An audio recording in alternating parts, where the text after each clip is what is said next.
Kang Taeson walked, looking around in search of one person. The monsters prowling around the ruined city irritated him. He called the fugitive a fool for having come so far. It was somewhere in Anyang, he noticed, looking at the monsters that were tearing apart a corpse right on the street. The monster's victim turned out to be the very fugitive he was looking for. He came closer to look, but he did not like the sight at all. The red-eyed, horned monsters also noticed Kang Taeson. The system announced the number of each monster that paid attention to the player.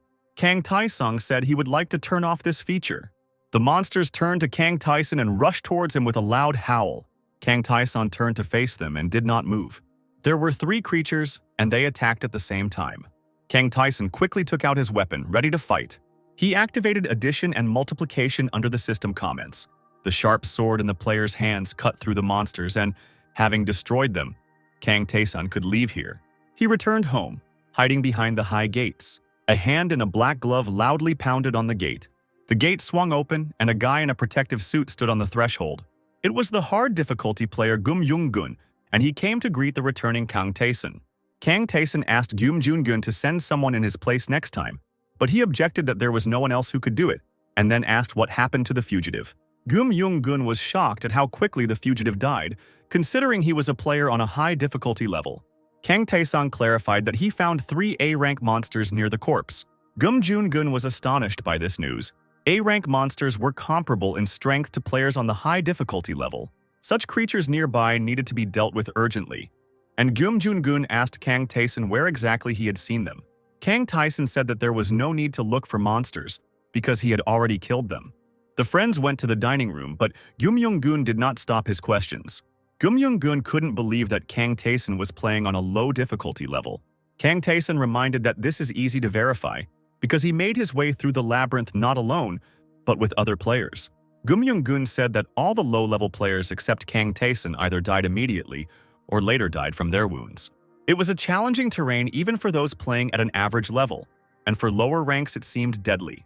Kang Taeson's strength amazed his friend because he himself was inferior to him, despite his high level.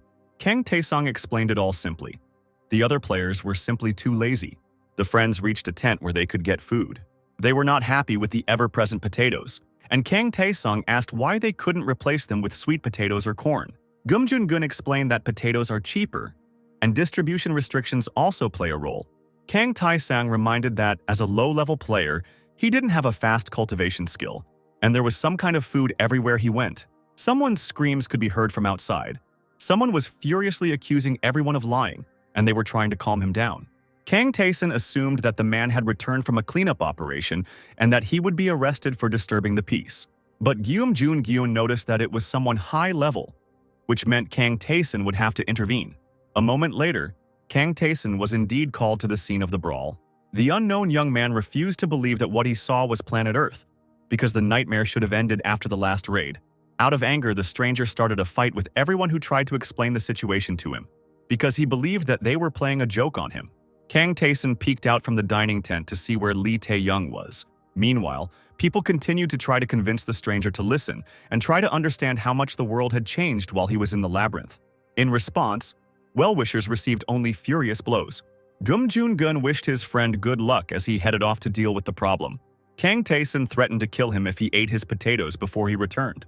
The conversation with the stranger began for Kang Taeson the same way as for the others, with an accusation of lying. The player who came out of the labyrinth was sure that he and those like him represented a real force, capable of dealing with a bunch of monsters that had attacked the Earth. Kang Taeson had seen many such self-confident people. Players after the labyrinth often found themselves unable to accept the new reality and went crazy. There was only one solution for such a case: to call the system to declare a duel. The stranger introduced himself. His name was Lee Jang Chun. He had seen Kang Taeson's messages in the general chat more than once and had an idea of who he was. Lee Jang Chun found it funny that a low-ranking player would challenge a high-ranking player, even though everyone knew that the difference in their strength was huge. "Shut your mouth and fight." Kang Taeson cut him off, "and then I will show you the real reality you are looking for." Lee Jang Chun took out his weapon and was ready to kill his opponent. He activated skills that made his blows especially powerful. His sword was ablaze with fire, and the crowd admired the skills this player possessed. The fight started quickly, and Lee Jang Chun delivered a brutal blow. This strike did not cause any damage to his opponent because Kang Tae-sun activated the first strike nullification. This ability was unknown to Lee Jang Chun, so he didn't understand why his powers weren't working.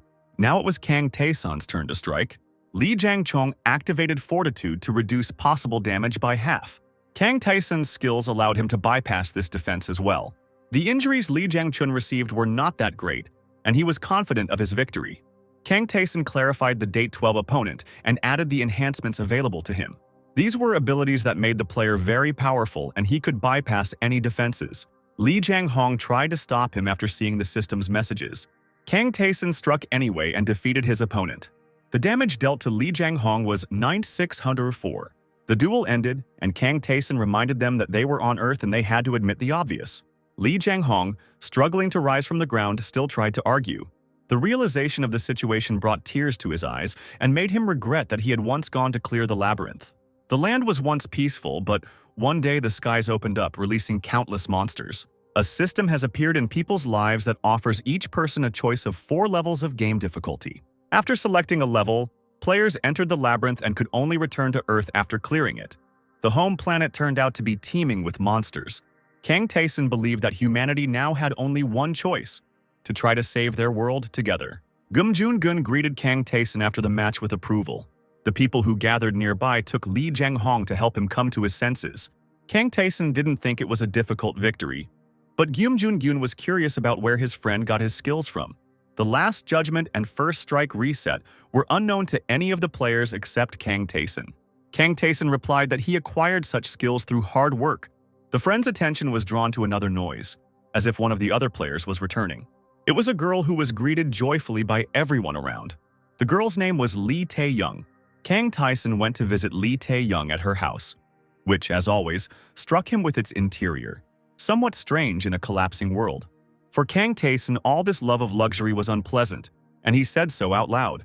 Monsters roamed the streets, and Lee Tay Young brought huge paintings into her home. Lee Tay Young was the only one who quickly cleared the labyrinth. Kang Tae-sun was surprised that it was a girl. The girl herself believed that in difficult times it is useful to be passionate about something. She asked if it was true that it was Kang Tae-sun who taught the newbie a lesson. Lee Tay Young thought it was unusual for a low-level player to teach a high-difficulty player. The girl called the system, showing her indicators, and offered to show Kang Tae-sun his data. She thought Kang Tae-sun's level was pathetic, but when she said so, he assumed she was looking for a fight. Lee Tay Young extended her hand, retorting that it was just a test and that Kang Tae-sun had decent stats for an easy-level player. The player's level is determined by completing the labyrinth, and after that it is no longer possible to become stronger. Most high-level players had stats 1,000 times higher than Tae-sun, but due to his special skills, none of them could defeat him. Lee Tay Young told Kang Tae-sun to stand still. The girl activated skills that increased the power of her attack several times. Using maximum power and perfect accuracy, Lee Tay Young attacked Kang Tae-sun. Kang Tae-sun remained standing in place, unperturbed. Everything around was destroyed by Lee Tay Young's blow, but Kang Tae-sun remained unharmed and only asked the girl why she did it. She replied that she just wanted to have fun, but immediately asked how many special skills Tae-sun had. He said the number 230, and these were all skills that could be obtained regardless of the player's level. Lee Tay Young said that if Tae-sun had obtained these skills through his special strategy in the labyrinth, then everyone should have studied the capabilities of the labyrinth more thoroughly. Everyone was in too much of a hurry to clear out the monsters and get out. And now Kang Tae-sun saw no point in discussing past decisions. Lee Tay Young countered that if Kang Dae-sang had chosen the solo difficulty level from the start, then people would have been able to defeat all the enemies. Tae-sun himself knew that his skills were good on their own, but overall effectiveness in battle depended on other characteristics as well. Remembering the many people who died, Kang Tae-sun thought about what would have happened if he had chosen a high level. Tae-sun thought about those who had lost loved ones, and how he hadn't used his unique skills to even half their potential. Tae-sun didn't want to talk about this with Lee Tay Young. He preferred to ask her herself, since she had just returned from patrol. Lee Tay Young reported that there will be a new wave of invasion soon. This news worried Kang Tae-sun, and he said that they would not survive. A wave was a massive attack by monsters, the losses after which were enormous. In the first wave, people lost soul. In the second, half of the high-difficulty players died. The third wave has driven humanity into a single small town. Lee Tay Young claimed that the upcoming fourth wave would include 2 C-rank monsters, dozens of A-rank monsters, hundreds of B-rank monsters, and an apostle. Kang Taesung admitted that 2 C-rank monsters were a problem even for Lee Tay Young, and there were very few players left who could handle A-rank. The apostle seemed completely indestructible. Lee Tay Young asked Taesun to take over Class C. Kang Taesun tried to refuse, but Lee Tay Young was going to deal with the apostle, which meant there was no one else to fight the C ranks. Kang Taesun headed for the door when he was stopped by Lee Tay Young's question about whether he was going to tell the others. Taesun believed that people needed to prepare in advance, but Lee Tay Young believed that it was more important to have time to enjoy life. Taesun is strong. He can lead us to victory, the girl said, but I myself am a coward. She held a shining stone in her hand. Upon learning of the impending wave of invasion, people in the city became desperate. Gum Jun said that he had resigned himself to the inevitable, since humanity had already endured for a very long time in unbearable conditions. The player, who returned from the labyrinth just today, attracted the attention of his friends. Gum Jun was horrified out loud at such a fate. To break through the labyrinth, return to Earth, and learn that he would soon die. Gum Jun asked Daesun how he himself was coping with this situation, since it was thanks to his efforts that people were able to survive for so long. The friends were sitting on the roof of one of the tall buildings and looking at the city, and Daesun admitted that he was angry. The 4th wave of invasion has begun. A huge crowd of monsters has broken through to Earth. Gum Jun looked at them and asked Taesun who he should defeat in the upcoming battle.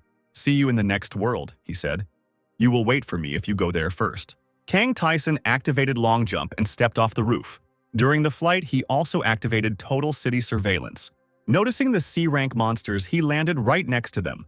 The system recorded a test of mental stability, self-control, and state of fear. Kang Taesun passed all the tests and received additional invulnerability. He was ready to fight and very angry. 2 huge C-rank monsters were right in front of Kang Taesun. The player activated full Overwatch, hoping that neither of the 2 monsters would be defensive. The system has determined that a defensive monster is present among the opponents and is preparing to attack. The monster was huge and had 148 million units of health. Kang Taesun was going to fight him with accelerated movements. He understood that in order to neutralize such a creature, he would need eternity. He turned to the second giant, studying its characteristics. It was a ranged attack monster with 1.2 million health.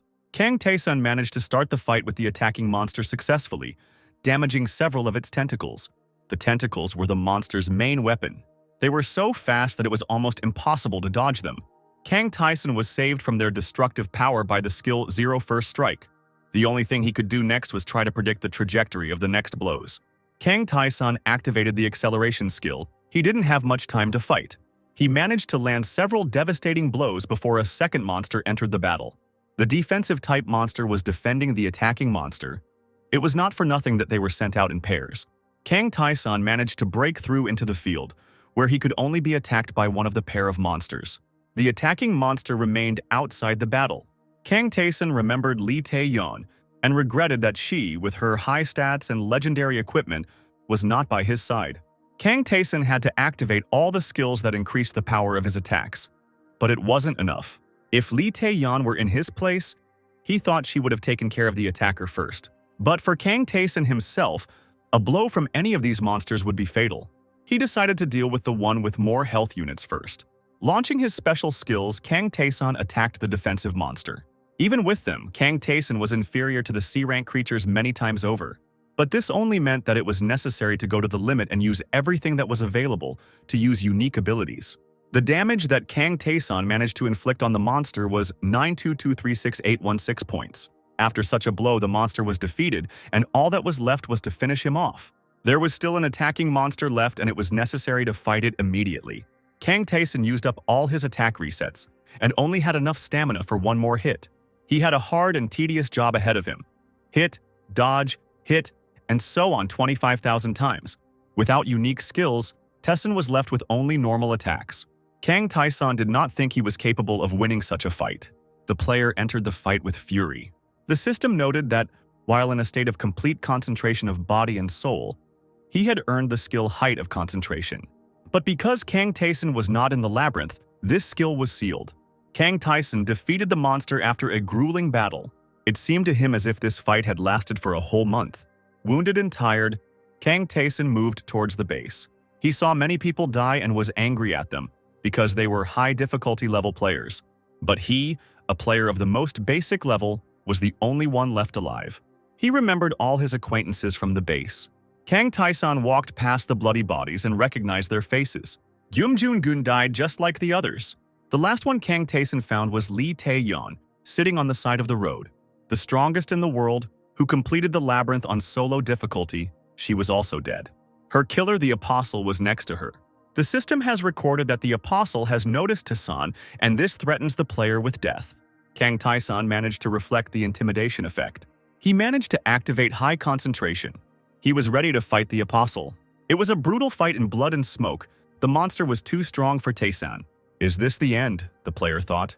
The Apostle struck him down and threw him onto the stones, but system activated the skill Fortitude, which keeps the player alive for 1 minute. Kang Tae-san couldn't feel his legs and wanted to die, because Fortitude only delayed the moment of death without bringing healing. In a minute, Kang Tae-san was supposed to die. He thought about how he had made a mistake once, choosing too easy a level to complete the labyrinth. But remembering the high-level players who died, he transferred his anger to them, because they did not even try to obtain special skills in the labyrinth, but simply hurried to pass it as quickly as possible. He believed that if they tried to improve their skills, then together they could defeat their enemies. But Tae-san understood that anger no longer mattered and could not change anything. Humanity was lost. He noticed the shining crystal that Lee Tay Young was still clutching in her hand. Despite the Apostle, Kang Tae-san decided to try to get this thing. Severely wounded, he crawled towards the girl, using the time stop skill. The crystal that Lee Tay Young held was the Ouroboros Bezoar. This artifact could be used once to return to the past. Kang Tae-san was amazed that Lee Tay Young had such an opportunity. He looked back one last time at the dying world and the monster that had almost killed him. Clutching the Bezoar in his hand, Kang Tae-san was transported into empty space. He saw himself as a miserable, huddled child. He realized that he was vulnerable then in front of his parents, who took out their anger on him and assured him that he was worthless. Now he knew that he was not worthless at all and that he had abilities. A moment later, Kang Tae-san woke up lying on the wooden floor. He saw empty bottles and boxes of prepared food. He picked up his phone and looked at the date displayed on its screen. It was just before the new year. People were enjoying the holiday. It was then that the heavens broke through and a different life began for everyone. Kang Tae-san found pizza in his room and enjoyed the long-forgotten taste. After the apocalypse, there will be nothing to eat except potatoes and monsters. Tae-san wondered why Lee Tay Young didn't use the artifact herself. He went out onto the balcony to look at the city, realizing that the nightmare was about to begin.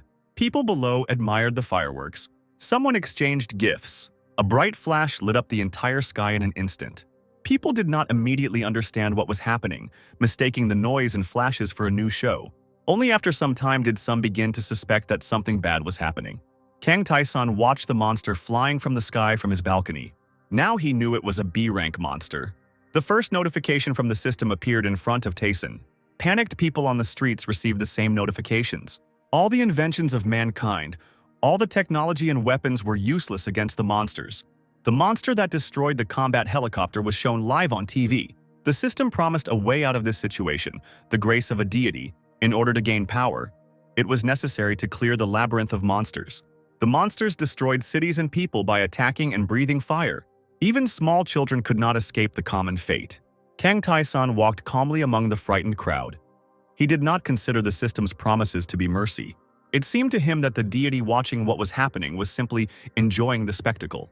Kang Tae-san thought back to his childhood and his younger self before looking at the messages about the difficulty levels offered by the system. The easy difficulty level offered plenty of accessible food and safe places. The normal level was more dangerous, but with a little effort anyone could pass it. At high level, there were strong monsters everywhere except for a few protected places. There was also a solo mode, where the player found himself alone in the labyrinth, surrounded by hostile monsters and system characters. The system stated that the survival rate of players at the solo level was 0, but Kang Tae-san reached out to the selection bar. "You are there, aren't you?" "Wait for me," he said, entering the labyrinth. The lone wolf mode brought him to the streets of a small town with old 3-story buildings. Kang Tae-san looked around, feeling nostalgic. He opened the general chat, and the first message was already there. In solo mode, the chat was his only way to communicate with the outside world, but now he just wished him luck and closed it. He remembered Lee Tay Young telling him about the system characters on this level. She claimed that the characters seemed to have intelligence and a will of their own. just like real people. Near the wall, right on the ground, sat one of these characters and dozed. Kang Tae-sun looked at him. He was a young guy in protective clothing, and on a low difficulty level, the gatekeeper was a gray-haired old man. Kang Tae-sun studied the gatekeeper carefully. He saw that the power of this system character surpassed even Lee Tay Young. The gatekeeper revealed that his name was Brockenman, and that those who die in the labyrinth in solo mode become gatekeepers. Brockenman told Tae-sun that the labyrinth was an opportunity given to humanity by an all-powerful being. The gatekeeper suggested that it would have been better if humanity had simply perished painlessly in the first wave of invasion. Kang Tae-sung noted that Brockenman acts as if he has gone through the same thing as everyone else. Tae-sun thought that the system characters at this level were former inhabitants of destroyed worlds. The gatekeeper was puzzled by Kang Tae-sun's calmness, who did not react to his words in any way. Brockenman showed the door to the tower, from which the clearing of the labyrinth floors began. He told about these floors. There were 100 of them, and they were very different from each other. Not having learned anything new, Kang Tae-sun indifferently asked if that was all. Brockenman said that there is a merchant in the labyrinth. He will tell everything else. Lee Tay Young called the gatekeeper a rude person and said that she almost died before she even entered the labyrinth. The gatekeeper offered to give Kang Tae-sun items that would be useful for the first time. The gatekeeper took a spear with an unusual tip. He raised his spear as if to strike, but only touched Kang Tae-sun's shoulder. Thus, Kang Tae-sun received worn-out leather armor and a rusty sword with minimal power. "This sword is made of bronze," Tae-sun said to the gatekeeper. "Don't like it?" Brockenman asked, and Kang Tae-sun answered, "No." The gatekeeper thought for a moment and threw another item to Kang Tae-sun. It was a small leather bracer with weak properties. Lee Tay Young didn't talk about such things. The gatekeeper said that Tae-sun had received a couple of skills, and he needed to check by entering the labyrinth. When Kang Tae-sun crossed the threshold, the gatekeeper wished him good luck. He was surprised that the new player was smiling, as if he wanted to start completing the labyrinth as soon as possible. As a gatekeeper, Brockenman met various heroes who were never able to complete the labyrinth. Kang Tae-sun seemed completely different, and it wasn't a matter of talent and experience. The gatekeeper would like this player to survive. The system told Tae-sun that in ancient times the labyrinth was created by a great magician. The monsters of the labyrinth moved quickly and silently, killing all living things. Kang Tae-sun stood at the threshold, thinking about what lay ahead of him. The monsters on the first floor were not as dangerous as they might seem. They could be killed with stabbing blows. Kang Tae-sun knew that there were many secret places in the labyrinth, exploring which could earn him a special reward. Previously, Tae-sun was asked if the merchant was at his most basic level. Tae-sun believed that characters like the merchant exist in any mode and that you can buy potions from them. Lee Tay Young explained that the merchant's inventory is huge in single-player mode. She showed Kang Tae-sun her black bracelet, which reduced damage taken in battles by 50%. Lee Tay Young said that the merchant had many other interesting artifacts, but she did not have enough gold to buy them. Lee Tay Young found the door leading to the merchant's shop. The merchant was a gray-haired man smoking a pipe. He was surprised that the player had already come to his shop. The system informed Tae-sun that he had met the Lost King, but Tae-sun asked the stranger if he was a trader. Kang Tae-sun did not see any goods on the shelves and reported this to the merchant. The merchant replied that an entire floor would not be enough for his goods, and he was not obliged to show his treasures to Tae-sun. He slammed his fist on the table and declared that he was not there by choice, but because of what had happened to his world. He suggested that Kang Tae-sun show his worth before talking. It was necessary to go down into the underground corridor and get out of there alive in order to look at the goods in the shop. Kang Tae-sun asked if all he had to do was survive, and the merchant called him a weirdo. Kang Tae-sun asked if he needed to clear the entire labyrinth to buy something, but that wasn't necessary. The merchant looked at Tae-sun descending into the dungeon with surprise, because other players were afraid to enter it and hesitated at the threshold. The merchant had never seen players like Tae-sun before, but he was sure he wouldn't return from his first assignment. Kang Tae-sun walked down the stairs and still didn't notice any differences from the simplest level. At that very moment, he noticed his opponent, a large rat. On a low difficulty level, such a monster was the boss of the 5th floor, but here it was in the very first task. The first bite of the big rat deprived Kang Tae-sun of 10 health points. The player recalled how, on a low difficulty level, a large rat had to be attacked in a group because it was too fast an opponent. The large rat in this dungeon also had super speed, which Tae-sun remembered from previous experience. Last time, the players spent a long time chasing a large rat together in order to break through its defense. Kang Tae-sun checked his stats. They were even lower than the first time, and he couldn't count on anyone's help. Lee Tay Young said that she had to hide and run away from enemies. The solo mode required a feat to be performed in the first mission to receive a reward, so Tae-sun resolutely began to fight. Kang Tae-sun, when fighting the first monster, wanted to get the best skills and not just kill the enemy. He couldn't be faster than the big rat, but he could try to guess its attacks from its breathing and muscle contractions. Kang Tae-sun saw that the big rat was frightened by his agility and was becoming slower. He knew this was his chance, but he needed to take care of his defense. Kang Tae-sun remembered the bracer that the gatekeeper had given him. When the big rat attacked, he put out his bracer. Tae-sun used the bracer. A large rat hung on the bracer, clinging to it with its teeth. Kang Tae-sun managed to finish off the monster in a few blows. He returned to the merchant, who clearly was not expecting him. In a sack, Kang Tae-sun brought a large dead rat. Other single-player players have reported in chat that the trader is very difficult to communicate with. Lee Tay Young was very angry as she recalled her interaction with the merchant. Upon seeing Tae-sun, the merchant only expressed surprise that he had returned. Kang Tae-sun unfolded his bag and placed his trophies on the table. The merchant asked if Tae-sun had killed the big rat instead of running away from it.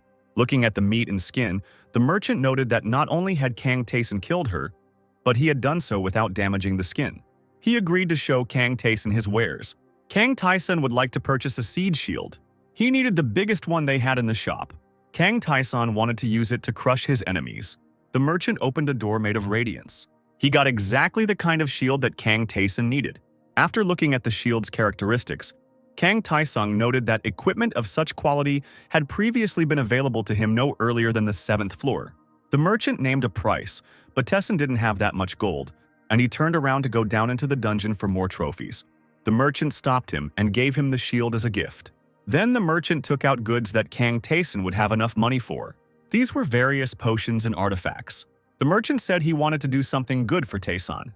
Kang Tae-sun wanted to know the reason for this arrangement, but the merchant called the gift an investment. He urged Tae-sun to choose a suitable potion.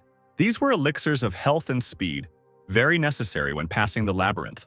But Kang Tae-sun believed that he needed something else more now. Lee Tay Young said that in solo mode, potions should be saved for the upper floors. Kang Tae-sun thought that he wouldn't need these potions right now. He would rather buy a bow and arrow. Long-range weapons have helped him avoid many dangerous situations in the past.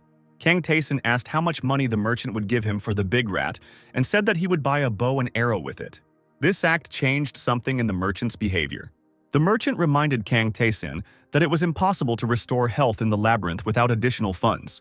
The merchant also told about the Living Spring, a place where you can heal as much as you want while you are on first floor. The merchant marked the location of the Living Spring on the map of Tae-sun and said that it was guarded by a tyrant old man. When the merchant told Lee Tay Young about the spring, he cursed and wished for her to hide there and die of hunger. Kang Tae-sun guessed that the merchant treated Lee Tay Young this way because the girl ran away from the big rat. Kang Tae-sun was able to win and return unharmed. Killing the monster changed the labyrinth character's attitude towards the player. When Kang Tae-sun met the next rat on the first floor and killed it with his shield, he gained new skills. Noticing the many notifications, Kang Tae-sun looked at the new features he now had. These characteristics could be earned last time, 20th or 40th floors, and now he got them on the first. The otherworldly interference skill allowed you to steal the enemy's power after each victory, but it did not work outside the labyrinth. Kang Tae-sun realized that he had not earned this ability now, but when he fought the C-rank monster, he was too exhausted to look at the notifications then. Returning in time, Kang Tae-sun found himself in the labyrinth again, and the skill he had earned was then revealed again. Kang Tae-sun didn't know if he had retained all of his abilities from the future, but he just needed to go towards his goal and become the strongest. After closing the notification windows, the player headed towards the source of life. In the long corridor, he met the big rat again. This did not surprise the player. He expected that the monsters would guard the passage to the source. In a moment, there were more rats. Surrounded by large rats, Kang Tae-sun found himself in a difficult situation. The system noted Kang Tae-sun's concentration and lack of fear. He began the fight with determination, using his new shield. His self-confidence allowed him to receive an immediate increase in all stats. This allowed Kang Tae-sun to match the rats in reaction speed. He defeated 2 rats and was able to level up. The remaining big rat was scared. Kang Tae-sun easily killed the last enemy. He reached the door and walked out of the corridor into a clearing covered with green grass. It was one of the safe places where enemies couldn't get in, so Tae-sun calmly approached the spring. He drank water without fear of attack. Water from the living spring completely restored all player stats. After resting near the source until the next morning, Kang Tae-sun opened a general chat. Solo player Kang Jun-hyuk asked if he had to enter the labyrinth. A normal difficulty player suggested that someone clear the floor together. Another player asked what the first monster would look like. Kang Tae-sung noted that players of all other levels can communicate with each other, while solo players can only use chat. He saw a message from Lee Tay Young in the chat. Lee Tay Young wrote that she didn't know what to do. Kang Tae-sun thought it was unusual to see Lee Tay Young flustered, but he remembered that the system had previously detected the girl's increased anxiety. Kang Tae-sang knew that singles would not start appearing en masse for at least a month. Lee Tay Young was surprised to receive a new message in the chat. Kang Tae-sun wrote to the players about what awaited them in the labyrinth. He knew that of all the loners, only Lee Tay Young would survive. He closed the chat. It was time for him to move on. The system defined the meat of a large rat as conditionally edible only if there was nothing else to eat. Kang Tae-sun began to chew the rat meat. The system detected poisoning and Tae-sun felt unwell. He drank water from the spring, which completely restored his health. Kang Tae-sun continued to eat the poisonous meat, washing it down with healing water. When he had satisfied his hunger, the system reported that he had developed immunity to poisoning due to the poisoning he had experienced. Now Kang Tae-sun stood above the source, about to earn another unique ability. He entered the water reluctantly. Diving headfirst into the water, Kang Tae-sun tried to hold his breath as long as possible. It was not easy. He thought that drowning was one of the most painful deaths. Kang Tae-sun only emerged when he felt death was near. The system recorded that this test allowed him to obtain 2 unique skills. Kang Tae-sun also saw that his characteristics were largely the same as those he had before the time travel. He didn't allow himself to waste time thinking about it. He was going to train and earn abilities. Tae-sun's messages in the chat caused amazement among the other players. In these messages, they read about the ways in which Kang Tae-sung improved his skills. Player Kang Jun-hyuk couldn't bring himself to do as written. Kang Tae-sun continued to train his abilities, changing the combination of conditions to obtain more skills. He trained with the weapon while holding his breath. This gave him special skills in combat. Having gained over 10 unique abilities, Kang Tae-sun earned the title of Skill Player. He was pleased with the result achieved. The player will be able to use the acquired skills when fighting monsters in the labyrinth. After checking his characteristics, Kang Tae-sun headed away from the source. Skills like Last Judgment or Nullification allowed defeating much more powerful opponents. In the corridor, Kang Tae-sun was attacked again by a large rat. Kang Tae-sun raised his shield over her, but did not strike. The rat bit his leg. Kang Tae-sun waited until the system reported that he was in critical condition before he threw the rat away with his shield. He continued to reflect the monster's attacks, receiving the block ability for this. This was not the skill he was looking to acquire, so the fight with the rat continued. The endurance skill could nullify a blow that should have finished off the player and several subsequent ones. Kang Tae-sun once told his friends about this ability because no one except him knew about it. The others thought that Kang Tae-sun had some very unique skills. Special skills in the labyrinth could be learned from another person. It was still possible to do something that no one else could do. Kang Tae-sung found a way to create an effect close to the desired skill. To gain stamina that would reset a fatal blow, one had to withstand attacks that could have been fatal to the player. Therefore, Kang Tae-sun continued to fight while being seriously wounded. He did not refuse challenges because they provided an opportunity to acquire very useful skills. He told Lee Tay Young and Gum Jun about his discoveries. His friends laughed at him, considering such behavior strange. Having gained new skills after the battle with the rats, Kang Tae-sun returned to the spring to recuperate. He turned to the system, trying to think of what other special skills he could learn here. He managed to come up with several options when suddenly he was distracted by a rustling sound. An old man in armor appeared in the living spring clearing. Kang Tae-sun reacted immediately, covering himself with his shield. Kang Tae-sun knew that the monsters had no way to the source, so the old man was a character from the labyrinth. The old man asked Tae-sun if he was a traveler. That was the name given to those who had passed the tests in the labyrinth, and Tae-sun agreed that he was one of them. Lee Tay Young told me about this old man, a servant of some god. While Tae-sun was remembering, the old knight attacked him with his fists. It was not a lethal move. The old man hit through the shield, and the system reported that the Deathline skill was activated. The blow was very strong. It was not easy for Tae-sun to withstand it. The system reported that Kang Tae-sun had withstood an incredible force. After the next blow to the shield, Kang Tae-sun opened the reflection skill. Then the old knight swung his fist at his opponent's face so that Tae-sun did not have time to dodge. "It's amazing," the old man exclaimed after that. "I thought I would score many times more points." He broke the wall with Kang Taesun. The old man was pleased and said that Taesun had surprised him. After all, Taesun first covered himself with a shield, and then released it to reduce the force of the collision. Kang Taesun said that he couldn't stand still and made the old man laugh. The knight stretched out to Sanuhand and said that he did not intend to kill him, but believed that he would have withstood a mortal fight. The old man was impressed by the fact that Taesun fought like crazy, and also by the skills he possessed. Kang Taesun was surprised that the Labyrinth character knew about skills. The old man introduced himself as a seeker of God named Ainshal. Lee Tay Young was also at the Living Spring. She was very upset and exhausted from fighting with rats. She did not expect an attack in a safe place, and the stranger who attacked her with his fists scared her. The gray-haired knight in armor called her a coward and never hit her. He left the girl sitting on the grass and walked away. The old man took Kang Taesun by the hand and helped him up. Ainshal called himself a paladin who didn't like to bully the weak. What he did was a test for travelers in the labyrinth. Kang Taesun received approval from Ainshal. This explained to Kang Taesun why the knight treated him differently than Lee Tay Young. He asked the old man what god he was looking for. There were many gods in the labyrinth, which Lee Tay Young described as evil and disgusting. They could test and reward players. Gods can only be encountered in solo mode. Ainshal was happy to talk about his goddess. Her name was Levinanoff. She was the goddess of love. Ainshal worshipped her along with others since his youth.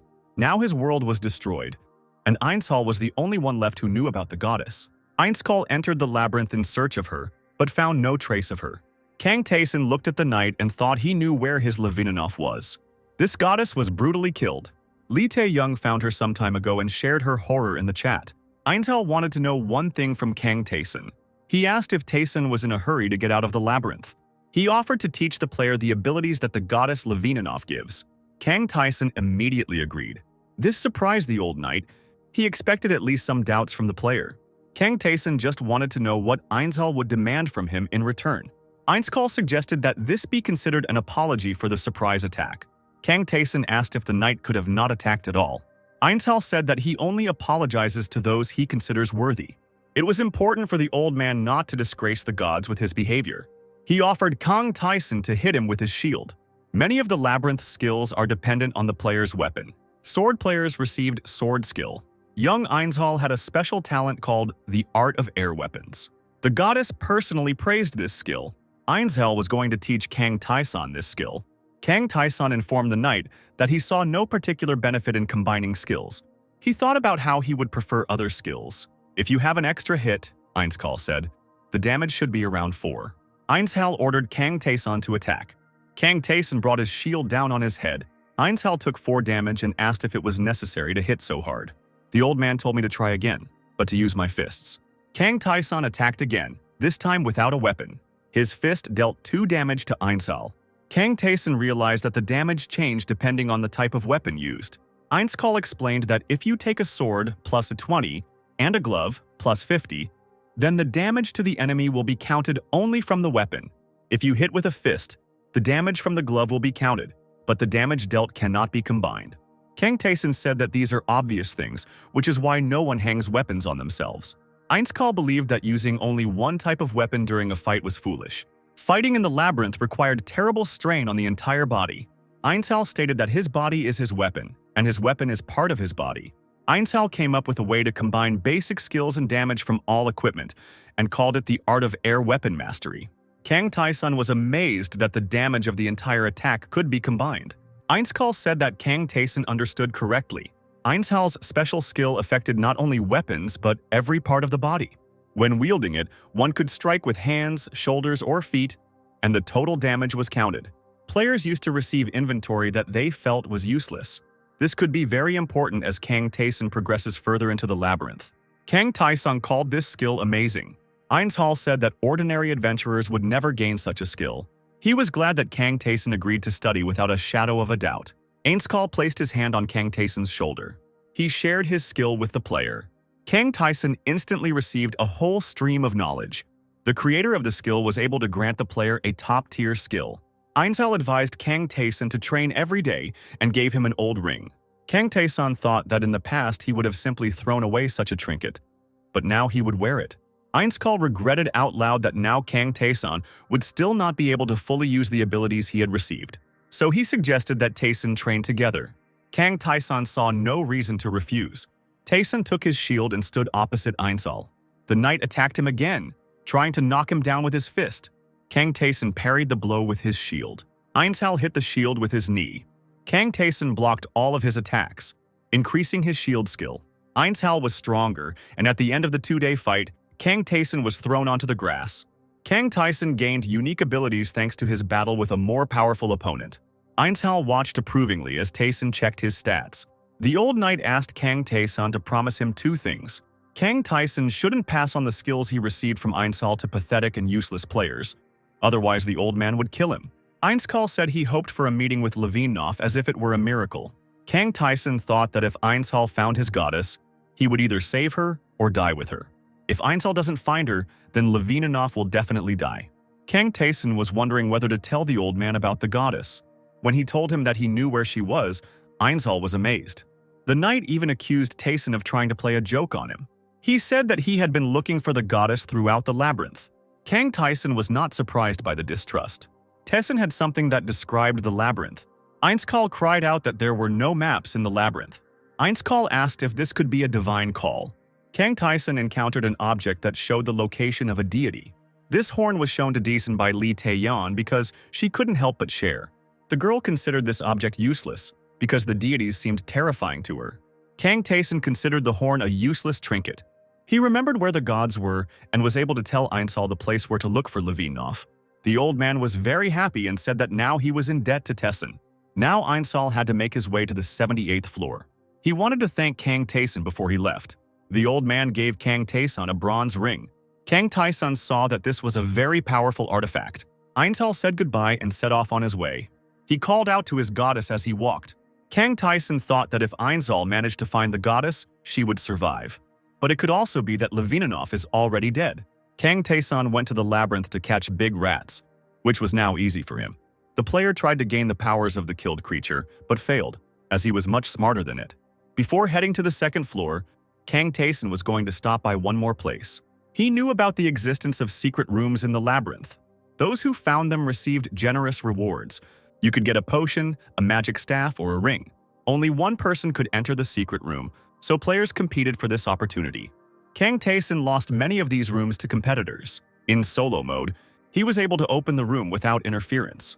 The room looked empty. The previous rooms that Taesan had visited were also arranged in this way. The room looked useless, the players walked past it. Kang Taesan began to examine the stonework of the walls of the room. He tapped each brick in different ways. He pressed on the bricks on the floor.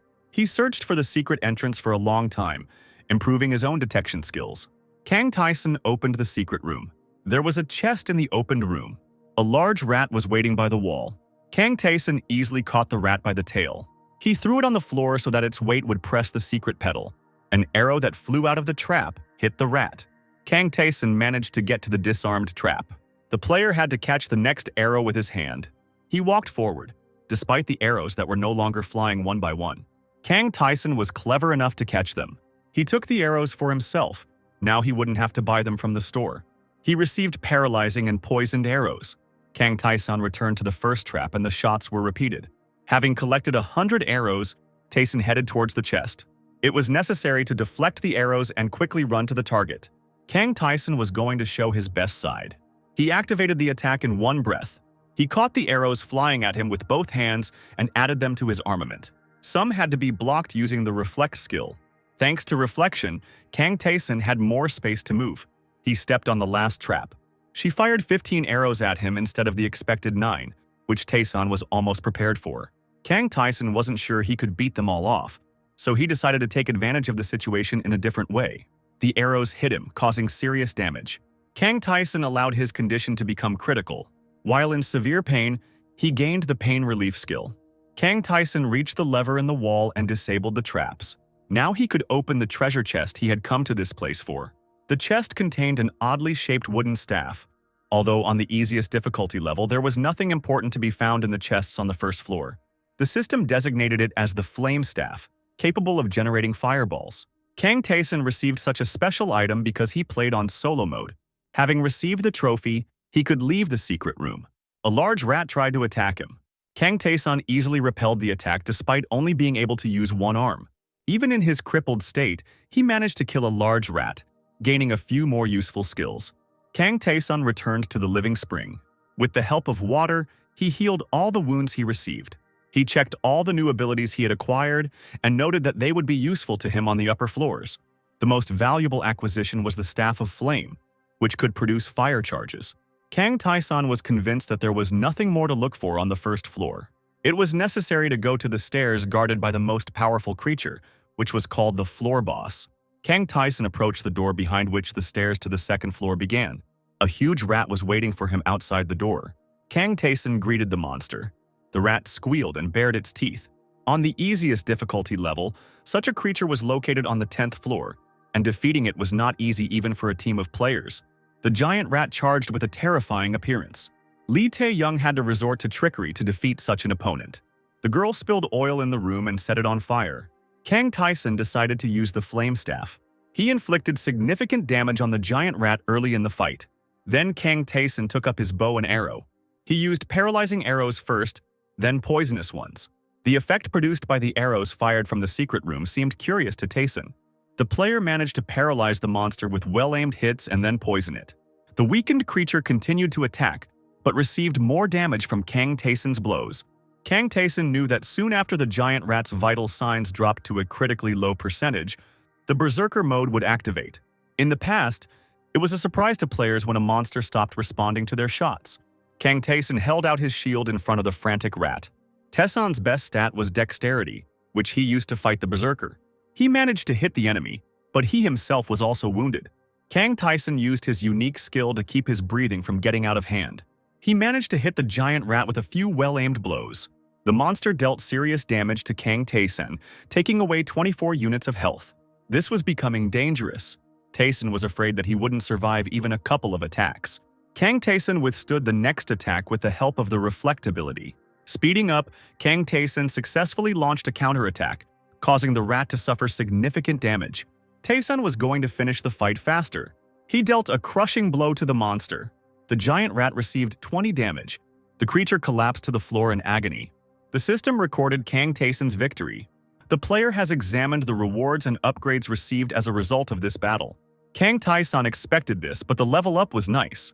For defeating the boss of the first floor, Kang Tae-sun received potions similar to those he had previously found on the 50th floor of the easiest level. Sitting down right on the rat's corpse, Tae-sun drank the potions he had acquired. Both potions increase strength. All existing player characteristics have increased significantly.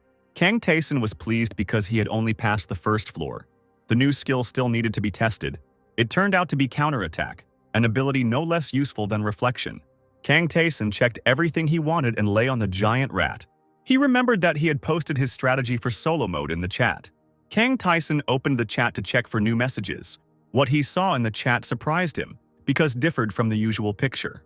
One of the players asked for directions to the source, but only the trader knew the way. Lee Tay Young insisted that it was necessary to get to the source for the sake of temporary safety, since in other places of the labyrinth one could die at any moment. Another player thought that the constant dangers were not so scary and laughed at Lee Tay Young's fears. Kang Tae-sun followed the messages and didn't understand what was happening. In his previous life, the chat messages were filled with the despair of players being attacked. Players of the past suffered from hunger and fear. Lee Tay Young would sometimes go into the chat alone back then. Now the players were wondering where Kang Tae-sun had gone. At this time, Kang Tae-sun was standing at the stairs leading deep down. He managed to buy a pair of fighter's gloves from a merchant. He descended into the dungeon, refusing to sell the giant rat's claws and teeth to the merchant, as he had other plans for these trophies. The merchant guessed that the player wanted to find the blacksmith. Lee Tay Young said that without the help of blacksmith Harfin, she would never have gone far in the labyrinth. Lee Tay Young explained that they needed to go deep into the dungeon, where slightly different laws apply. The second floor assignment began with an exit from the corridors into a bright space. The reward for victory was potions that were so rare that they could not be bought in shops. The lively chat was filled with messages addressed personally to Tae-sun. Kang Jun-hyuk sent a request to Dae-sun for a private conversation. Tae-sun was very surprised that after reading his messages, another player wanted to go through the labyrinth following his advice. Kang Jun-hyuk explained that people's despair at that time was at its peak. They were killed by monsters and tormented by hunger. Kang Jun-hyuk tried to talk to the guard, but the guard ignored him even when he shouted. Kang Tae-sun's post first helped Lee Tay Young. She shared her emotions in the chat, and her success made others believe in themselves. In his past life, Kang Tae-sun had never heard of Kang Jun-hyuk, which means he must have died very early in some stupid fight. Kang Tae-sun gave him some more advice, but Kang Jun-hyuk was surprised by this help, because he thought that everyone in the labyrinth was a rival. Kang Tae-sun called his statement delusional. He himself, Lee Tay Young, Gum Jun, were people whose planet was destroyed. What was the point of them competing? Kang Jun-hyuk had never thought about this before, but now he was puzzled. Kang Tae-sun explained to him that he himself saw the goals of the players in the labyrinth as becoming stronger, and asked about the mood of the people. Kang Jun-hyuk said that many in the community try to force fights on others, some don't pay attention, and some go crazy. Kang Tae-sun said goodbye to Kang Jun-hyuk and entered the second floor of the labyrinth. Kang Tae-sun had heard before that the real labyrinth started from the second floor, and he kicked open the door to the corridor full of goblins. The system notification has detected several goblins armed with various types of weapons. A single goblin was not a dangerous opponent, but they attacked in a crowd, and it became much more difficult. Kang Tae-sun started the fight using a bow. He successfully hit the first targets with paralyzing arrows. Armed with a shield and sword, the goblin rushed at the player, forcing him into close combat. Kang Tae-sun drew his shield and easily blocked the attack, noting that the goblin's shield was much weaker. With his own shield, he dealt a powerful blow to his enemy. Kang Tae-sun destroyed several goblins, but new ones appeared from the hole in the wall. These monsters were armed with swords. Kang Tae-sun drew his weapon, meeting their attack. The long sword of one of the goblins caught the player's attention. Kang Tae-sun took out the flame staff and urged the goblins to attack faster. With the help of the staff, Kang Tae-sun was able to create a wave of fire. The flames engulfed the entire corridor with goblins, almost breaking through to the outside. After destroying the goblins with fire, Kang Tae-sun became the owner of a long, rusty sword. The player liked this sword. It will be much more convenient to fight monsters with it than with only a shield. In one of the walls that Kang Tae-sun walked past, there was a half-open door. Upon entering, Kang Tae-sun discovered a room filled with red light and a large structure that the system identified as the altar of Rakaratus. Rakaratus was one of the labyrinth gods that Kang Tae-sun knew about. Kang Tae-sun stood in front of the altar, thinking about how some gods might be hostile, while others might help the players. The altar of Rakaratus looked so ominous that Kang Tae-sun understood why Lee Tay Young had fled from here in the first place. The system reported that Rakaratus wanted to check on the traveler who came to his altar. Kang Tae-sun replied that he was ready for both the test and the task, which earned the deity's approval. The forces that swirled above the altar began to create something that looked like plate armor. Kang Tae-sun drew his weapon, intending to fight. The armor gathered into the figure of a knight, which the system designated as the illusion of the servant of Rakaratus. This opponent looked very powerful, and it was the victory over him that the system counted as passing the test. The knight's first attack dealt 25 damage to Kang Tae-sun, despite the player blocking it with a shield. Kang Tae-sun decided that if the servant of Rakaratus' attack was so destructive even through the shield, then there was no point in using the shield. Instead of a shield, Kang Tae-sun took a sword in both hands. It had been a long time since he had used two swords at the same time in battle. Kang Tae-sun attacked the servant of Rakaratus, and when both of his blades crossed with the knight's sword, the sparks that were struck seemed like a flash of flame. With two swords, Kang Tae-sun could block this opponent's powerful blows. When Tae-sun himself attempted to attack the servant of Rakaratus, his blade did not leave a single scratch on the knight's armor. This enemy was so much stronger that Kang Tae-sun saw no point in continuing the fight as before. The player chose a different way to defeat the enemy and began to dodge his attacks. Rakaratus' servant had to chase after his opponent. Kang Tae-sun suddenly turned around while running to continue the battle. He realized that he could move faster than the knight. Using his speed advantage, Kang Tae-sun managed to deal some significant damage to the servant of Rakaratus. The sword of Tae-sun got stuck in the knight's armor, but this did not stop the player. Kang Tae-sun began to strike at the servant of Rakaratus with his fist, using the air weapon mastery art that Ainzal had taught him. This attack also caused noticeable damage to the knight. The system has detected that the servant of Rakaratus is confused by the player's behavior. The following notifications noted that the servant of Rakaratus had fully restored all of his stats. The unharmed enemy looked at Kang Tae-sun, and the system no longer labeled him as an illusion. Rakaratus' servant easily threw the player aside. Kang Tae-sun noticed that the overall atmosphere of this fight had changed. He realized that the knight now had consciousness, so he needed to change tactics. Rakaratus' servant rushed into battle, giving the player no time to think. Each blow from the knight took away more than 10 units of health from Kang Tae-san. The player was perplexed, because the knight was now moving completely differently than at the beginning of the fight.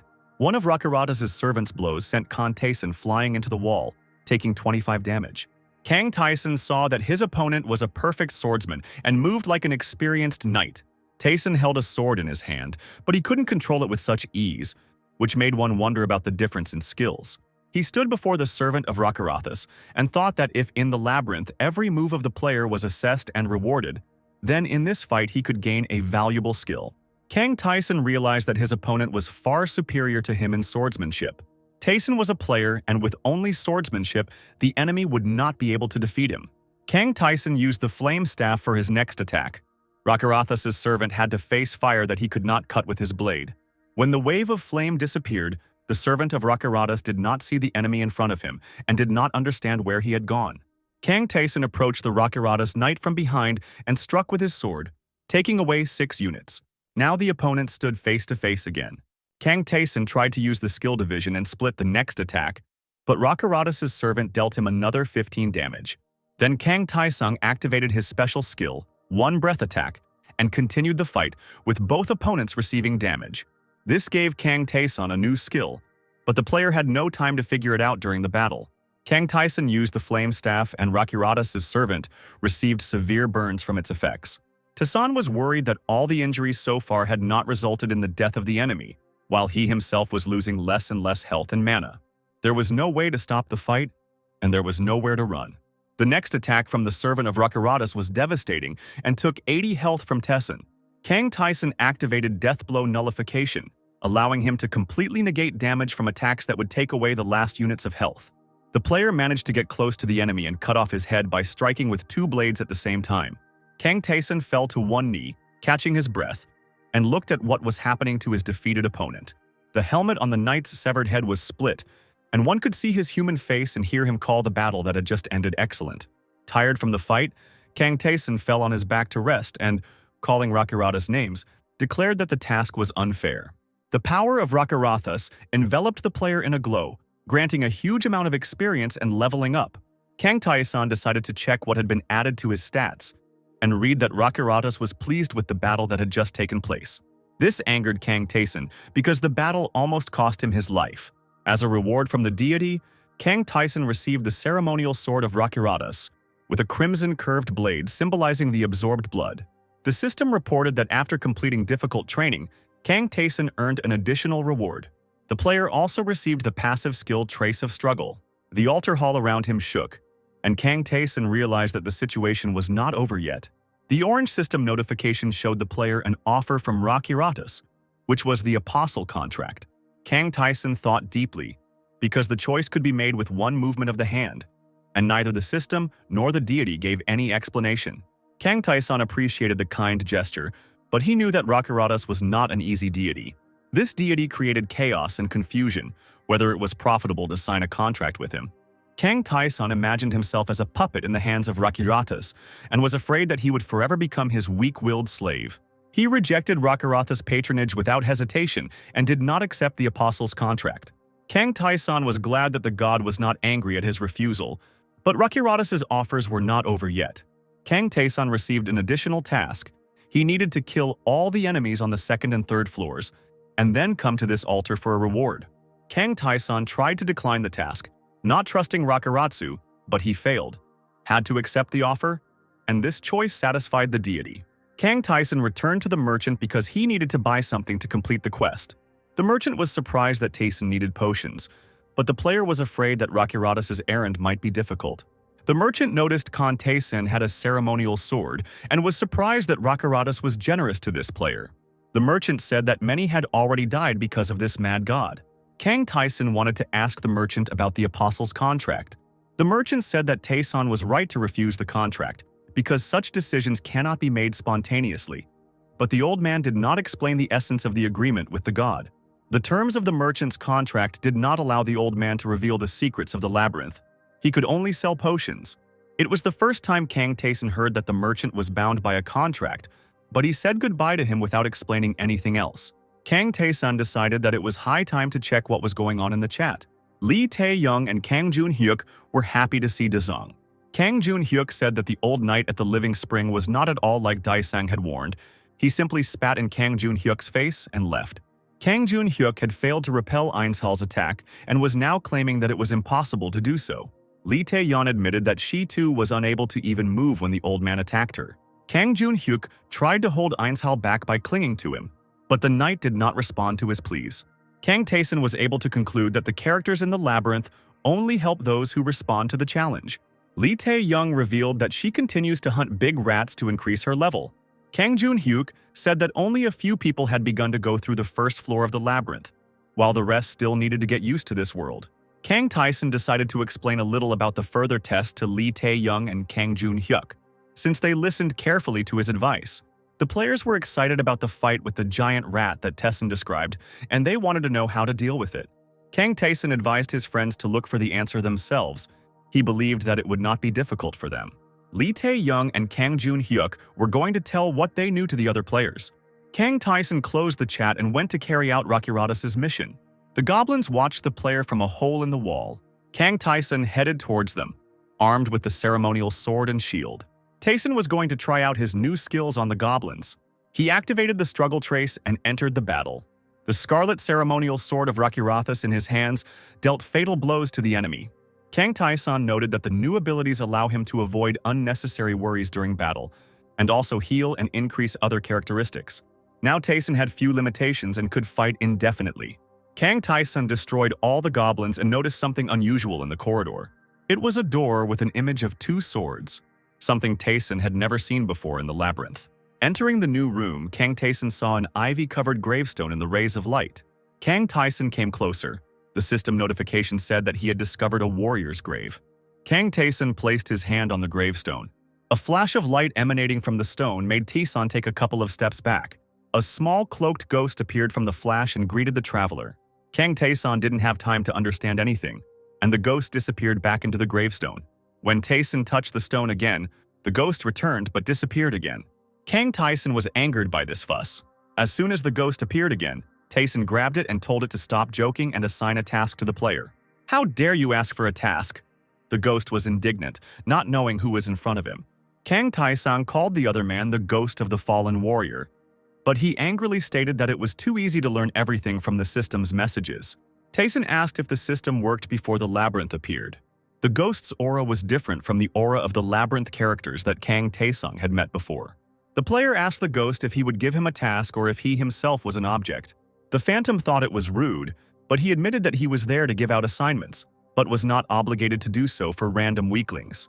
Tae-sun was surprised that the ghost was on such an early floor, but he himself did not know why he was placed in this particular place. The ghost told Tae-sun to leave and not return until he could reach at least the 30th floor. When Kang Tae-sun was about to leave the place, the ghost caught up with him, attracted by the ceremonial sword of Rakaratus. After learning how Tae-sun got this weapon, the ghost changed his attitude and flew right up to the player's face, promising to give him a task. The ghost believed that after passing Rakaratus' test, the player deserved to receive a new assignment. But now Kang Tae-sun didn't want to listen to him. The ghost said that he was once a glorious warrior who was predicted by everyone to reach the very end of the labyrinth. Tired and having lost a lot of health after a particularly brutal fight, he lay down to rest on this lawn. He was attacked by the boss of the 10th floor, who had an automatic attack and killed him in his sleep, which still enraged the ghost. Now the ghost wanted only one thing from Kang Tae-sun, for him to kill the boss of the 10th floor, and then the ghost would reward him. Kang Tae-sun agreed to accept the task and headed towards the door. The ghost caught up with the player and settled on his head, stating that he was going to go with him to watch him kill his enemy. The ghost talked a lot, communicating all of his thoughts and emotions and circling around Kang Tae-sun as they walked down the floor. Kang Tae-sun chose to ask the ghost about who he was in life before entering the labyrinth. The ghost said that he was a prince from the great royal family of the Karvat Empire, the eldest son, the future heir, a great warrior, and was liked by women. When the end of the world came, he tried to save everyone, but died on one of the first floors of the labyrinth. The reminder of exactly how he died irritated the ghost. Kang Tae-sun walked towards the door as the ghost spoke of his revenge and how he failed to save the world. There were many armed goblins waiting for them outside the door. Kang Tae-sun took out his bow and began shooting at one specific goblin. He brought the hilt of the ceremonial sword down on him, dealing 10 damage. Kang Tae-sun repeated the same actions, shooting at the same enemy and hitting him with a sword. The ghost asked why Tae-sun was doing this.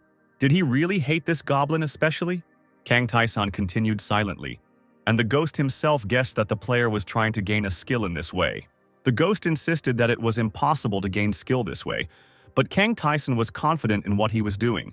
The ghost reported that he had climbed 85 floors and was ready to argue with Tae-sun that he was wasting his time. Kang Tae-sun continued what he was doing and challenged the ghost to a bet, promising that he would become his slave if he didn't get the skill. If Tae-sun wins the argument, the ghost will have to answer all of his questions honestly. The ghost agreed with a laugh, imagining how he would humiliate his new slave and order him to crawl on all fours. Kang Tae-sun, continuing to attack the goblin, asked the ghost about the battle skill. The ghost knew this basic skill, and that when two people entered into a battle, other players were forbidden to interfere. Kang Tae-sun announced that he was going to get something similar and destroyed his opponent. The system informed him that he had gained the unique ability Forced Combat, and now he could fight one enemy and only take damage from them for 10 seconds. The ghost was amazed that such a useful skill, allowing one to survive in mortal danger, could be earned by doing some nonsense. Kang Tae-sun stated that it was because he did unusual things that he had special skills. The ghost agreed that Kang Tae-sun had won their bet and was ready to tell the player about himself, since he was different from the other characters in the labyrinth. The ghost asked if Kang Tae-sun had heard of a skill called Jump. Kang Tae-sun knew of such an ability, but under the name of Huge Leap. But to the surprise of his interlocutor, he understood that the ghost had not studied this. Together they entered the secret room, after which the ghost suggested that Kang Tae-sun would face some difficulties here. Kang Tae-sun was able to identify the right brick in the wall of the room thanks to strong premonition. The ghost was amazed at how easily the player was able to find what he needed. This was the detection skill that Tae-sun had trained in on the previous floors.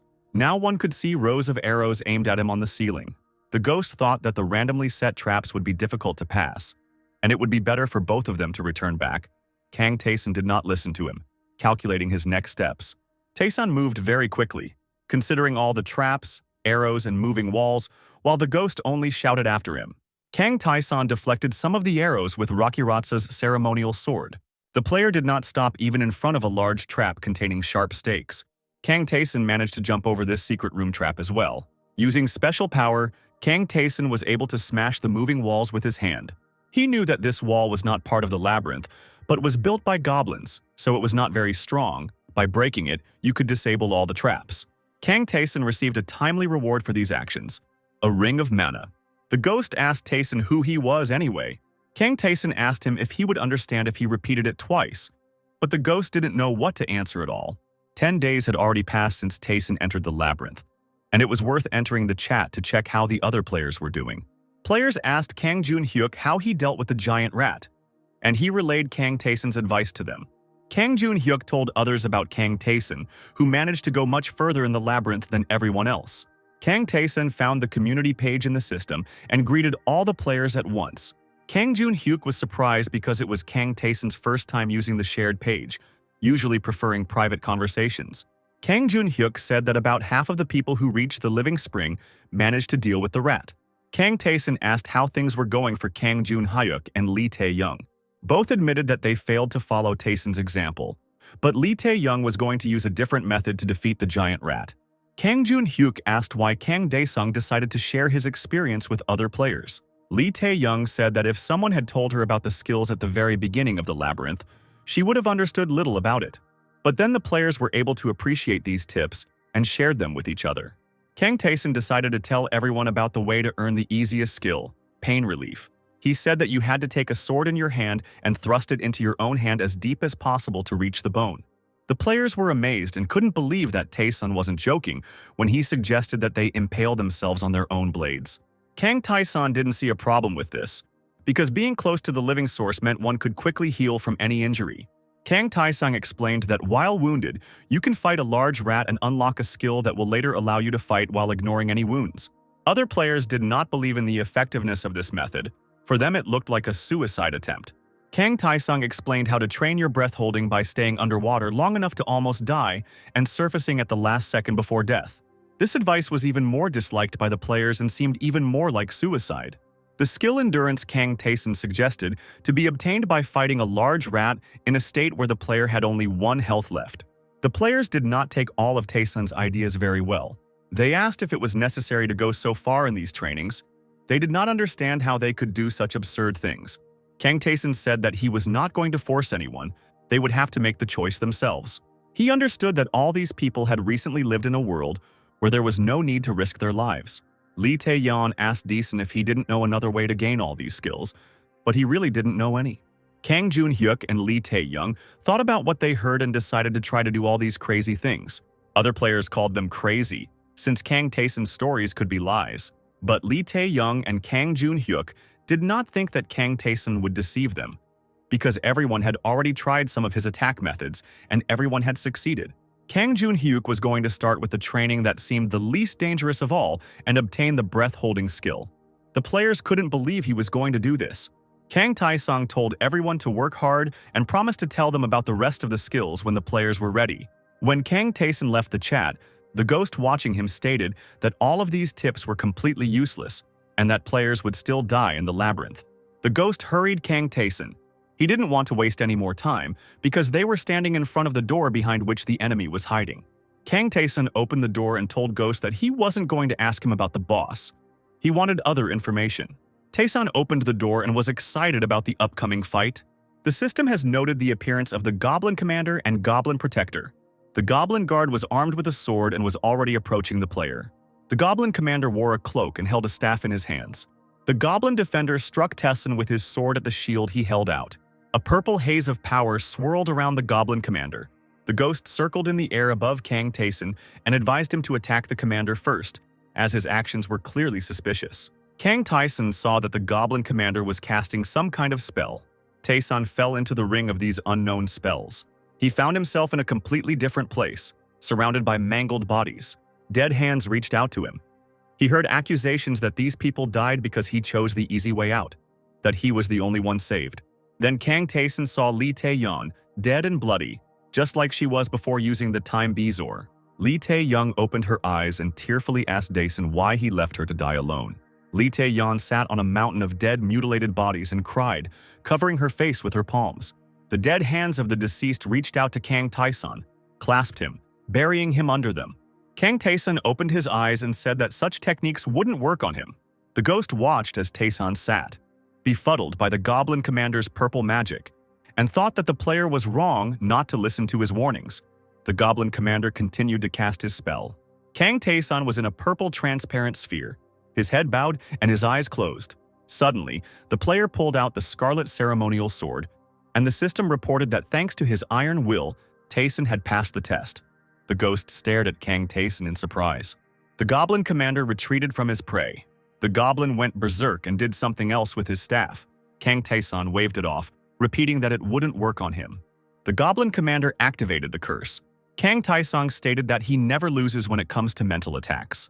He grabbed the Goblin Commander and raised him above his head at arm's length before killing him. After enduring multiple mental and magical attacks, Kang Tae-sun gained mental resistance and magic resistance. The ghost looked at Tae-sun. He didn't know before that a psychic attack could only be endured by one's own willpower. Only a madman could do that. Kang Tae-sun received a mana increase potion for this battle. He also received a set of master keys to disarm traps and pick locks. Kang Tae-sun drank the potion, and the ghost asked him if he missed anything when he passed the labyrinth floor. The Phantom was upset by such successes because he himself died, and for someone else everything was going well. The ghost and Kang Tae-sun reached the passage to the 3rd floor. Before going to the 3rd floor, they looked into the shop. The ghost flew up to the old man's face and called him an old fool who was more stubborn than a donkey. The merchant responded by calling the ghost a noisy loser and advised Kang Tae-sun not to let the creature influence him. The ghost and the merchant had clearly known each other for a long time, and sparks flew from their argument. Kang Tae-sun tried unsuccessfully to intervene in this squabble. He was tired of waiting for them to finish themselves. Shields, swords, and other weapons crashed down near the disputants. This was Kang Tae-sun's way of attracting attention to himself. He wanted to sell all his trophies. The merchant looked at the mountain with surprise and asked how many monsters Kang Tae-sun had killed. Kang Tae-sun tried on the spiked gloves and bronze shield. The player also equipped 2 attack-boosting rings and a strongman pendant, saying that he could now defeat the goblin in 2 hits. The ghost didn't understand how Tessin managed to increase his stats so much with these things. But the merchant knew that it was the art of air weapons. The ghost and the merchant were about to start their squabble again, but Kang Taesin interrupted their conversation to say goodbye. After leaving the shop, Taesin asked the ghost why he had such a relationship with the old man, but the ghost only cursed in response. The ghost flew up to Kang Taesin's ear and whispered that the merchant was only capable of treating well those from whom he himself needed something. The ghost considered the merchant an enemy and demanded that Taesin not trust him. Kang Taesin saw the shadows of goblins. A moment later, the goblins attacked him with weapons. Taesin walked through the crowd of enemies, crushing them with simple kicks. Kang Taesin cleared out the different rooms on this floor so quickly that the ghost even became bored. The ghost asked why Taesin was trying to fight every enemy if it didn't add any experience at the current level. Kang Taesin continued killing goblins, saying that this was a task from Rakaratus. The ghost said that he had also undergone tests from this deity, but they were completely different. During a break from slaying monsters, Kang Taesin asked the ghost about the apostle contract. The ghost guessed that Rakaratus had offered such a contract to Taesin. The ghost began to fly around Taesin and say many words that had no meaning. Finally, the ghost told that there are many gods in the labyrinth, and each is responsible for something of their own. Kang Taesin didn't really understand what it meant to be a god in the labyrinth. He was surprised that the ghost called those who helped build the labyrinth gods. The ghost reminded that when entering the labyrinth for the first time, all players receive a system window informing them that everything they see here was created long ago by a great magician. But even for a great magician, it was too difficult to create such a space from scratch. So the magician looked for those who would help him fulfill his plan. Great power was required to create the labyrinth. Many warriors and heroes answered the call of the magician, ready to undergo the most severe tests. He told them about the battles that would take place here, and also about the deaths that will also happen to those who fail. Many gods supported the magician in his quest to create a place where those who passed all the tests could have one wish fulfilled. The gods built the labyrinth, and they themselves took places on its top floors. The gods singled out certain travelers who entered the labyrinth and gave them tests to see what they were worth. Kang Taesin understood that the gods might show interest in players, but he didn't know whether it was good or bad. The ghost explained that if one became an apostle, one could receive as many abilities as God wished to bestow upon his follower. Kang Taesin asked what the disadvantages of the contract were. Problems could arise with other gods and their followers, and it was also obligatory to follow all the orders of one's god. It was impossible to refuse to carry them out. Lee Tay Young never said anything like that, nor did she talk about what wish the labyrinth granted her after completing it. She had the Bezoar of Ouroboros. Perhaps she once wished to obtain it. But Kang Taesin felt like the Lee Tay Young he knew would have chosen something other than rewinding time. Kang Taesin thought deeply, trying to piece together the pieces of the labyrinth's history that he now knew. The people of his dying world came to the labyrinth not of their own free will. Kang Taesin couldn't solve this riddle because he still didn't know many things. He abandoned his useless thoughts and moved on. We had to start by disarming the trap, after which Taesin received the disarm trap skill. Kang Taesin was glad that he was able to gain the skill after only trying to use his lockpick set 10 times. He tested the new ability on the trap in the secret room, but failed to disarm the trap. The ghost was angry, not understanding how a player who managed to discover the secret room with one move could waste so much time on meaningless things. He believed that traps did not need to be disarmed if they could be bypassed using strength and agility, like last time. Kang Taesin replied that he never knows what exactly he will need in the labyrinth, so he tries to get all the opportunities available. The ghost remembered his own path and inglorious death. Kang Taesin finished fiddling with the traps and his skill increased by 7%. In the treasure chest, he found a curved ring, which gave 3 units of strength. Kang Taesin looked at all the defeated goblins on the 3rd floor and said that only the boss remained to be defeated. The ghost asked the player if he had any idea who he should expect on the goblin floor. Kang Taesin entered the hall, on the walls of which were drawings depicting many goblins. His enemy was a large and powerful goblin chieftain. The goblin attacked the player with a wave of force that knocked them off their feet. Kang Taesin snatched the staff he had obtained from the goblin commander in battle. Taesan's staff was able to cause magical confusion in the goblin chieftain. Taking advantage of this, Kang Taesin attacked the goblin chieftain with the scarlet ceremonial sword. The player noticed that due to his huge size, his enemy moves quite slowly. With his special skills, great strength and speed, Kang Taesin defeated the 3rd floor boss without any problems. System notifications have recorded new increases in player stats. In addition, Kang Taesin received a vitality boost potion and a battered wooden staff. The ghost said that only with luck like Taeson's could one obtain the magic staff. Kang Taeson asked the ghost what this item was, and learned that with this staff he would be able to strengthen the various magic he had already learned.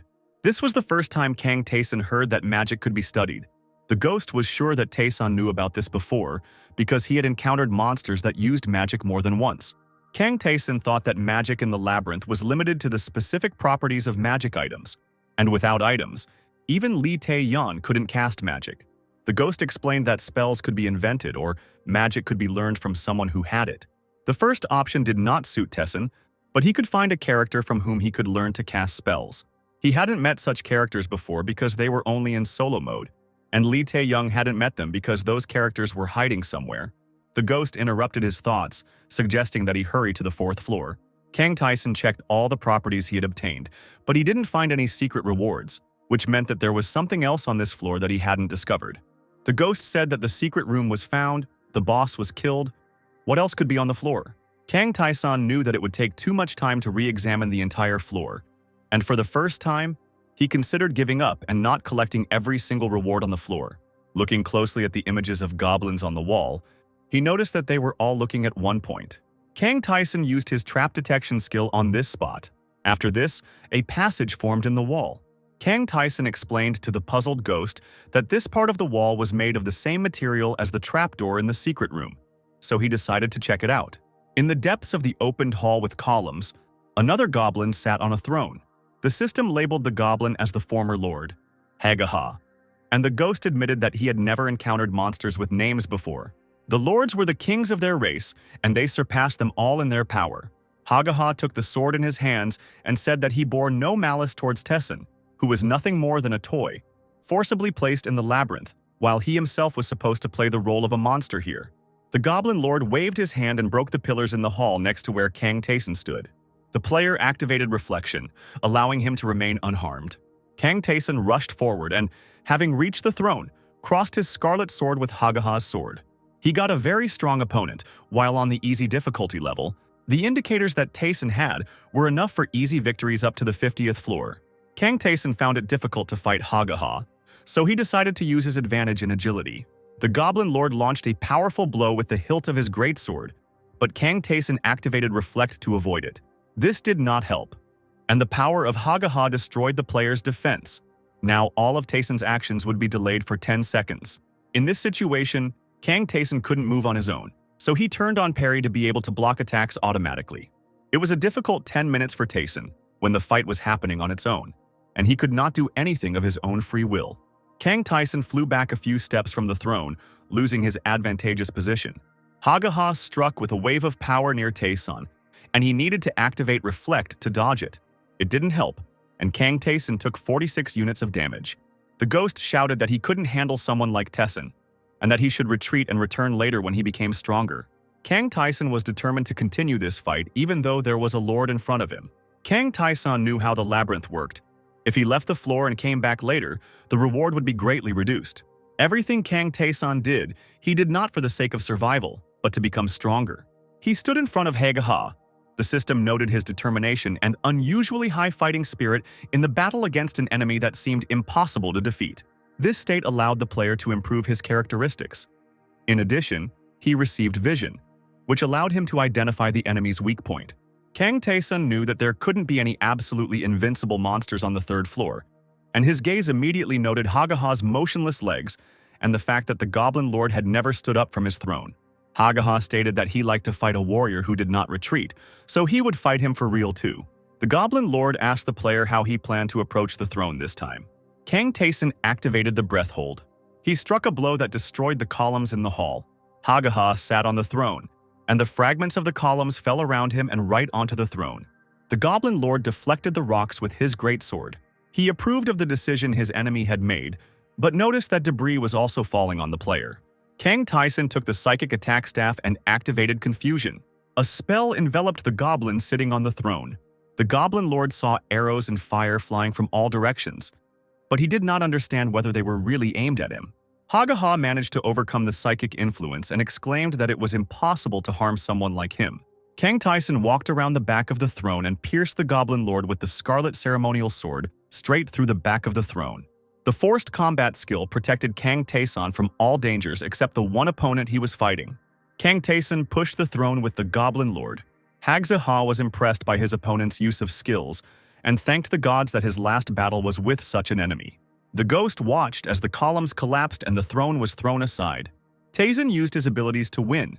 The ghost was looking forward to the player's fight with a strong opponent. Both fighters were now fighting furiously.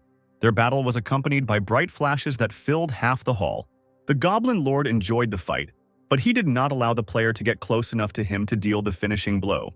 Kang Taeson managed to bypass Hagaha's defenses and approach the throne. He took 462 damage, but activated Endurance, the effect of which nullified the fatal attacks. For 1 second, Kang Taeson will be completely invulnerable.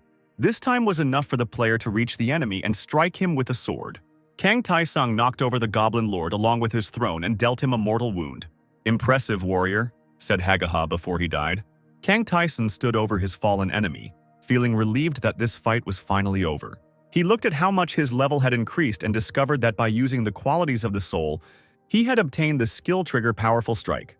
This skill reacted to how much mana was spent, increasing the damage proportionally. The secret reward that Taeson received was a Mastery Enhancement Potion. The player also received a necklace for the Master, which increases all the characteristics of the player who wears it. In an instant, Kang Taeson became stronger than he was when he completed the 5th floor on the easiest difficulty level. The player returned to the altar of Rakaratus to complete the deity's quest. The ghost was frightened by the power of the formidable god and hid behind Kang Taeson's back.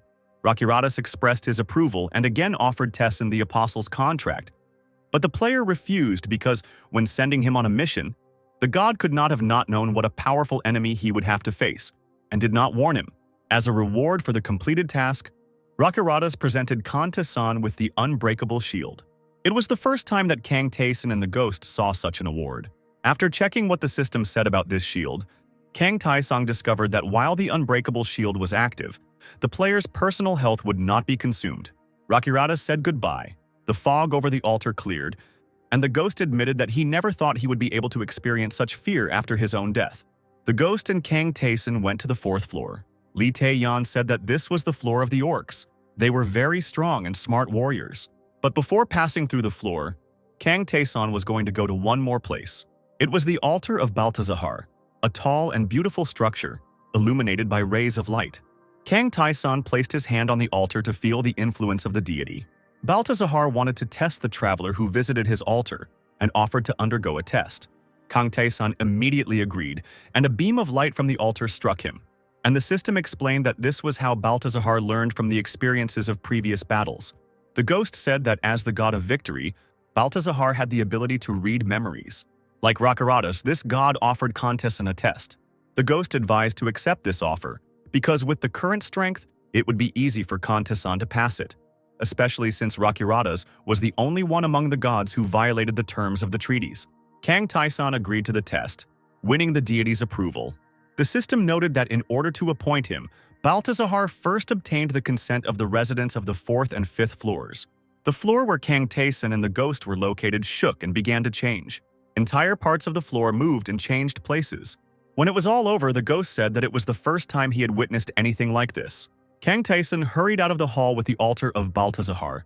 What he saw outside was different from the usual labyrinth and looked like a bridge over an abyss, on which stood several cube rooms. The ghost reported that Baltazar was one of those who created the labyrinth. Kang Taeson resolutely headed towards the first room, noting that everything needed to be checked right away. An orc armed with a sword was waiting for the player behind the door. The orc started fighting as soon as he saw the traveler enter the room. The orc was huge and fought skillfully.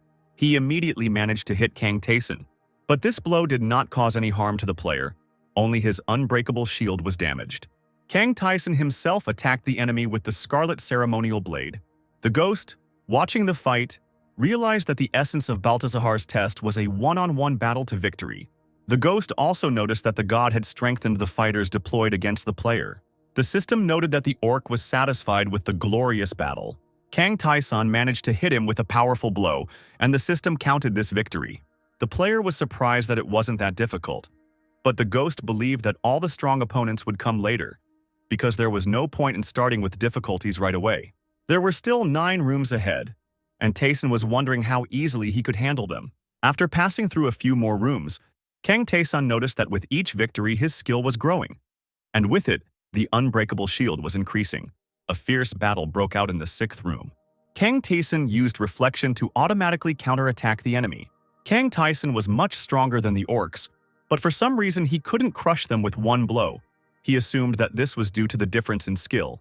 He realized that the orcs weren't just swinging their weapons but were following a certain sequence. There was no point in simply copying their fighting style. Kang Tae-sun thought that he needed to learn how to handle weapons from someone else. The ghost asked if Tae-sun lacked skill with a sword, but did not answer the player's questions, instead hurrying to the next room. In the 7th room, a similar battle with an orc took place. In the 8th and 9th, everything repeated exactly the same way. Having finished with these battles, Kang Tae-sun caught his breath. He managed to finish quite quickly. They and the ghost approached the door to the boss's room. Kang Tae-sun didn't know how he could find the secret room of this floor under the changed conditions. But the ghost couldn't help him with advice, since it was also his first time in such a situation. Throwing open the door, Tae-sun declared that he would now have to look around every corner of the area after defeating the boss. Now a huge orc fighter was waiting for Kang Tae-sun. He looked exactly as Tae-sun had been told before, which meant there would be no additional risk in this fight. Suddenly, someone's crying was heard from the room, and Kang Tae-sun and the ghost saw a figure in green clothes and a pointed hat, who was crying bitterly and begging for salvation. It was a girl who was shaking with sobs and said that everything happened so suddenly. "Hey!" shouted the ghost. "Why are you here? Are you still alive?" The girl turned around and saw Kang Tae-sun. She rushed to him, begging him to save her. The girl said that the labyrinth changed suddenly, and she was thrown into this place. She found herself right in front of the orc. The ghost mocked the girl's situation and said that the labyrinth had changed because of Kang Tae-sun. Kang Tae-sun thought that the secret room's reward would most likely depend on the girl in green. He went to fight the orc, and the ghost confidently promised the girl that everything would be fine. The orc hadn't even paid attention to the girl this whole time, which led Kang Tae-sun to conclude that his only target was himself. The player activated haste and attacked the orc. A fierce battle began. Kang Tae-sun activated Strong Strike and successfully hit his target. The orc fighter entered Berserker mode. Using acceleration, Kang Tae-sun was able to deal with the enemy. Now the orc fighter was noticeably slower than the player. Kang Tae-sun activated Strong Strike and attacked. Its crushing power knocked the orc fighter over and Kang Tae-sun finally won. After defeating the 4th floor boss, Kang Tae-sun leveled up again. The girl in green was surprised that a simple adventurer from the 4th floor was able to defeat an orc fighter so easily and quickly. She asked Kang Tae-sun what he was. He replied that he was a gambler, causing the girl extreme surprise. Kang Tae-sun sat down next to her and asked who she was. This question caused confusion in the girl in green. She said her name was Lilith and she summoned magic. Lilith admitted that she came to the labyrinth voluntarily to learn more about the great secrets. Noticing that the word magic surprised her interlocutor, Lilith guessed that he came from a world where witchcraft does not exist. Lilith took out her sparkling staff and explained that not everyone could learn magic. She herself had no talent for it at all, but she wanted to learn it more than anyone else. That's why Lilith came to the labyrinth. She considered the labyrinth a place where one could achieve one's dreams. Lilith thanked Kang Tae-sun for saving her, but apologized for having nothing to repay him with, as she had run out of all the potions and ingredients. Kang Tae-sun said that Lilith has magical powers. Lilith was very surprised that her savior was interested in exactly this. Kang Tae-sun told her that he wanted to learn magic. Lilith replied that she had risked her life to study witchcraft. She was grateful for the help, but it would be difficult for her to fulfill such a request. Kang Tae-sun and Ghost looked at the girl in bewilderment. The player didn't know if he should start persuading her, and Ghost directly asked why she was refusing them. The Ghost stated that Lilith had nothing but magic, which she valued very much, but saving a life was worth more than lessons, especially since there was also a benefit in this for the witch herself, and then asked how many floors she had managed to pass. Lilith burst into tears again and said she had reached the 9th floor. The ghost said that with her abilities it was impossible to go further. But this guy would continue on his way, because the gods themselves recognized him, and it was because of him that the labyrinth had changed so much. The ghost assured that Kang Tae-sun would reach the very depths and perhaps save those in the abyss. This will be an opportunity for Lilith to learn magic that she never even dreamed of before. Lilith exclaimed that she had rethought everything and was ready to teach Kang Tae-sun. She was glad because moving forward together would be much more fun. But she would not be able to start teaching Tae-sun right away because she was not in her place, but where she was dragged against her will. Lilith said that she would return to her place in the secret room of the 6th floor and then threw an invisible cloak over herself, as if made of the fabric of reality, and disappeared under it. The ghost and Kang Tae-san watched her go, surprised at what kind of magic she could use. Kang Tae-san asked the ghost why he suddenly helped him, but for some reason the ghost got angry and started yelling at him. Kang Tae-san suggested that Ghost's attitude towards him had changed greatly after defeating the Goblin Lord, and Ghost admitted that he saw potential in Tae-san, and that the change in his behavior was due to his own redemption. He promised to help the player on his journey from now on, but he needs to hurry up and complete this test. Kang Tae-san opened the chat and found out that Lee Tay Young and Kang Jun-hyuk had cleared the first floor, and although they had not acquired all the possible skills, the others did not try to follow Tae-san's advice at all. The player himself decided to disassemble the trophies he had received, one of which turned out to be a scroll of engraving, which could be used on his equipment.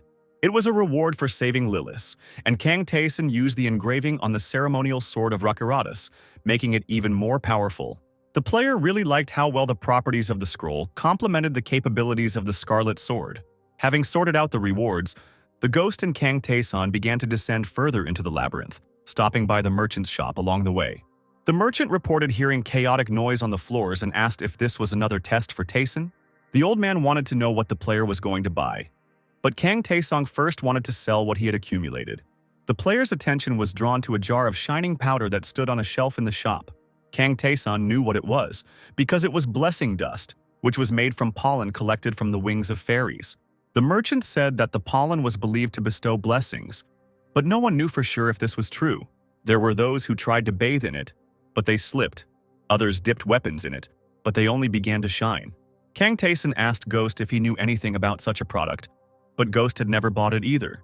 In Tae-san's past life, many people bought pollen in the hopes of receiving a blessing, but no one was able to achieve any effect, so the product was considered trash. That was until Kang Tae-san discovered the properties of the blessing dust. Kang Tae-san asked the merchant how many jars of pollen he had and was about to buy them all. The merchant was surprised because he also thought that it was a useless but expensive thing. Kang Tae-san knew that the blessing dust gave him minute control over chance, so he took the 3 jars and said goodbye to the merchant. The ghost was tormented by curiosity, but Kang Tae-san did not explain anything to him, saying that the effect of the remedy could be seen with one's own eyes quite soon.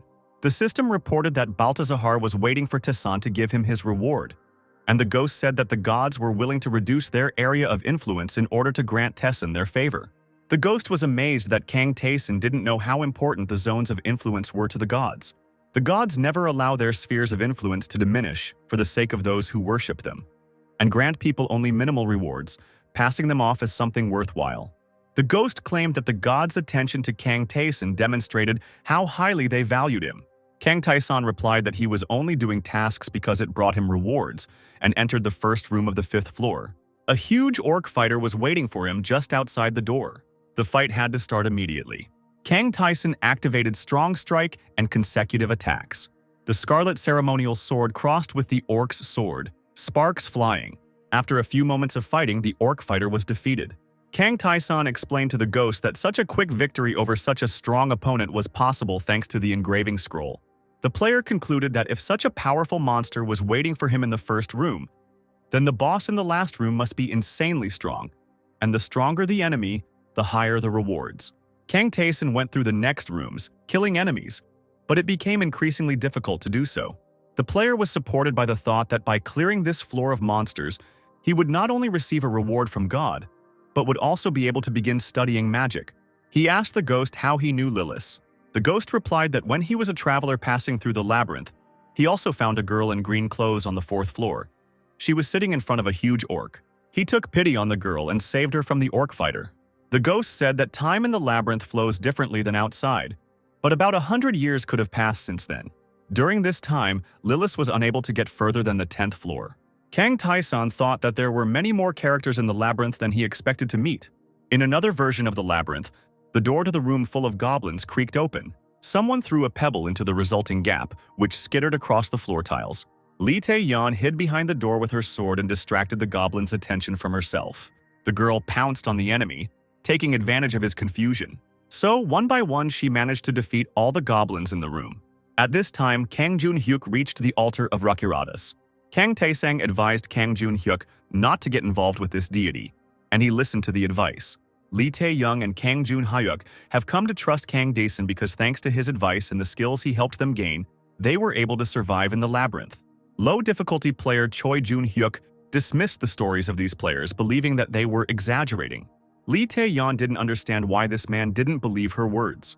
Choi Jun Hyuk believed that it couldn't be too difficult to defeat the rat on the first floor, and other players in the chat agreed with his words, accusing the solo players of lying and bragging. Kang Jun Hyuk was outraged by the attitude of the other players.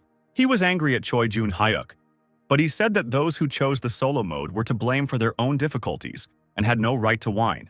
Kang Taesun looked at the chat, calculating how much time had passed since the labyrinth appeared in people's lives. This time was enough for the players of the simplest and normal modes to adapt to the new living conditions, and as long as they behave carefully, nothing will threaten them. People need to vent their pent-up emotions somewhere, if not on the enemy, then on other players they meet in the chat. Kang Taesun remembered this period from his past life, but things weren't so bad back then. Choi Jun Hyuk incited hatred among people online and directed it towards solo players and Kang Taesun personally. He believed that Taesun's advice on how to obtain unique skills was just advice on suicide. Kang Taesung entered the chat and Choi Jun Hyuk unleashed all his indignation on him. This guy had already created a guild of low-level players and needed a common enemy to control the crowd. So he directed the collective anger at the solo players. Players of different modes cannot meet in the labyrinth, and the stories of the loners sound impossible to others. Kang Taesun had knowledge that other players couldn't access, so he typed a message specifically for Choi Jun Hyuk. Choi Jun Hyuk read it, and it said that they would meet in a month. Kang Taesun closed the chat and ran to the last room, followed by a curious ghost who still had no idea what Taesun had done. In the last room was the vice chief of the orcs, Latran. This was a powerful enemy, against which not all adventurers could put up a worthy resistance. The ghost expressed confidence that Kang Taesun would have no problem with this enemy. Latran was glad to meet Taesun. He said that his orc comrades had already left satisfied. Kang Taesun remembered that all the orcs he killed met their deaths with a smile. Latran said that the battle itself was more important to his people than killing the enemy. Latran called the orcs slaves, locked in the labyrinth, not knowing when they would be freed, and Kang Taesun gave them all a noble death. This orc drew his sword and declared that he too intended to die with dignity. The system reported that Latran had activated powerful abilities. This was a formidable enemy. Kang Taesun was glad because this was exactly the kind of opponent he wanted to meet. He was easier to defeat than either opponent expected. And before his death, Latran asked if he had been defeated by an ordinary adventurer from the 5th floor. Latran managed to notice that Kang Taesun was not a master of swordsmanship, but he could use air weapon mastery and moved like a fighter with a lot of personal experience. Latran was glad to accept death from such an enemy, and he wished Taesun victory. The system reported that Baltazar's test was successfully completed and the 5th floor boss was defeated. Light feathers swirled in the air, and system notifications listed the trophies Kang Taesun had earned. One of the rewards was the trigger skill Proof of Victory, which allowed you to choose one stat that would constantly increase. Kang Taesung chose Mana and set Proof of Victory to this property. In addition, Kang Taesun was again offered the Apostle contract, but as before, he refused it. Baltazar was pleased with the choice the player made, and as a reward, 2 chests appeared in front of Kang Taesun. The ghost assumed that one contained a regular reward, and the other contained a reward that had been moved from the secret room when the layout of the labyrinth changed. In the chest, Kang Taesun found a shining, ornate sword, which had similar stats to the ceremonial sword of Rakaratus. The second chest contained the Knife of Self-Sacrifice, which allowed you to accumulate health. Kang Taesun immediately tested it, cutting his hand until it bled. The knife acted like potions, restoring health which could be useful in emergency situations. The reward for the stealth exploration was the Robe of the Dark Vaults, a cloak that lasted for 1 second. Kang Taesun put on his cloak and became invisible. Now he was ready to move on. The ghost asked if Kang Taesun would now be walking with 2 blades at once, and reported that his own sword school was similar. According to the ghost, he was a sword master and developed sword art himself based on the schools of the Cavered Empire. But he did not intend to teach Kang Taesun because his current stats were not suitable. Kang Taesun doubted his words, but the ghost told him to focus on diving into the abyss, and when he became even stronger, he would inherit the skill. The 6th floor looked like a swamp, with stunted trees growing and a greenish fog swirling around. Kang Taesun trudged through the swamp mud, remembering how Lee Tay Young had complained about this place. Lee Tay Young also said that the local monsters were not affected by the swamp and could move around it without difficulty. Two anthropomorphic lizards armed with tridents appeared from behind the nearby trees. Kang Tyson drew the flame staff and set fire to the ring of swamp around him. After that, he struck down the enemies with his weapon. The ghost asked how Tyson guessed that the swamp was also an enemy. The player did not answer him. The next lizard stood behind Kang Tyson, not approaching, and he called out to him. Tyson defeated this opponent with one blow. Ghost and Kang Tyson moved on, leaving the lizardmen's corpses to burn, and Ghost declared that it had been too boring a battle. They found a tower. One of the bricks in its wall was noticeably protruding. This was clearly a trace left by Lilith. Kang Tyson pressed this brick, and a staircase appeared around the tower. Lilith looked out of the window and happily invited the guests into her secret room. Kang Tyson and the ghost went upstairs. Lilith sat on a chair and looked thoughtful. There were shelves with books and vessels along the walls of the room. The ghost rudely asked the girl what she was doing, and Lilith happily reported that for the first time in her life she was posing as a great magician. Lilith began to explain what magic was. According to her, this art could not be simply trained on one's own. It could only be earned or found a teacher. Using magic, one could do things that were not possible with skills, because magic could change space and time, as well as control fire. Lilith realized that if Kang Tyson was now her student, then he should treat her with special respect. Kang Tyson thought it was easy for him and addressed Lilith as master, but this caused the ghost to become angry. Lilith called magic a real mystery and then created a cloud of flame above her own palm. She asked Kang Tyson what he saw, and when he answered, she explained that he could only see like those who did not possess magic. Lilith knew a reliable and easy way to get magical powers. For this, it was necessary to make a contract with the god of magic. The ghost said that there were no cases of gods personally training someone. It only happened with Lilith. Kang Tyson asked if he would also have to make a contract with the god of magic. He had already rejected several apostle contracts and did not want to make this one. Lilith replied that such a deal would not be necessary, and then touched him, and the system notification noted that Kang Tyson had received magic. Lilith happily announced that anyone who possessed such power could pass on their skills to others. The girl created a flame above her palm again and asked Kang Tyson what he saw now. Now the flame looked different, and Kang Tyson felt different. Lilith waved her hand enthusiastically and announced that she would now explain to her student the various ways to study all types of magic. Lilith said that the simplest method was extracting magical power from some tool or staff. Kang Tyson had two staffs and he showed them to his teacher. Now they could take both items and extract all the power they had, giving Kang Tyson the ability to create fireballs and psychic attacks. After completing this action, Kang Tyson and Lilith noticed that both staffs had lost their color and turned gray. Kang Tyson created a fireball with his own hand.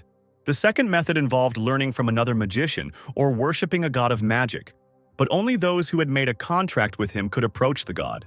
Lilith brought gifts to the god instead of Kang Tyson, and then taught him the knowledge she had received, while he only had to pass on his trophies to the girl.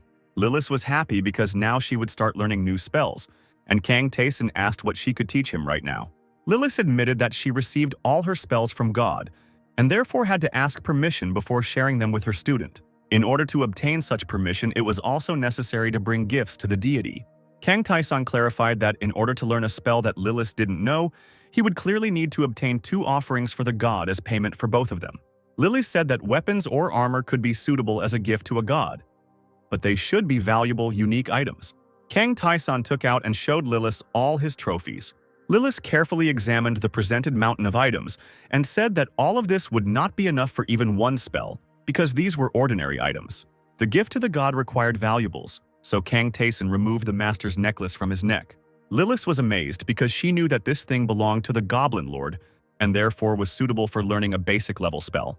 Kang Tyson didn't think this was enough, so he showed Lilith the Scarlet Ceremonial Sword. Lilith said that this thing would also work, but Rakaratus might try to deceive. Kang Tyson was not surprised. The last item Kang Tyson showed Lilith was the worn wooden staff. Lilith explained that although the items were of the same level, the gods preferred items that were related to them, so the staff was the best offering of all. The girl asked Kang Tyson what spell he wanted.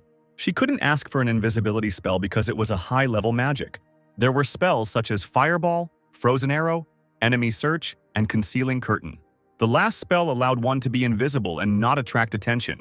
There was also magic that could create water and food, and Kang Tyson wanted to learn exactly that. Kang Taesang believed that the staffs could do other things, and he could always come back to learn more. Lilith took her own magic wand, topped with a shining crystal, and addressed the god. Kang Taesang felt a heavy gaze on him, and it seemed to him as if God was laughing. He saw a huge eye, with a starry sky instead of a pupil, and a stream of radiance emanating from it. When this was over, the system noted that Kang Taesang had received a spell that could conjure some water and food. Lilith was surprised that it was so easy to get the spell, because she expected there would be difficulties, and reminded that the warrior, who was the ghost before, had encountered them. The ghost stated that Kang Taesang was a completely different case, since none of the gods hated him. Lilith asked if Kang Taesang wanted to learn anything else, but he didn't have anything else suitable to offer. They agreed that Taesang would return later, when he had obtained more trophies, and said goodbye. Kang Taesang returned to the ominous forest around the tower, and he could light his way with a fireball. It was much more convenient to summon flames now that it no longer required additional items. The ghost said that from now on, they just needed to go further along the floors and bring the obtained things to Lilith. But Kang Taesang didn't listen to him, looking at the system's notifications. The ghost also looked at the message and saw that Taesang's unbreakable shield had grown noticeably. Kang Taesang began to undress, which greatly surprised the ghost. The player was going to take off all his protective equipment to look like defenseless prey in the eyes of the monsters. The lizards noticed him and immediately attacked. The trident that Kang Taesang used to hit the first enemy dealt him 20 points of damage. With the next move, the player threw the lizard away. The ghost asked Taesang what this strange training gave him, but the system notification showed the received trigger skill, which completely nullified the enemy's first attack. The lizard attacked again, but failed to inflict any damage on the player. Kang Taesang was able to take advantage of this and defeat his opponent. The ghost admitted that this skill was incredibly useful. In the past, Kang Taesang used the skill Nullify First Attack and could cancel any attack that the enemy used as if it had never happened. The ghost suggested that it would be impossible to obtain such a skill without the unbreakable shield. But Kang Taesang knew that it would simply cost him a lot of effort. Kang Taesang was able to earn unusual skills and was now going to continue, because so far, he had only received the nullification of the first attack. The ghost asked in amazement if there really was a way to reset the second and subsequent attacks. Kang Taesang walked towards the nearest door unarmed, and Ghost continued to wonder how he was going to block 2 attacks in a row. After all, even with the unbreakable shield, Kang Taesang's health units were not enough to do this. Kang Taesang replied that he had 3 more jars of blessing pollen. The ghost thought that the pollen was just a pretty trinket, but Kang Taesang poured the contents of all 3 jars on himself. After this, Kang Taesang decisively opened the door to the room where the lizard was also. The ghost was scared. He didn't understand how pollen could solve the problems with the insufficient strength of the shield. The lizard's trident was supposed to pierce Kang Taesang, but the first attack's nullification canceled out the strike completely. The second hit counted, but did less damage than it should have. The lizard continued to attack, and Kang Taesang relied on luck, because he knew that a lot depended on it. The next blow crushed Kang Taesang's shield. Fairy Dust gave the player control over the chance that using 3 doses at once would cause minimal damage. Kang Taesang received a second attack nullification, as he was able to withstand the lizard's attack without much harm. The battle was still going on, but the blessing pollen had not stopped working. Kang Taesang dealt a powerful blow to the lizard. He managed not only to push back the enemy, but also to break through the walls of the room in which the battle took place. The ghost said that Taesang would go to any lengths to gain abilities, and they then set out to find new enemies. The next lizard was struck by Kang Taesang with a precise blow to the heart. This earned him the ability Vital Strike. They stood with the ghost in the middle of a clearing strewn with the bodies of defeated lizards. Hitting a vital point allowed for much more damage to be dealt. With this skill, you could go to the boss of the 6th floor. Before entering the last door of this floor, Kang Taesang created a glass of water and a bowl of porridge using magic. Sitting down under a piece of wall, he ate the food he had received. They discussed with the ghost how to use mental attack spells. Lilith explained that magic in the labyrinth is also a kind of skill. Kang Taesang tried to create an object out of fire using magic, but he was not satisfied with the result. He imagined the desired shape, but it did not affect the result. The ghost said that what Kang Taesang was trying to do was considered high-level magic, and Taesang was unable to control magic of that rank. Kang Taesang created 3 fireballs. Kang Taesang continued to practice his new skills and created a ring of fire using magic. This was not the result he was trying to achieve, and so he looked thoughtfully at the 2 fireballs in his hands. He wanted to be able to combine fireballs, but the flames just hovered above his palms. Kang Tyson came up with the idea of testing what would happen if he launched a fireball into flight. In flight, the flame looked different than when frozen. Kang Tyson had a new idea for skill development, but he wasn't sure it would work. The player drank a potion that restores mana. Having fully restored all of his abilities, Kang Tae-san created a new fireball. He waved his hand to make the magical flame move as well. After this, Kang Tae-san ran, moving in the same direction as the fire. He continued to create fireballs as he ran. Stopping, Kang Tae-san thought about what else he could do with fire magic. He managed to come up with a way in which several balls could be combined. The ghost was amazed by the discovery made by the player. Kang Tae-san continued his training, intending to deal with magic in the same way as he did with the other skills in the labyrinth. Gathering several fireballs into one huge one, Kang Tae-san sent it towards the wall. The system notification noted that the player had learned the new spell Fire Volley. Tae-san's plan had been a complete success. With new skills, the player went to the boss of the 6th floor, a giant lizard. Kang Tae-san created the fire blast that he had been training for this fight. The flames hit the wall above the lizard, but failed to cause significant damage. Kang Tae-san activated despair and madness and sent them towards the enemy. Overwhelmed by these emotions, the lizard began to tear his own face with his claws. Kang Tae-san created a fire blast and directed it at the enemy. The next moment, he sent powerlessness and confusion upon the lizard. The ghost realized that the lizard was unable to resist the psychological attack and the flames at the same time and received multiple injuries. The lizard was unable to repel the incessant fire attacks and was defeated. Kang Tae-san said that he had previously only used magic as a support, but now he would be able to achieve much more. In the chest, Kang Tae-san found the engraving scroll and the ice heart staff. He also got the fighter's necklace, but compared to the Goblin Lord's necklace, it was much weaker, and Kang Tae-san was going to take his trophies to Lilith so that she could teach him new spells. The ghost said that he hoped that they would just move on now, and called Kang Tae-san a very calculating player. They found Lilith and gave her the fighter's necklace as an offering to the god of magic. Lilith took her staff and turned to her patron to request a new spell. This new magic was Ice Arrow, and Lilith immediately passed this skill on to Kang Tae-san. Kang Tae-san and the ghost found Lilith in a small house on one of the tall trees in the forest. Kang Tae-san hadn't known before that new zones could appear on a floor after it was cleared, but Lilith assured him that she was a master at finding such monster-safe places. Kang Tae-san activated the ice arrow and looked at it, thinking about the new possibilities it would open up. The ghost guessed what Kang Tae-san was thinking, but Lilith looked at her friends in bewilderment. She asked what they meant and what improvement they were talking about. The ghost invited everyone to go out into the open space, and Kang Tae-san demonstrated the fiery power of magic that he had mastered on his own. Lilith was amazed because it was a high-level spell, and she herself in 100 years managed to learn only one low-level technique, invisibility. Lilith exclaimed that the difference between spells of different ranks was incredibly high, and spells for beginners only imitated real witchcraft. Kang Tae-san offered to show Lilith how he achieved such a result so quickly. After a few seconds of training, Lilith fell to the ground, her face turning gray. Kang Tae-san was surprised that she couldn't learn, but Lilith said that mages never go through difficult strength training, and that's why it was so difficult for her. Lilith quickly recovered and stood up to thank Tae-san for teaching her the difference between the teaching systems. Kang Tae-san said goodbye to the girl. They agreed to meet on the next floor when he would bring her new trophies.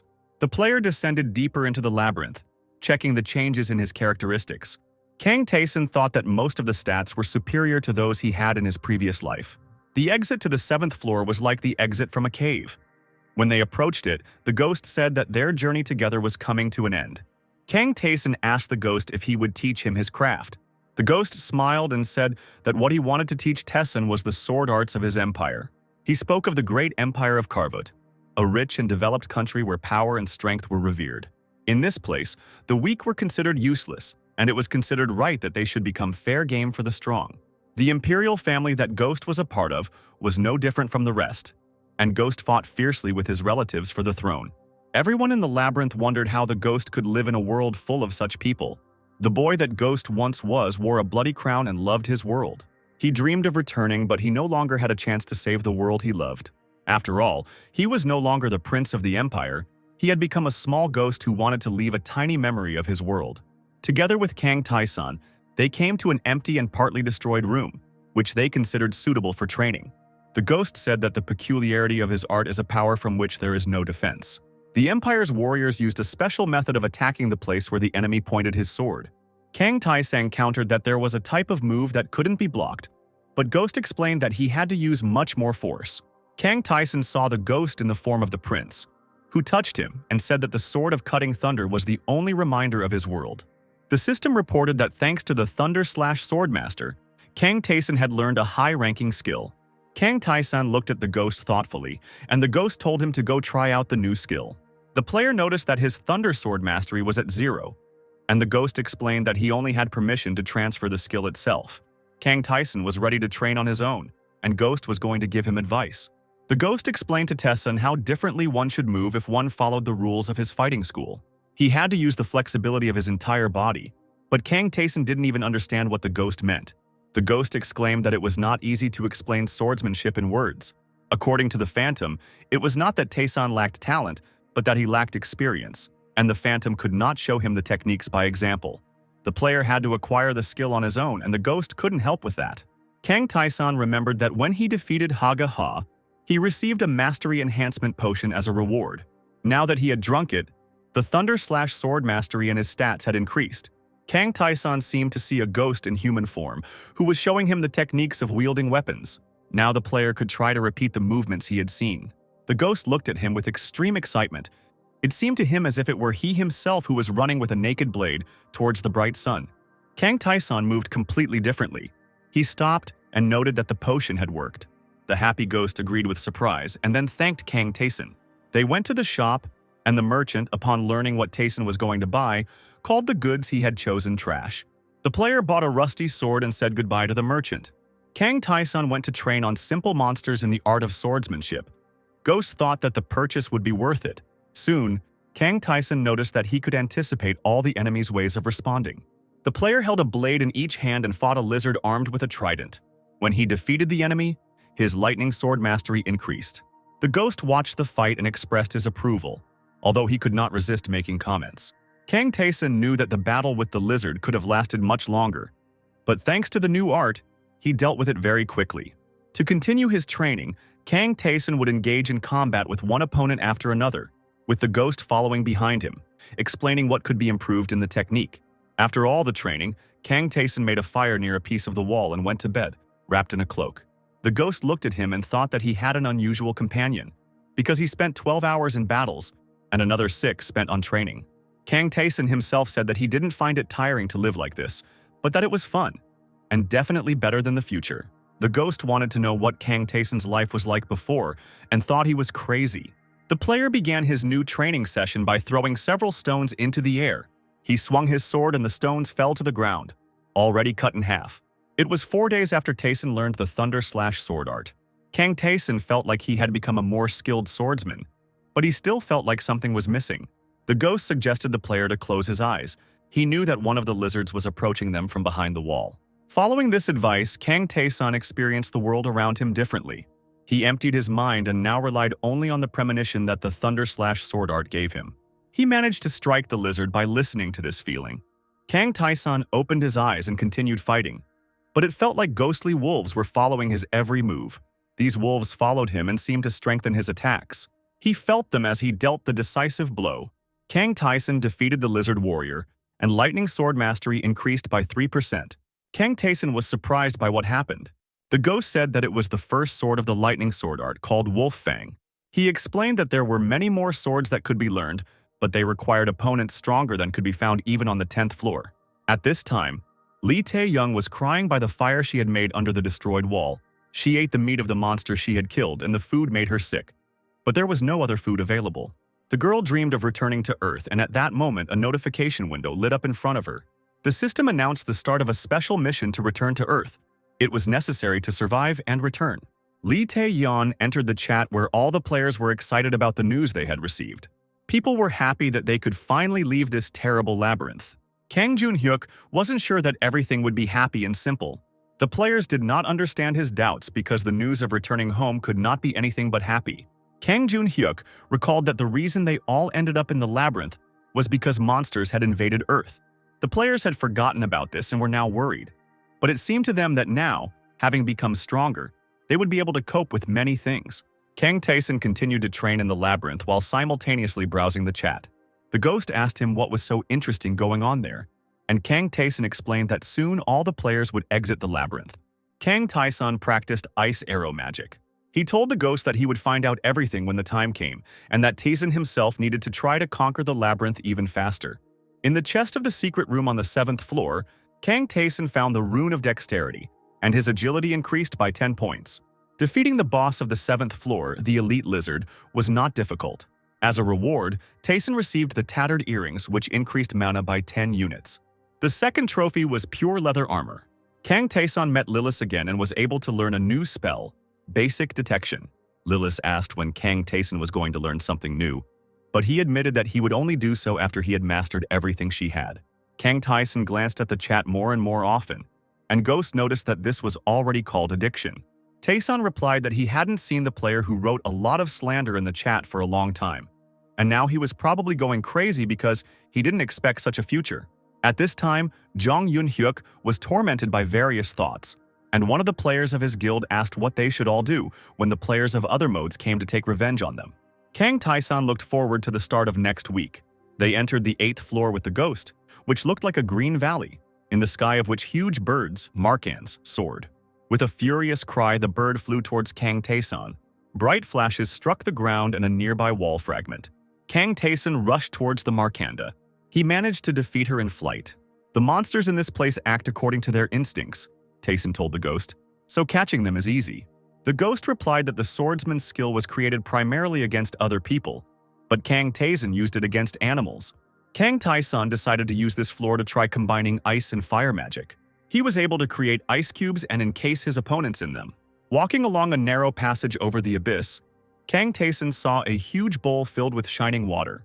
This was the altar of Omen, the god of trials, who delighted in adventurers discovering new powers and talents within themselves. The system reported that Omen wants to offer a trial for traveler who came to his altar. Kang Tae-sun said he had no reason to refuse.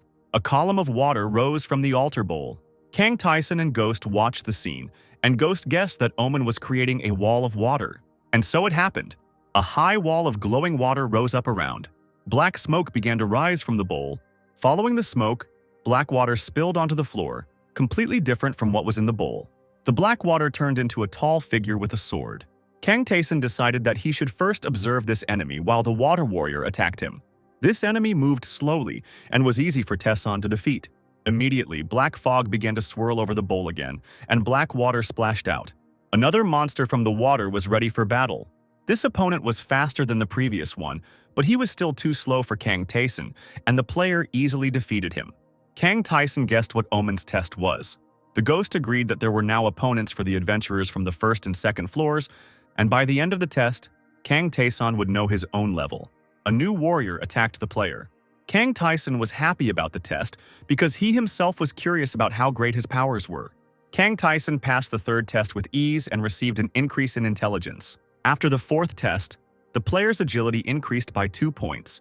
The 5th opponent was noticeably stronger and faster than the previous ones, and Kang Tae-sun also noticed that they were starting to use skills. The player has activated Ice Arrow. This weapon smashed the water warrior to pieces. Kang Tae-sun defeated the 6th warrior with the help of fire. The player was glad that after each battle his mana was restored. This gave Tae-sun the opportunity to explore many different techniques and methods.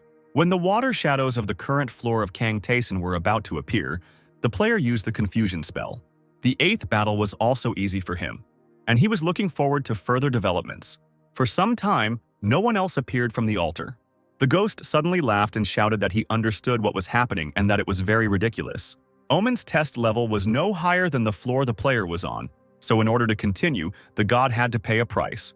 The ghost explained that the deity was curious to see Kang Tae-sun's potential, but Omen was not ready to reduce his area of influence yet. Kang Tae-sun stood thoughtfully over the altar and thought that this was taking too much time. It would be more useful to go through the labyrinth. The altar cup seemed to react to these words and splashed water again. Kang Tae-sun saw that Omen had decided to offer him a more challenging test. The ghost looked at this and laughed until he cried, because the system reported that Oman was experiencing mixed feelings. Kang Tae-sun waited impatiently for the shadows from the floors he had not yet reached. A new shadow rose from the altar. Kang Tae-sun managed to hit her as well by activating spiritual growth. In addition, the fight with the 9th opponent increased skill and dexterity. Kang Tae-sun noticed a detail that was unclear to him. The water shadows of the warriors did not resemble a specific person, but they must have had their own story. Among them were those who lost the trial, those who made a contract with God, those who sold their souls and ended up in the abyss. All of them were shadows of different warriors who were lost in the labyrinth. Kang Tae-sun activated Fire Blast and directed it towards the water shadow. He caused madness. And lastly, he created ice arrows, which finished off his 10th opponent. The player asked the ghost if these shadows were really not ordinary toys of the gods, since each of them had their own fighting style that they could try to adopt. Starting from the 13th shadow, the water warriors demonstrated new skills in battle. The shadow from the 14th floor relied too much on its unique abilities, so it was easier to defeat than the previous one. The 15th opponent was equal in strength to Kang Tae-sun or even stronger. To deal with him, the player used Fire Blast. Accelerating the flame to high speed, Kang Tae-sun directed it at the water shadow. Under cover of fire, the player launched an attack, augmenting his own strength with the Power Strike ability. Kang Tae-sun thought that he himself had more trump cards than shadows. After completing the 15th trial, Kang Tae-sun saw that these fights not only gave him experience boosts, but also increased his spiritual growth and other statistics. He found it amusing that there were about 60 different characteristics added in total. The ghost said that this was only possible with Kang Tae-sun. He was very curious to see how much stronger the player would become at the end of these trials. When it was time to fight the 18th shadow, Kang Tae-sun once again felt the presence of the ghostly beasts that accompanied his strikes. And yet, the water shadow got so close to him that he had to activate attack nullification to counter it. The Phantom commented on this fight, stating that the planned mutual destruction had failed, and Kang Tae-sun had defeated the 18th opponent. Ghost stated that nullification is easy to mislead the enemy because the system alert only appears after the hit has been dealt, and before that, the enemies cannot react to it. The 19th shadow attacked the player, and Tae-sun had to defend himself by using 2 swords at the same time. The system reported that this opponent was an enemy that could not be defeated, but this did not stop the player. The system counted this reaction as a passed test and assessed Kang Tae-sun's determination to go into battle against an invincible enemy. After going through so many trials, Kang Tae-sun had many enhancements against dangerous opponents. Water Shadow Raised Storm.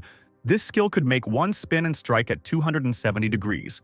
Kang Tae-sun knew the weak point of such an ability. When the Water Shadow turned its back and could no longer stop its movement, it was time to strike. Kang Tae-sun put extra power into this strike, and the enemy was defeated.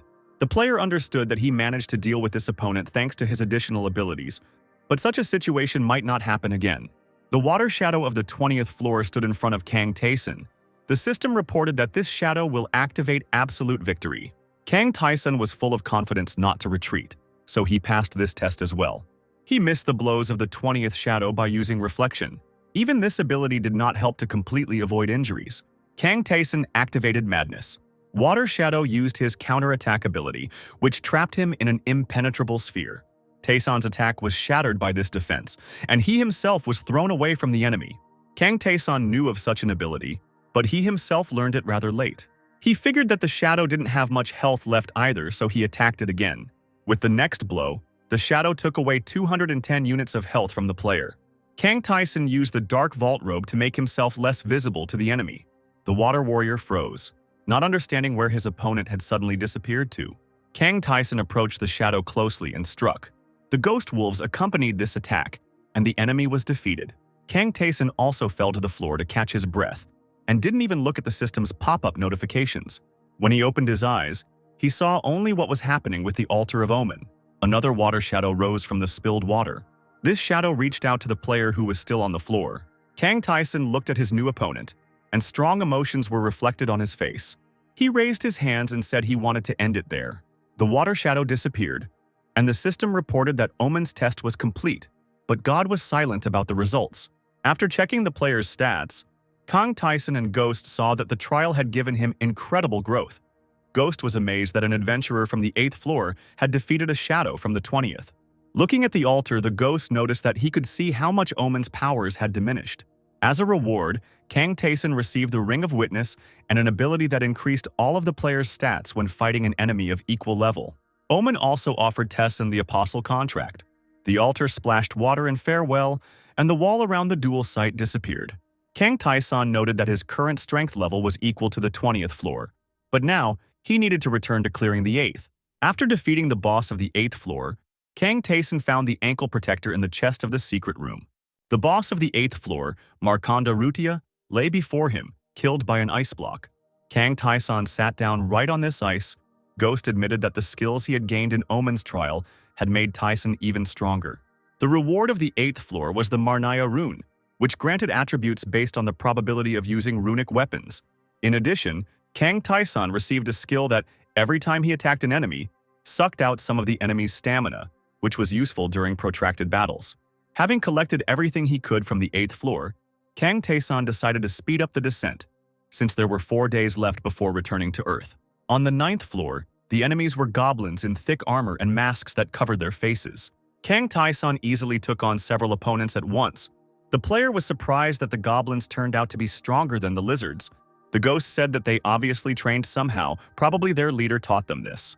Kang Taeson knew that the one he had defeated before, Hagahwa, was the previous leader of the goblins, and the current one was somewhere on this floor. With 3 days left before returning to Earth, Taeson reached the Goblin Elder, armed with a sword and a staff with skulls. The Goblin Elder began with a psychic attack, which he sent using his staff. Kang Taeson wrapped himself in the cloak of concealment and moved closer to the enemy. He cut off the goblin's head with one blow. Together with the ghost, they stopped near a wall, the painting on which depicted many goblins. Kang Taeson activated trap detection and sent a search pulse towards that wall. Behind it was another room, in which sat a huge goblin. The system called him Looter, the Lord of Goblins. Looter said that if Kang Taeson killed Hagahwa in battle, he would die satisfied. Looter thanked the player for Hagahwa and said that in the end he was destined to be killed too, but he wanted to leave something as a memento of himself. He stated that dying as a goblin lord was better than remaining a simple fighter. Kang Taeson decided that Looter had ousted Hagahwa because of his greed for power. Looter stood up and picked up 2 long spears, stating that he knew this day would come, but still felt strange. The opponents looked into each other's eyes, and the goblin lord said, "Let us fight, warrior." Kang Taeson's 2 swords and Lutra's 2 spears crossed, sparks flying. Kang Taeson parried the goblin's blows, but he was wondering how long it would take until he returned to Earth. Looter roared that he couldn't keep up with Taeson's quick movements and couldn't resist his skills and sword mastery. Kang Taeson asked him if he was going to give up. Looter continued to fight, declaring that he would never give up. He didn't care that he had no chance of winning. He was going to do his best. Kang Taeson replied that he was also ready to give it his all. Kang Taeson's powerful blow shattered the brickwork, and the crystals that hung from the ceiling rang as they swayed. Looter, who had fallen on this wall, was pleased with the force of the blow dealt to him. "Go forward, warrior," said Looter. Kang Taeson stood before the defeated Goblin Lord. He received the title of Kingslayer. Now, when fighting against a lord or king, he became stronger. Kang Taeson turned to the ghost and said that it was time to continue on their way. After visiting Lilith, Taeson learned the Veil spell, which could hide him from prying eyes. Then they visited the shop and bought a variety of potions. The reward for the 9th floor was the boots of increased speed. The secret room brought Kang Taeson the shining sword of frost. Now the 10th floor awaited them. This floor looked like islands floating above the abyss, covered with grass and the remains of stone tiles. Kang Taeson remembered the task that the ghost had given him. The enemy that needed to be killed was waiting for them on the 10th floor. The ghost thanked Kang Taeson for the opportunity to leave a trace of his existence in the world. The Phantom's world died, and after it the Phantom itself, but now at least memories of them will remain. The ghost regretted that he would not have time to teach Taeson the second sword skill, but he was sure that the player himself would cope with this task someday. Kang Taeson looked at him and thought that he himself was unsure of his future. The next monster's powerful steps made the ground shake. The ogre extended its huge paw towards Kang Taeson. Kang Taeson calmly grabbed the monster by its giant finger. He threw it back, hitting the ground hard. It was an easy victory. At the edge of the island was the secret room of the 10th floor. Kang Taeson opened it by activating trap detection. The ghost was surprised that with his current capabilities, Kang Taeson was wasting time improving his skills when he could have simply destroyed all the traps. A skeletal hand appeared from the wall of the secret room. The trophy blue ring needed to be removed from it. Now Ghost and Kang Taeson stood in front of the boss's room. The ghost said that behind this door is the one who killed him, and when Taeson deals with this enemy, the task will be completed. Kang Taeson took out the engraving scroll and the Marnaya rune from his equipment bag. He applied them to the shining sword of frost, enhancing its properties. Kang Taesung asked if the ghost is considered a labyrinth creature. The The ghost replied that he was technically bound to his grave, but the mission allowed him to follow Kang Taeson. Kang Taeson guessed that it was the task he had received that had bound the ghost to him until it was completed. Taeson was curious which rule would take precedence. The ghost had no idea what the player meant. At that moment, reality above them split, and they saw the starry sky. The planet Earth appeared among the stars, and the system reported that there were 0 days left until return. The ghost watched what was happening, not understanding anything. Kang Taeson knew what would happen next and was prepared for it. A powerful force pulled the player back to his homeworld. He saw mountains and next to them a city consisting of high-rise buildings. Kang Taeson fell onto the asphalt and smelled the asphalt and the scent of grass, which was very different from what was in the labyrinth. Kang Taeson lay on his back, looking up at the sky, and thought that everything happened exactly the same as last time. Only this time he had an excited ghost with him, who wanted to know where they had ended up. The ghost had never heard of such a place in the labyrinth. At first, Kang Taeson decided to go into a grocery store where there was not a single person and all the shelves were destroyed. The smell in this place was unpleasant because in 3 months most of the products had spoiled. Kang Taeson only took long-life canned goods. Using fire magic, Taeson fried the food. It was a delicious meal that he frankly enjoyed. The ghost realized that they had entered the world of Kang Taeson, and the player's ownership extended to the ghost as well. Kang Taeson wasn't sure if this would happen because the ghost wasn't an object, but a living being. The ghost looked around and asked what kind of square-shaped objects he saw everywhere, which he called machines. Kang Taeson drew his attention to the rift in the sky and asked what he knew about it. It looked as if the sky was glass and had cracked open, leaving a hole in the sky where darkness was swirling. A green, shapeless, multi-eyed monster emerged from the rift. Kang Taeson said that it was what was destroying his world. The ghost said that he felt some kind of force, but he could only figure it out if he got closer. The green monster pounced on Kang Taeson. The player grabbed him by his long tentacle. Kang Taeson held the monster out at arm's length and asked the ghost what he thought it was. The ghost assumed that it was a slave of a deity, but the energy of the monster felt completely different. He didn't understand what it was, or why anyone would want to create such a creature. The ghost said that this creator was very strong, stronger than Rakaratus, and Kang Taeson meanwhile burned the monster with a fireball. The ghost asked if Kang Taeson had brought him along to ask such questions, but the player didn't see anything wrong with that. The system sent a new task. It was to arrive alive at the Anyang City Hall. Kang Taeson and the ghost were walking down a ruined city street, and there were no people around at all. The player assumed that most people chose not to enter the labyrinth, hoping to hide and wait for rescue on Earth. The corpses that lay in the streets of the deserted city were the result of such a choice. The ghost asked why Kang Taeson was walking so slowly, and he replied that he was going to meet someone. Ghost assumed that these were the players that Taeson taught his moves to in the chat, but Kang Taeson was expecting another person. First they heard footsteps, and then they saw a figure in thick armor. Kang Taeson looked at the man who appeared while he asked where he was going. Then the armored player asked what difficulty level Kang Taeson came from. It was Gum Jun, smiling as he extended his hand to Daesun, inviting him to join the group of survivors. Kang Taeson looked at him and remembered him from his past life, how he laughed, and how he later died protecting people. Gum Jun waited for the answer with a smile.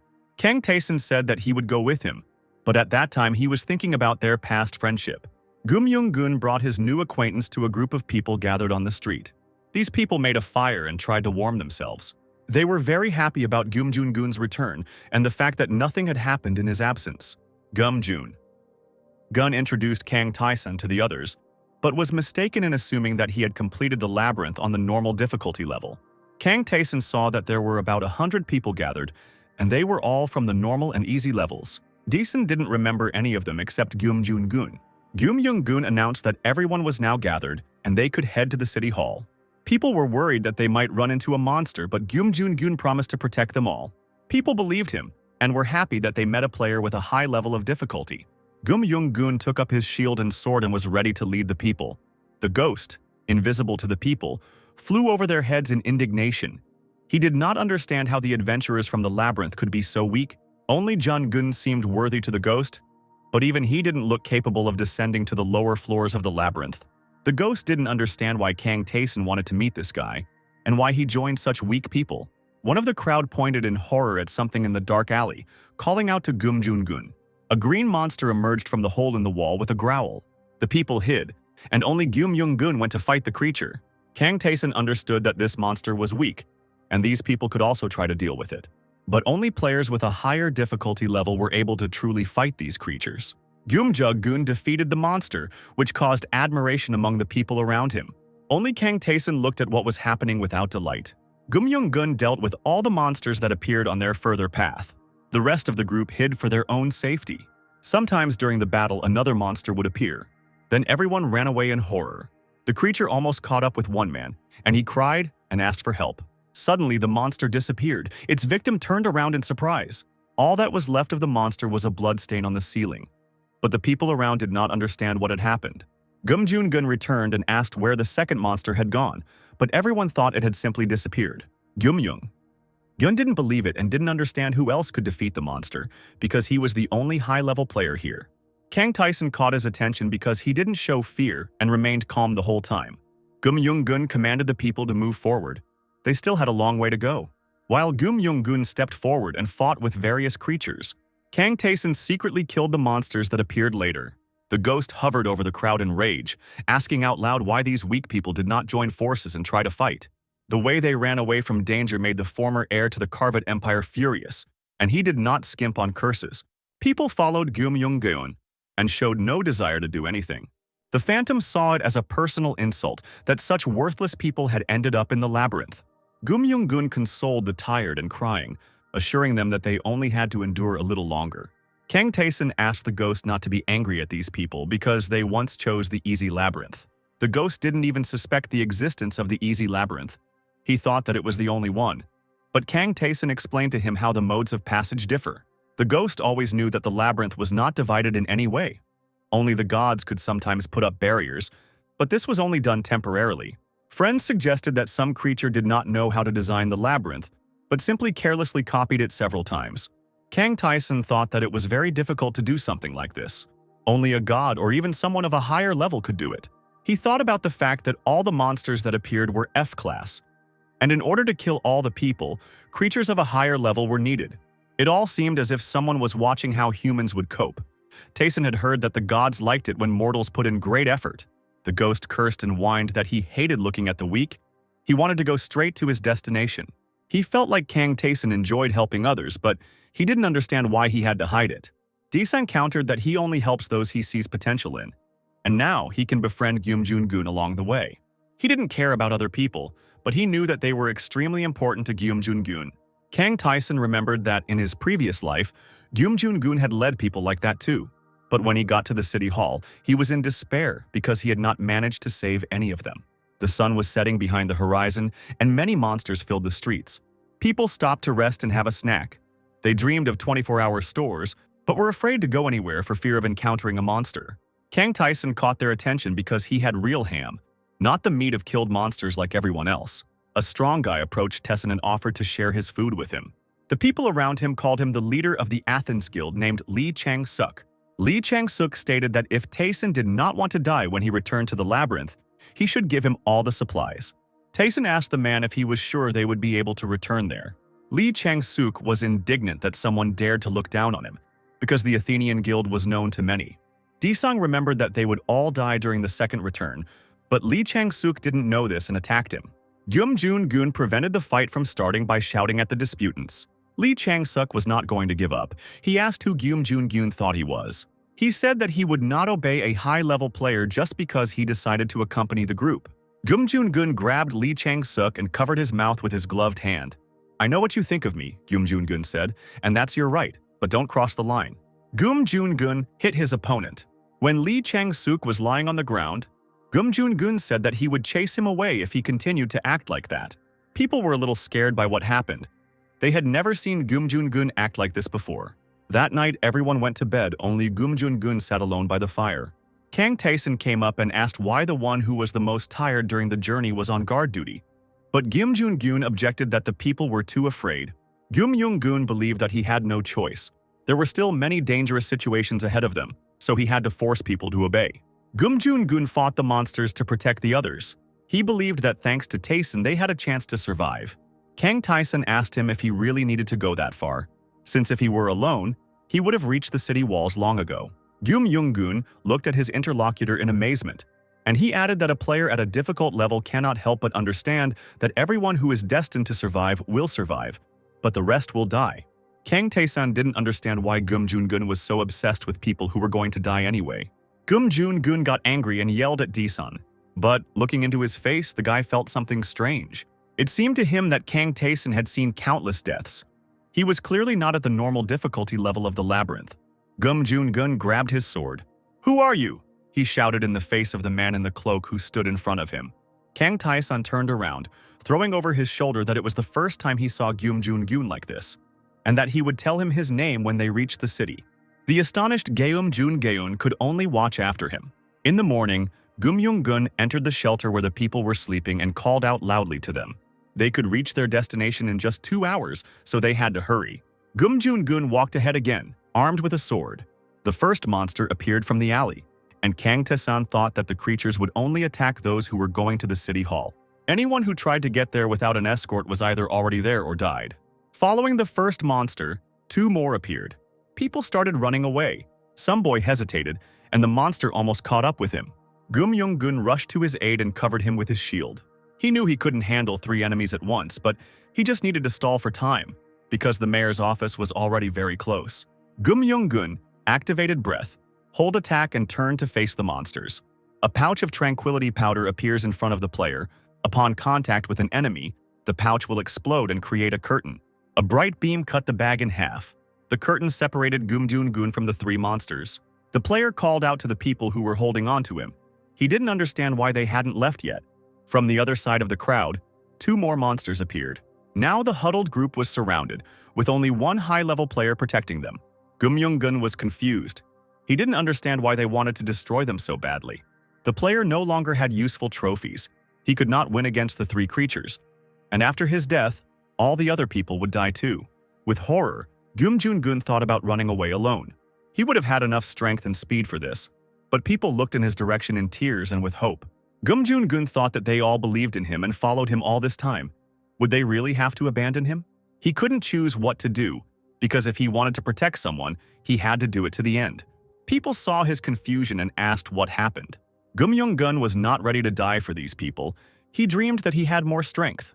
A man in a cloak stepped forward from the crowd and asked if Gum Jun-gun was going to leave. The monsters were getting closer and closer, and Gum Jun-gun asked if Kang Tae-sang was reproaching him. Kang Tae-sang replied that he would not blame him no matter what choice he made. And at that moment, he drew the shining sword of frost. Kang Tae-san wanted to know what happened on this day the last time Gum Jun-gun couldn't save everyone. The monsters attacked Gum Jun-gun, but they were unable to reach it, struck down by alien magic. Kang Tae-san stood above them, clutching the ice sword in his hands. He said it would be a little fun. Everyone, including Gum Jun-gun, watched the fight in amazement. Kang Tae-san turned his back to the monster. With a growl, he reached out to the player. Kang Tae-san acted as if nothing had happened. The monster flew into pieces, engulfed in flames. Kang Tae-san suggested continuing on to the city hall. Very soon they reached their destination. The building was completely intact and looked safe. Many of those who came met their loved ones at the city hall and were delighted. Those who had already been here were amazed that so many people had come. It was the first time such a large group had come here. Gum Jun-gun attracted everyone's attention. Everyone knew that he was the one accompanying the people. He wanted to explain how it really was, but Kang Tae-san put his hand on his shoulder. From the detached expression on Dae-san's face, Gum Jun-gun realized that he did not want to share the glory with him. Gum Jun-gun had to accept thanks. They all entered the city hall building. There were so many people here, Kang Tae-san guessed that about 100,000 survived. Tae-san kept to himself, avoiding the other survivors. Gum Jun-gun walked up to him and held out a bottle of water with a smile. Kang Tae-sang approved of Gum Jun-gun's use of the breath hold attack. Gum Jun-gun beamed and admitted that he learned this ability thanks to the chat, but he didn't fully trust the rest of the recommendations. Kang Tae-san said that he himself simply did what he wanted, both in the labyrinth and when he helped escort people today. Gum Jun-gun looked at him almost in tears. He grabbed Kang Tae-san's hand with both hands and began to thank him warmly. He understood that not only had they shared useful skills with him, but they had also saved him from death. And now, he was ready to always follow Tae-san. He didn't have time to finish speaking. A bottle of water flew into his face along with a demand not to say stupid things and to behave as usual. Gum Jun-gun continued to express his emotions, ignoring the skeptical reaction of his interlocutor. At that moment, another man in armor approached them and called out to Gum Jun. It was the dark-haired girl with the sword, Mentor Hui Yon. Kim Hui Young came because she needed to clarify something. Kang Taeson remembered this player leader from the high difficulty level. She also remembered Kang Taeson from the chat and called both boys with her, saying that out of the 100,000 people in the city hall, only about 1,000 could fight against the monsters. Kim Hui Young acknowledged that most came from easy or normal regimes, and there were very few safe places to sleep and food supplies. Gum Jun said that it was obvious that Kim Hui Young should take command. Kang Taeson was surprised to hear that the easy regime guy Choi Yun-hyuk was demanding that the role of leader be given to him. Kim Hui Young believed that a commander who couldn't stand up to even one monster couldn't be one, but Choi Yun-hyuk claimed that she was simply underestimating the easy mode players. Choi Yun-hyuk took hostages in order to achieve his goal. Gum Jun asked excitedly who had been captured. The hostages were Lee Tay Young and Kang Jun-hyuk. Kang Taeson asked why they allowed themselves to be caught. Kim Hui Young said she did not know the details and that the captives were already tied up when she saw them. Kim Hui Young was going to observe the situation before intervening, but Kang Taeson had no intention of doing so, which surprised the woman. Kang Taeson said that he was going to trample this man. Kim Hui Young sharply objected that crimes and violence should not be committed. Kang Taeson said that the world has collapsed and the old laws are no longer valid. Kim Hui Young disagreed. She believed that rules should be followed and people cannot kill each other. Kang Taeson thought that she didn't change. He remembered Kim Hui Young in the destroyed world. She had strictly adhered to the rules even then. She died during the third return. She tried to save everyone and obey the laws. Kim Hui Young looked at Kang Taeson and thought that this man was dangerous and could commit murder. She saw no other choice. She had to stop him. Without warning, Kang Taeson struck Kim Hui Young, sending her to the floor. Gum Jun shouted at him. Kang Taeson used magic. He disappeared before Gum Jun could figure out how to stop him. Kang Taeson was in a hurry to meet Choi Yun-hyuk. Choi Yun-hyuk stood by the window, admiring the city. He liked the power he now had. He liked it when people fell on their knees before him, begging for mercy. In his life before the invasion, he would come to these unfortunate people and demand money, threatening them with death. He was looking out the window that day, and a sound caught his attention. He saw the monsters as they descended from the sky. In the labyrinth, one guy saved his life. He smiled and said that it is at moments like these that you need to help your loved ones. Choi Yun-hyuk looked at the man with surprise. He himself killed other players for trophies. There were no laws or rules in the labyrinth, but in such a confined space, even the slightest push could change everything. This place hosted high-level players. In case of disagreements, they could negotiate or use violence. Sometimes a reward could be obtained in this way.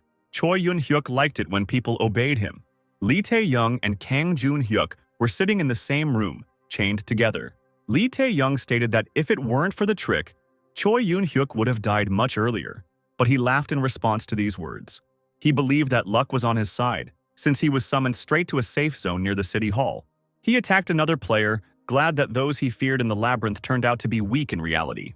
Choi Yun-hyuk believed that the solo players were too focused on survival and therefore were not particularly strong.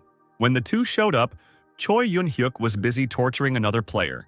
He held a knife to the player's throat and ordered Lee Tay Young and Kang Jun-hyuk to follow his orders. Lee Tay Young was the first to throw down her sword and surrender to Choi Yun-hyuk. "You should have been thinking about fighting instead of the hostage," he told the tied-up girl. He mocked his captives, claiming that the loner players, nothing of itself, do not represent. At that moment, Kang Taeson entered the room and asked if Choi Yun-hyuk really believed it. Kang Taeson was wearing a cloak and was difficult to recognize. Lee Tay Young looked at him carefully and guessed who it could be. Kang Taeson threw back his hood, revealing his face. Choi Yun-hyuk looked at this stranger and felt how dangerous he was. They stood opposite each other, and something dark was swirling in the air. Yun-hyuk's instincts were screaming at him to not let this man get close.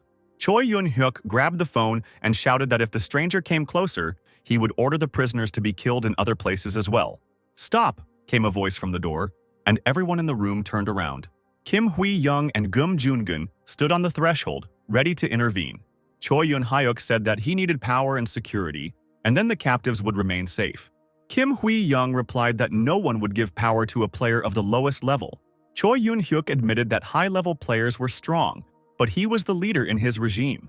He stated that Kim Hui Young had never commanded anywhere, so he did not dare to underestimate his experience. Choi Yun-hyuk thought that high-difficulty players were good at killing monsters, but they couldn't handle humans, and this Song wouldn't dare touch him either. The phone in Choi Yun-hyuk's hands disappeared in an instant. Kang Tae-sun used magic to take it away and crush it, causing the pieces to spray out. Choi Yun-hyuk didn't have time to understand how it happened. Kang Tae-sun looked at this man who disobeyed the laws, oppressed people, but did not remember that he himself could become an object of humiliation. In a rage, Choi Yun-hyuk wished for Tae-sun's death, and something jingled in his pocket. The building's massive metal supports began to collapse, breaking through the ceiling. Gum Jun called out in fear to Kang Tae-san, who was standing in a dangerous place. Kang Jun-hyuk and Lee Tay Young watched in horror as the heavy structure collapsed on Kang Tae-sun. Choi Yun-hyuk looked at the scene with a crazy look. He couldn't believe that his seemingly invulnerable opponent was defeated. His madness only became more apparent when he saw the system notification that Kang Tae-sun had taken 0 damage. The others also saw this notice and could not believe their own eyes. Kang Tae-sun crawled out from under the rubble. Choi Yun-hyuk shouted to his accomplices to all rush towards him to kill Kang Tae-sun. Armed members of his guild burst into the room. Kang Tae-sun calmly summoned an ice sword. Kim Hui-young also couldn't believe what she saw. Kang Tae-sun stood surrounded by many people who were about to kill him. The ice sword in his hand glowed faintly. He struck so fast that it was impossible to keep track of them. Choi Yun-hyuk kept his eyes on him as blood splashed onto his face. Kang Tae-sun killed everyone and noted that Lee Tay Young and Kang Jun-hyuk would have lost against so many opponents. Choi Yun-hyuk looked at him in horror and anger. Kang Tae-sun came very close to him and extended his hand to his face and said that he would not lose. People on the street took advantage of the safe time and even complained of boredom. The ghost sank down onto the green lawn to bask in the sun's rays. A loud noise caught their attention and they saw part of a wall collapse on one of the upper floors of a nearby building. The man in the cloak held the other by the head and pushed him towards the void. The ghost recognized Tae-sun and was delighted, thinking that something fun was beginning. Jong Yun-hyuk hung in terror above the void and tried to grab the hand that was holding him. He was less than half a step away from falling. He wondered out loud that a man like Tae-sun could exist. Kang Tae-sun replied that Yun-hyuk had said the same thing in the past, and both times he had died at Kang Tae-sun's hands. With these words, Tae-sun squeezed his fingers tightly. Blood spurted as Choi Yun-hyuk's skull shattered in Kang Tae-sun's hand. Kim Hui-young and Gum Jun were shocked by what they saw. Kang Tae-sun unclenched his hand, noticing that he had killed the man in exactly the same way last time. People looked in horror at the dead body that had fallen on the asphalt. They were scared that the man in the cloak had killed someone. They shouted that he was a murderer. Kang Tae-sun, accompanied by the ghost, descended from the building and walked away, thinking about what and how happened in his past life at this time. At that time, he was one of the simplest level players, and Choi Yun-hyuk was the leader, and it was not so easy to deal with him. He looked at his hand, stained with blood, and was surprised that it had been so easy this time.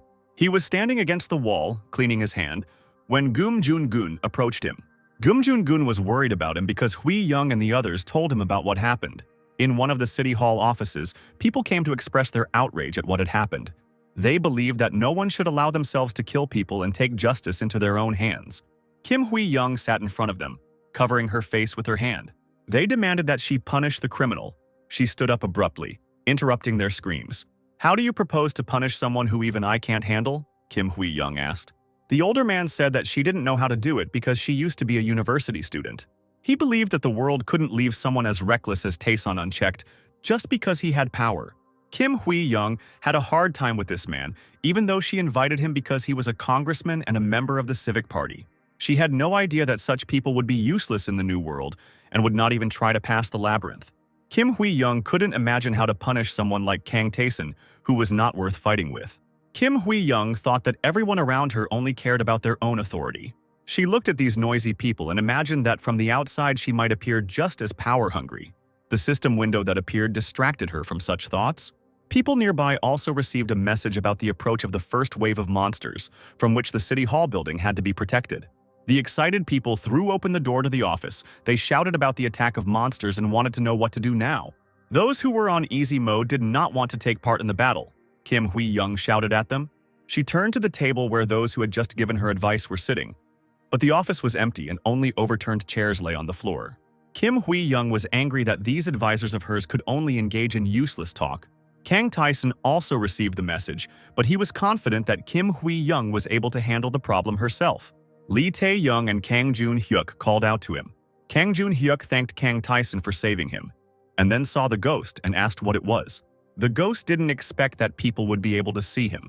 Kang Jun-hyuk asked if Ghost was part of some mission, but Ghost stated that he was not going to give them anything. Lee Tay Young looked straight into Kang Tae-sun's eyes. He remembered what she was like in that past life, confident and strong. And he also remembered how he found her dead that last time. Now she was completely different from that girl. And Kang Tae-sun noticed that she was afraid of him. Kang Tae-sun said he was glad to meet them and asked if they had seen the system's latest message. When he told them to draw their swords, both players were surprised. Kang Tae-sun told Kang Jun-hyuk that he had become too bold in the labyrinth and that he needed to understand his limits. Lee Tay Young, he said that she is too timid. Kang Tae-sun didn't want to see these two die, so he decided to teach them something. He sent them both a challenge to a duel. Taking out his sword, Kang Tae-sun said that testing their capabilities would be useful to them. Kang Jun-hyuk asked if their levels were too low to fight someone like Kang Tae-sun. Kang Tae-sun explained that during the training battle, all the participants' stats will be equal. The duel could have been refused, but Kang Tae-sun believed that they were obliged to accept the challenge. Kang Jun-hyuk agreed, even though Lee Tay Young called him crazy. Kang Jun-hyuk was happy to show Kang Tae-sun his capabilities and strength. He understood that he wouldn't be able to defeat Tae-sun in a normal fight, but if he equalized all the characteristics, he would have a chance. Kang Jun-hyuk drew his sword and began to attack. Kang Tae-sun parried his blows with ease. It was not at all easy to counter the techniques that Kang Tae-sun possessed. Kang Jun-hyuk took 8 damage in the first minutes of the fight. He was not at all prepared for this turn of events. He realized that no matter how hard he tried, he still couldn't block Kang Tae-sun's attacks. Kang Tae-sun whispered that Kang Jun-hyuk just needed to admit that he was weaker. This made the player furious. He rushed into the attack, burning with indignation. A moment later, he was on the ground. Kang Tae-sun listed what makes the difference between fighters, adding that normal strength is not enough to survive in solo mode. Kang Jun-hyuk didn't understand why feelings, thoughts, and sensations could influence a fighter's characteristics. Kang Tae-sun said that he would continue this fight until Kang Jun-hyuk understood. Half an hour later, Kang Jun-hyuk collapsed on the grass again. Kang Tae-sun stood over him and asked if he had finally realized his true level. Kang Tae-sun turned to Lee Tay Young. The girl said that she already knows her capabilities and will never cross the limit. Kang Tae-sun replied that her problem was different and told Lee Tay Young to get ready. He attacked the girl and she needed to react in time. Lee Tay Young closed her eyes and blocked his sword. She was forced to crouch, but she managed to block the blow. With a loud scream, she tried to attack herself. Kang Tae-sun's sword flew dangerously close to her. Lee Tay Young barely managed to block it. The girl made another attempt to go on the attack. From the outside, her movements looked haphazard, but so far she had managed to parry all attacks. Kang Tae-sun put his hand on Lee Tay Young's shoulder. With one push, he knocked her down onto the grass. He asked if he liked it, whether schedule. He told Lee Tay Young that she was not as weak as she seemed. Kang Tae-sun declared the training over and was now going to teach them how to gain new skills and pass the labyrinth. The sky over the city darkened as he finished his story. Kang Tae-sun allowed the information to be shared with other players, and as he parted, he asked Lee Tay Young and Kang Jun-hyuk not to die. They looked at each other, not quite understanding him. Kang Jun-hyuk said that he used to think that Kang Tae-sun was a very cold person, but he suddenly said warm words to them. Kang Tae-sun replied that if he were a cold person, he would not share useful information with them. Now it was time for them to rest, and they went their separate ways. Kang Tae-sun checked how much time was left until the first wave. Kim Hui-young was studying the defense plans in her office and felt like she was going crazy. "What happened?" someone called out to her from the window. Kang Tae-sun stood by the window, and it was unclear how long he had been there. Kang Tae-sun advised her to close the window, since those with high stats could easily climb through it. Kim Hui-young looked at the man in confusion, and he asked her about the current situation. She explained that she wanted to take people out of the city hall building, divide them into groups, and place them on different sides. Kim Hui-young was upset because some refused to fight, and those who agreed were not easily convinced. Kang Tae-sun offered to leave one side to him. "Ready. I am protect it yourself." Kim Hui-young asked if he could do it, but Kang Tae-sun had no doubts about it. She thanked him, and Tae-sun asked her to survive before leaving through the window. The countdown to the start of the wave has begun. People didn't want to fight at all. On the south side of City Hall, Kim Hui-young inspired them by her personal example. On the western and eastern sides, the leading positions were taken by Gum Jun, Lee Tay Young, and Kang Jun-hyuk. On the north side of the city hall, there was only Kang Tae-sun, alone. A crack, already familiar to many, appeared in the glass wall of the building. Kim Hui-young watched the scene with anxiety and determination. A wall of green light separated the people. Many monsters of different kinds rushed towards the city hall. People screamed that the creatures were advancing. They tried to run away and called for help. Others pounded their fists on the wall that had emerged, which was even inside the city hall.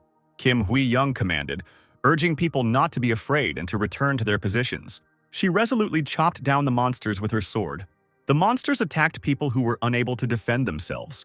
Young, who was caught by the monster, received 7 points of damage and froze, not running away or defending himself. Kim Hui-young managed to save the guy who almost got caught by the monster, and then shouted to the others that these monsters' attacks weren't particularly strong. They just needed to be more careful, and they could all fight them together. People looked at how this girl fought and thought that, depending on the result of the fight with the creatures, they could receive a reward, so it was worth a try. They entered the battle with courage and were able to deal damage to the monsters. Kim Hui-young turned around and thought with a smile that finally the others had gotten down to business too. On the other side of the building, Lee Tay Young quickly attacked the creature and cut it in half. Kang Jun-hyuk also successfully dealt with monsters, and he liked it. "You two are so strong," the man watching them said. "It's as if you yourselves were monsters." Kang Jun-hyuk laughed and said that he wasn't that good. And Lee Tay Young smiled and said that the real monster wasn't here, but on the other side of the building. At this time, Kang Tae-sun was defending his area in complete solitude. He fought with such strength and speed that he cut the monsters into pieces. It was a very short and successful fight. The ghost noticed that there were many attacking creatures, but they were quite easy to kill, so it was unclear why people were intimidated by such insignificant enemies. Kang Tae-sun stood in the middle of the battlefield covered in monster pieces, and the ghost asked why the quest wasn't ending, if they had already gotten rid of all the enemies here. Kang Tae-sun explained that all 4 sides had to be cleared, and then tried to pass through the green wall that separated the final mission site. For some reason, the player couldn't get through it, and Ghost assumed that it was to prevent people from other zones from interfering. Having dealt with their share of monsters, the people rejoiced. Gum Jun looked with relief at the notification that the special task had been completed, and a well-deserved reward awaited the players upon entering the labyrinth. Following this message, others appeared, which stated that a second special task was beginning. It was necessary to protect the city hall from a second wave of invasion. The crack in reality let the first monster through, and people thought that it wouldn't be that hard to kill one. Gum Jun looked at the creature that appeared with sudden suspicion. One of the players rushed at the creature with a sword, inspired by the thought of a reward. The player swung his sword decisively and struck the monster. He saw with horror that the damage his attack had caused was only 1 health point. The monster's tentacles grabbed the player in front of the terrified crowd. The monster tore off the player's head, and his body fell to the floor, covering everything with blood. Gum Jun stood among many others who did not understand what exactly had just happened. The monster turned out to be invulnerable and more dangerous than all the previous ones. With its mouth open and tentacles spread, the monster moved towards the defenders of the city hall. Panic began in the crowd. People ran away with loud screams. Gum Jun turned to them and shouted that they must not run away, because if they retreated now, they would all die in vain. The guy himself was frightened by what he saw now. A flash of light whistled right over his head. Gum Jun turned around in confusion and asked what that was. He sat among pools of blood and many dead bodies. The monster approached, emitting waves of flame, and Gum Jun wondered if they were really going to win this battle. Kang Tae-sun sat on the carcass of the slain monster, thinking about how they had all literally become creatures that needed to risk their lives in order to win. People tried to pass through the transparent wall of greenish light, wanting to escape from the monsters. They couldn't penetrate the side that had already been cleared by Kang Tae-sun. Kang Tae-sun stood up from his seat and declared that he had to do it now. He started running along the wall, and the ghost flew after him. The ghost asked if the wall prevented him from leaving the zone completely, and Kang Tae-sun replied that it did. In one of the multi-story buildings, there was a gaping hole from which monsters were emerging. Kang Tae-sun killed everyone he saw with 1 blow and came closer, immediately receiving a message about the start of a special mission to destroy the vessel of the Black Swamp. Kang Tae-sun knew that if he completed this task, there would be fewer monsters. A huge beast, similar to a wolf and a dragon, rose up to meet Kang Tae-sun. Armed with 2 swords, Kang Tae-sun rushed into battle. He already knew that he was facing a D-class monster. The numbers in a monster's name indicated their strength. The lower the number, the higher the rank.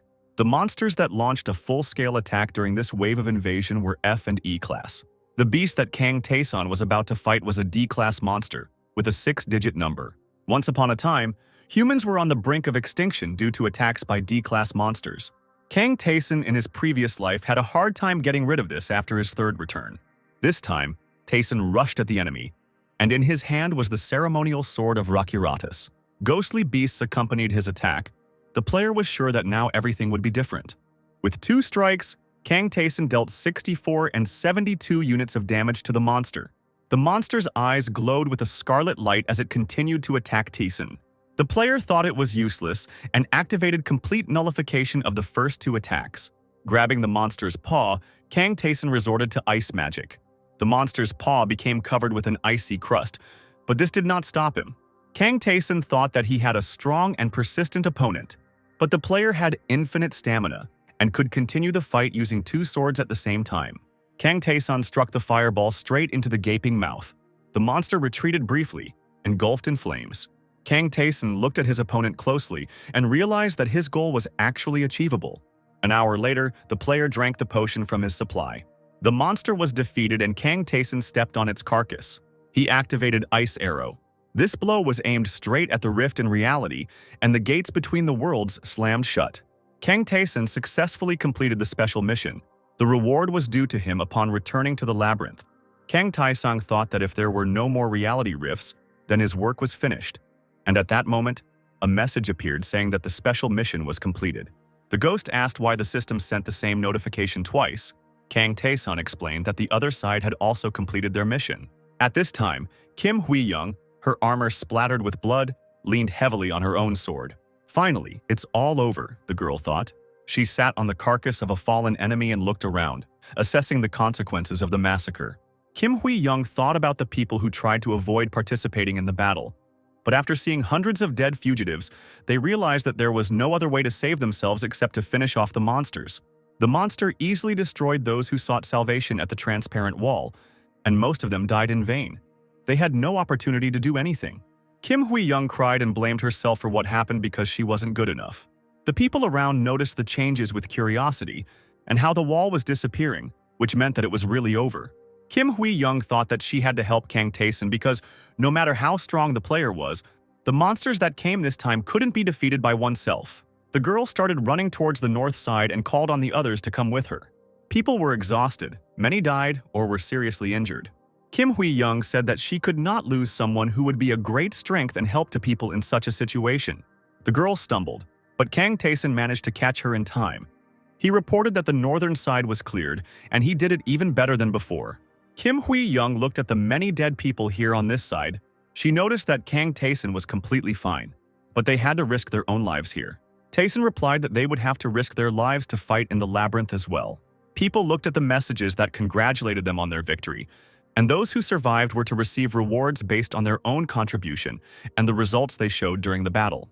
Of the 100 people, approximately 30,000 survived. Kim Hui-young told Kang Tae-san that she was convinced that he was more suitable for the role of commander than her. Kang Tae-san refused. He was a stranger to these people who loved Kim Hui-young more. The girl listened sadly as this man explained to her that she couldn't protect everyone. But these people knew that she had fought, risking her life, and done everything she could. People actually called out to her and asked what they should do next. Kang Tae-san put his hand on the girl's shoulder and said that she needed to come to terms with the close and constant presence of death nearby. Kim Hui-young climbed onto the remains of some structure so that she could be seen better by everyone gathered. She told these people that many had died today, and that they had all ended up in a world where civilization and laws had been erased, and the world itself could disappear tomorrow. Kang Jun-hyuk and Lee Tay Young looked at their commander, realizing that this wave of invasion would not be the last. Kim Hui-young exclaimed that this was why they all had to survive. They had to do this for the sake of all who died, at least in order to find out the whole truth about what happened to the Earth. They had to survive and become stronger. Kang Jun-hyuk saw Kang Tae-san and rushed to catch up with him. He asked if they would all be sent back to the labyrinth, scattered across different locations. Kang Tae-san approached the rift in reality that had formed before them and confirmed that it was time to return to the labyrinth. Lee Tay Young asked if they could see each other again. Kang Jun-hyuk laughed and exclaimed that he would beat Kang Tae-san at the next training session. Gum Jun also called out to Dae-san to thank him and promised that he would try to become stronger. Be sure to survive, Kim Hui-young told Dae-san. We'll see each other again. Without turning around, Kang Tyson noticed that this was always his phrase, the wish to definitely survive. Streams of power enveloped the player, pulling him into the abyss of the rift. Kang Tyson looked thoughtfully as the reality of the labyrinth approached. Soon they and the ghost were already on one of the floors, so they returned back. They were right in front of the 10th floor boss's room. System notifications began to flash, informing about all the rewards the player had earned during battles on Earth. Crystals of different colors could be exchanged for gold, stats, skills, or mastery levels. The crystal could be exchanged for gold at a rate of 1 to 10, which was a good rate, but in the labyrinth you could always get yourself some gold, so it wasn't worth it. It would have been possible to buy any of the player's attributes at a ratio of 1 to 5, which would have given him around 96 points, but with his current average, it was a waste of money. In addition, it was possible to exchange the reward for a mastery level in a ratio of 10 to 1, a figure that could only be raised independently with time, experience, and effort. Kang Taisang knew that when the skill level increased by 20%, the essence of the skill changed. At level 1 of the detection skill, one could only find out the weaknesses of creatures. If you increase this skill by 20%, other important information will sometimes be provided. Kang Taisen called out to the ghost, who was deep in thought. Kang Taisen noticed that after returning from Earth, his companion was constantly thinking about something. The player asked him what would happen if he instantly increased the mastery level of the Thunder/Sword. The ghost replied that he had no idea what Taeson was planning, but he wasn't sure that it would end well. It was better to try to develop the body. Kang Taisen opened his stats and thought deeply about what he should improve so that it wouldn't be a gamble, because there were many good skills that could be improved.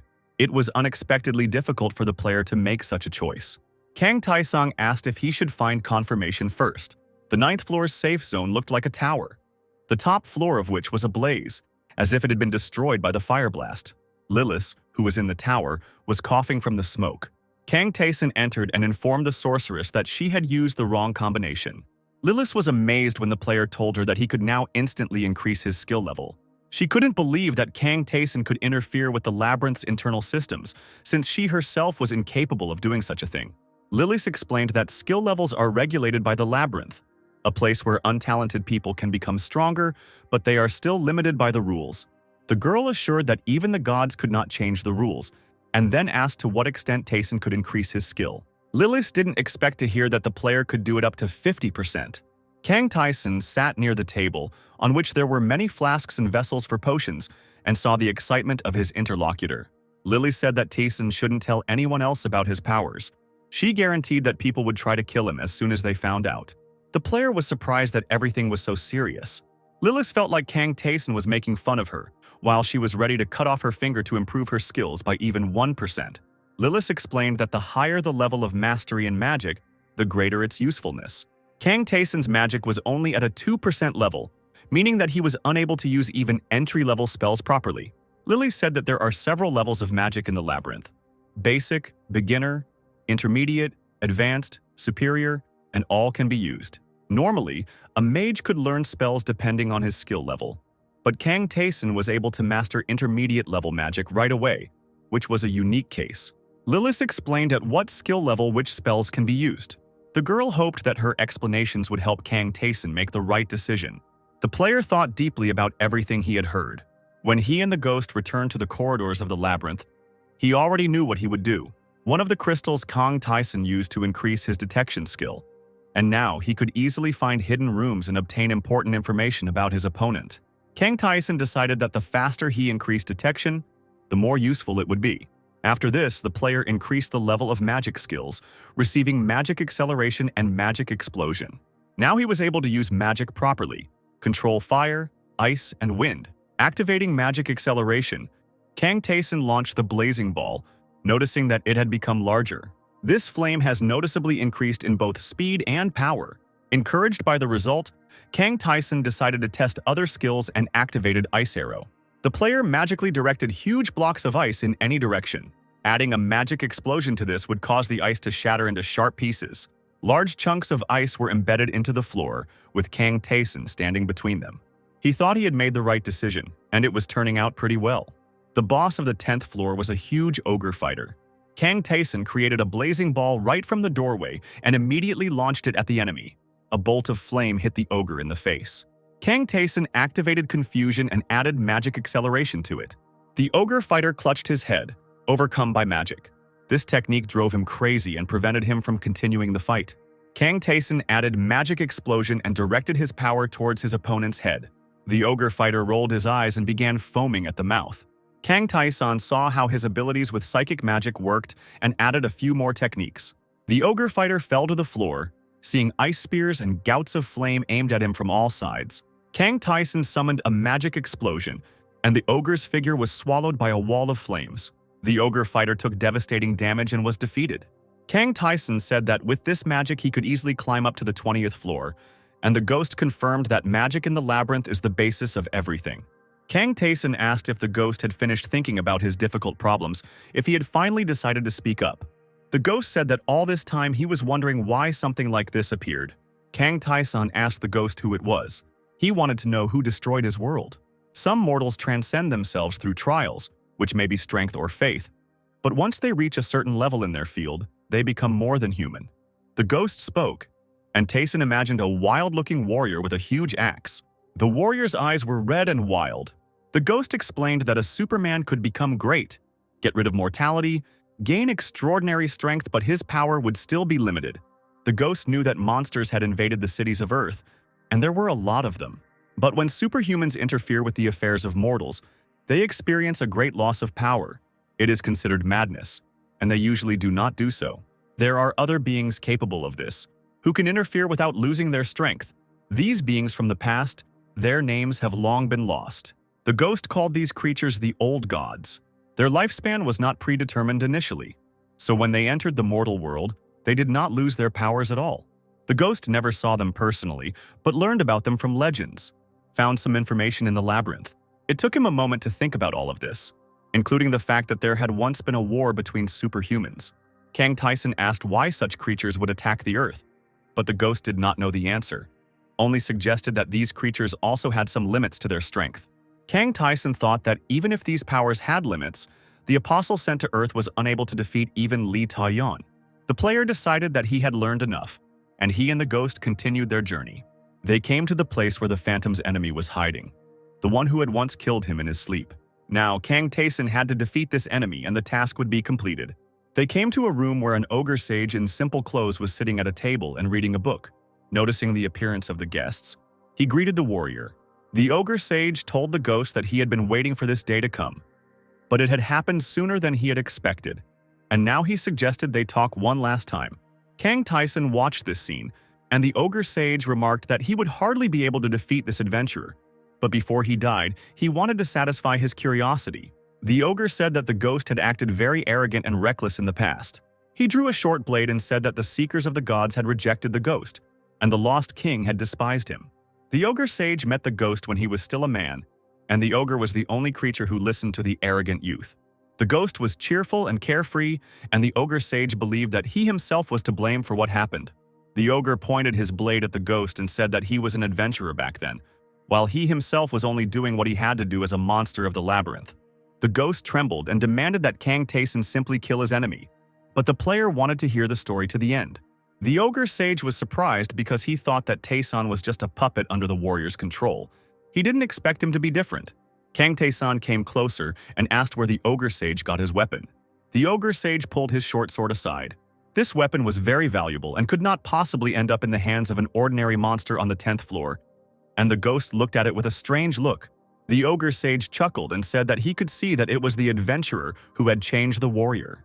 He said that there were countless beings who hated the ghost's arrogance, and among them were not only gods, but also other travelers of the labyrinth. The ghost tried to stop him. The ogre sage revealed that he was given a weapon by the Sin Guides and ordered to kill the warrior. He had no choice but to accept it or die himself. The ghost, in a rage, began to call the ogre sage names. He continued to stand with his arms crossed over his chest and was completely calm. Kang Tae-san remembered hearing about the Sin Guides from Lee Tay Young. The ogre sage explained that his employers were afraid to attack the warrior themselves because he was too strong for them to kill. They had to enlist the help of a monster, the ogre sage explained, and threw up his hands. He said that now they could do whatever they wanted, and Kang Tae-san prepared to fight. He pointed the scarlet blade of Rakaratus' sword at the ogre sage, who said that he had managed to survive in this place for quite a long time, although he was weak. He took advantage of the loneliness that many people felt in the labyrinth and used his skill in oratory to build trusting relationships with others. Kang Taeson struck him, and the ogre sage said that strength was the answer to all questions in this place. He wished for Taeson to become so powerful that no one would dare touch him. Kang Taeson bowed and assured that he would become the strongest. The ogre's last words before dying were that he hoped the player would conquer this place and become the salvation for everyone. Kang Taeson felt that the creatures of the labyrinth were beginning to pay attention to him.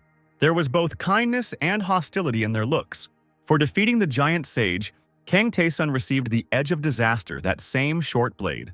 The ghost looked at his fallen enemy and said that he did not know whether to thank him or curse him. Then he said that he had to reward Kang Taeson first. The reward was an imperial relic, the blood-infused sword. The system revealed that the sword came from a world that was now destroyed, and that the blade had taken countless lives of the royal family. Kang Taeson looked at the new trophy, and the ghost advised him to accept this weapon because it has a very deep history. Even the forefather himself fell from it. The ghost was once again burning with anger, directed at those who had refused to conquer the labyrinth themselves, and then stood in the way of the warrior. The system informed Kang Taeson that after realizing the truth, the warrior was hungry for more revenge, his condition being to destroy everyone who was involved in his murder. Kang Taesong asked if Ghost would continue to accompany him, and Ghost replied that he wanted to see how far this player could go. Kang Taeson accepted the Ghost's mission. An unknown warrior in a hooded cloak watched this scene from a cliff overlooking the road along which the friends were walking. The warrior had long red hair and eyes that sparkled with fire, and sparks of fire seemed to swirl around his cloak. He said that he was going to see if there were any useful newcomers here. Half of the adventurers who were unable to overcome the labyrinth on their own joined forces and created their own group, which they called the Guides of Sin. They limited the number of floors that travelers could go through and created their own hierarchy and laws. The ghost became an adventurer who broke their rules and refused to be one of them, so he was killed. The boss of the 11th floor was a huge skeleton, and Kang Taesong dealt with him quite quickly. The player stood above the battlefield and spoke to the ghost, asking if there were any sin conduits on the floors below. The ghost explained that the leaders were on the deeper floors, and the rest, all those of lower rank, could be anywhere in the entire labyrinth. Kang Taeson put on the response bracelet and the ogre ring. In addition, he received the lion ring, which gives 3 points of damage in combat with the undead. The player said that in any case, the essence of the fact that they must move on does not change. The boss of the 12th floor was a half-decomposed ghoul. Kang Taeson fought him effortlessly, thinking that there were skeletons on the 11th floor, and that he encountered ghouls on the 12th. The theme of the labyrinth changed every 10 floors, with the main monsters from the 11th to the 20th floors being the dead. Kang Taeson walked down the hallway with tombstones, smelling the stench, but suddenly noticed something interesting. A cracked statue of a woman holding a scale was at the end of this path, identified by the system as the Altar of Mary. Kang Taeson thought that unlike the Altar of Rakaratus, this one looked quite simple. If the system hadn't told him about it, he wouldn't have even guessed that it was an altar. The player asked the ghost what he knew about Maria, and he replied that she was the goddess of choice. The ghost flew up to the statue and said that he and Taeson were in different conditions, so he could not tell about the test of this goddess. But he knew that among the gods, Maria was very strong. The ghost asked if Kang Taeson knew that strong gods were very fickle, and now the player looked at the statue's face thoughtfully. Kang Taeson didn't know if everything would be okay, but he no longer had time to be afraid or run away. He raised his hand to touch the altar. The player stood in front of the statue, reading the system's messages, which stated that Maria wanted to test the traveler who found her altar. Maria's area of influence was reduced so that the goddess could offer Kang Taeson an intensified test. Kang Taeson rubbed his eyes, surprised that he was immediately offered a stronger one, and the ghost assumed that rumors about Taeson had already spread among the gods. The player accepted the offer, and the system reported that Maria was laughing. Maria was given the choice of fighting many enemies or a small number of them. Kang Taeson looked at the scales. It was the first time he had encountered such a choice, but he assumed that he still wouldn't be able to guess the correct answer. He chose to answer honestly, choosing few enemies because he did not want the goddess to dislike him for pretending. The next choice offered a variety of enemies or multiple enemy types. Kang Taeson chose several types of enemies, and the system reported that Maria was satisfied with the choice. The scales in the statue's hands burst into flames. Fire and clouds of smoke spread throughout the room. Kang Taeson noted that the room was getting bigger. Many different monsters began to appear from the clouds of smoke. Among them were the already familiar goblins and marcans, as well as those that Kang Tae-sun had not yet encountered. The flames defined the boundaries of the zone from which it was impossible to leave. The monsters surrounded it. The huge Markanda bird spread its wings, and a monstrous wolf headed towards the player. Kang Tae-sun activated breath-holding attack. The player took up both his swords, determined to take up the challenge thrown at him. The ghostly beasts that accompanied the sword art of the cutting dawn came to his aid. Kang Tae-sun thought that this battle was completely different from all the types of fighting he preferred. The player managed to push the goblin away from himself. The skeleton in the purple cloak was in the second line of attackers and was creating some kind of magic. Purple glowing smoke was emanating from it. Kang Tae-sun used one of his new blades against this enemy. The blade pierced the skeleton's eye socket, and Kang Tae-sun understood something about this test. He stood among the enemies and thought that Maria wanted him to risk everything to win under the worst possible circumstances he could wish for. Kang Tae-sun has activated the testimony of struggle. Now he will become stronger with every enemy he defeats. Hordes of large rats rushed at the player. He did not go beyond the small area assigned to him, but he could repel enemy attacks with fire projectiles. Kang Tae-sun cut down with his blades those who came closer to him. The huge ogre was armed with a club the size of himself, but Kang Tae-sun could parry his blows. The player activated strong attack to deal with the enemy. Enemies attacked him from all sides. The skeleton's eyes lit up red as he used a staff with magical power. Kang Tae-sun fought off many opponents with great difficulty. At some point during the fight, one of the lizards hit the other with its tail. They suddenly found themselves fighting each other. Kang Tae-sun dodged their attack and managed to strike them down with a sudden blow. The player stood in a ring. Some of the enemies were already defeated. The multitude of still living opponents continued to approach in a crowd, reminding Tae-sun of a colony of ants. Kang Tae-sun shouted at the monsters to attack all of them. It was a very tough fight. At one point, Kang Tae-sun fell to his knees inside the circle in exhaustion. Most of his enemies were dealt with. The ring of flame that could not be crossed had not yet disappeared. Kang Tae-sun heard the approaching footsteps of the last enemy. It was a death knight. Completely clad in red armor, Lee Tay Young said that the boss of the 20th floor was like that. The knight wore a Rakaratus bell on his neck, an ornament not worn by normal monsters, and Kang Tae-sun guessed that this enemy might have once been a human. Suddenly, 3 more exactly the same death knight appeared next to one. Kang Tae-sun used the Sword of Sacrifice to restore the health he lost after a long battle. The Red Knights were approaching confidently. In order to deal with 4 such opponents at once, Kang Tae-sun had to activate parry. But in a fight like this, it wasn't enough. Kang Tae-sun activated Forced Duel. Now he had to fight only one enemy. This was his chance. Using Powerful Strike, Kang Tae-sun knocked the Death Knight back, causing him to end up outside the allowed area. The player had to resort to magic. He summoned the Blazing Sphere and the Ice Arrow. By adding magic acceleration to them, Tae-sun was able to unleash a blast of ice and flame on his enemies.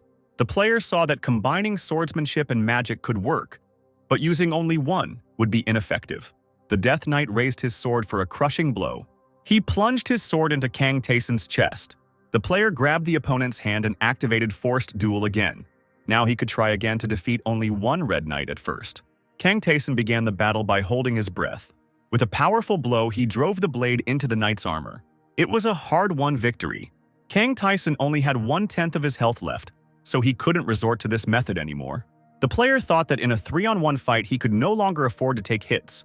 It was very difficult to block the attack of all 3 at the same time. Kang Tae-sun delivered a sharp blow and continued to parry. He thought his attacks were too rough. He began using the Storm Scar's first sword, Wolf's Fang, again. Kang Tae-sun thought that all his movements up until now had been awkward and heavy. The player began to try to move more smoothly, but in such a way that the sword in his hand retained its lethality. Kang Tae-sun needed a little more effort. He watched the technique of the moves he performed. Eventually, he managed to defeat another opponent. The ghost watching the fight said that he had thought about teaching Tae-sun this, but he hadn't expected him to be able to do it on his own. The player has finished off the remaining 2 enemies. He asked the ghost what kind of sword technique it was. The ghost explained that it was the second sword of Storm Scar. It was called Dance of the Muse, and it silently destroyed the enemy, reducing the sharpness of the blow with optimal movement. Kang Tae-sun thought that it was the combination of opposing swordsmanship styles that caused confusion among the knights and greatly helped in the battle. The Ring of Fire changed to a shining one, and the system reported that Maria was very pleased with the traveler's honest choice and his achievements. Maria rewarded Kang Taeson with the shape transformation weapon and then offered him an apostle contract, which the player immediately refused. The ghost was surprised by what was happening. The scales in the statue's hands swung, one filled with radiance and the other with darkness, which spilled out of the bowl. Kang Taeson looked thoughtfully at the new system notification, which indicated that Maria was inviting him. But both selection keys meant to accept the invitation. Darkness surrounded the ghost and Kang Taeson. The player could choose only one and accept the deity's invitation. The world turned upside down. Ghost and Kang Taeson began to fall. They found themselves at the temple of the deities and now sat looking at the star-studded abyss above. Kang Taeson thought that this is what the emptiness of the universe looks like. The ghost trembled with fear and cried out that this was impossible. He did not understand how God could have arranged such an invitation, why Mary did this. They approached a light-colored building, the roof of which rested on many columns. Kang Taeson asked, "Is this the same place?" The ghost said that the player couldn't just enter, but Kang Taeson objected that he had to see such an outstanding figure. Kang Taeson walked through the endless corridors of the Temple of the Deities. Precious stones were scattered around the columns, reminiscent of a flower garden. Kang Taeson tilted his head back, but he couldn't see the ceiling. The columns seemed to go on forever. A huge female figure awaited him in this temple. The goddess bowed to the guests, golden hair covering her face. Kang Taeson could hardly believe that such a thing actually existed in the world. Mary, the goddess of choice, reclined on the floor of the temple and smiled at the visitors. She extended her hand to Kang Taeson and said that she greeted him. The system windows flashed around, talking about confused judgment, desperate judgment, mad judgment, and instant death sentence.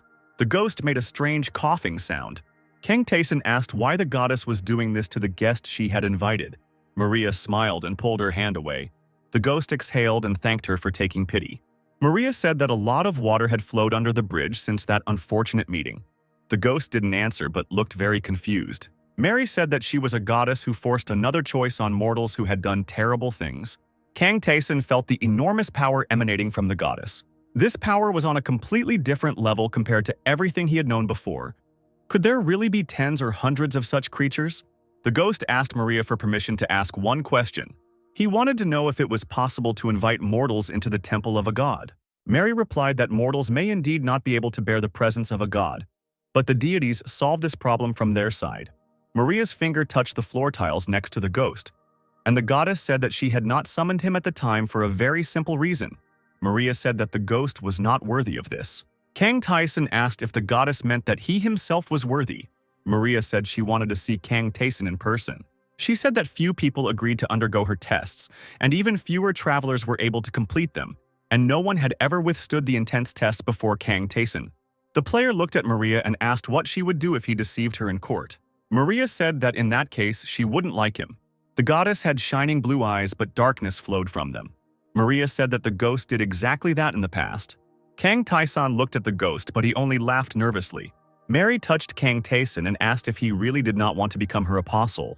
The goddess said that whatever her apostles desired was available to them, and they could descend into the labyrinth as her representatives. Maria said that no one would dare to say anything against Kang Taeson then. The goddess assured that she respected the traveler's choice, and Kang Taeson asked permission to ask one question. He asked how much Maria knew about him, and the goddess replied that she too was not here for the first time and understood that the Bezoar of Ouroboros had been used. She called Kang Taeson a poor child who was entangled in troubles and lost his way. The player did not understand what this meant. Maria said it was a disaster when someone was prevented from getting to where they rightfully should have been, and they were also tortured. Kang Taeson thought that the goddess might be referring to other modes of the labyrinth, and clearly knew something. Mary said that such stories demand a corresponding price, and she cannot speak of these things for no reason, but she can tell about them to someone who will become her apostle. Kang Taeson was deep in thought, and Maria said that the time had not yet come. He had to become stronger and go down to this place again. The meeting was over and trouble came, said the goddess. Maria suggested meeting again later and waved her hand. Kang Taeson and the ghost fell back into the dark void. Maria turned around, feeling the attention of someone familiar. Reality split red, and the goddess said that if the newcomer was angry, then in that case he himself should have made the first move. The return to the labyrinth was painful. Kang Taeson hit his back hard, falling onto the stone floor. Together with the ghost, they looked up in amazement, not understanding what it was. Kang Taeson wanted to know what happened to them. Before that, He thought that in the labyrinth it was enough to constantly increase his indicators. He planned to reach the previous level of Lee Tay Young, or Einzel, whose characteristics were even higher. The player realized that he had just encountered incredible power. Kang Tae-san looked at his own hand and thought that all the other labyrinth modes were fakes. If he can obtain everything that is possible in the real labyrinth, will he be able to stand against the gods? Due to Maria's invitation, Kang Tae-san was unable to collect the challenge reward. By activating freedom of choice, Kang Tae-san was able to increase some of his stats. He didn't find any more trophies in this place, but suddenly one thing caught his attention. It was a rose with rainbow petals, a gift from Mary that the goddess could give to the person she loved, but which currently had no effect. Kang Tae-san asked the ghost what it was, but he admitted that it was the first time he had seen something like this. The player thought that since the rose was given to him with good intentions, there was no harm to be expected from this gift. "Let's continue descending further," Kang Tae-san said to the ghost. Kang Tae-san defeated the boss of the 12th floor, the Rotten Ghoul, quite quickly. He thought that now the normal bosses were too easy for him, so he could no longer get decent rewards.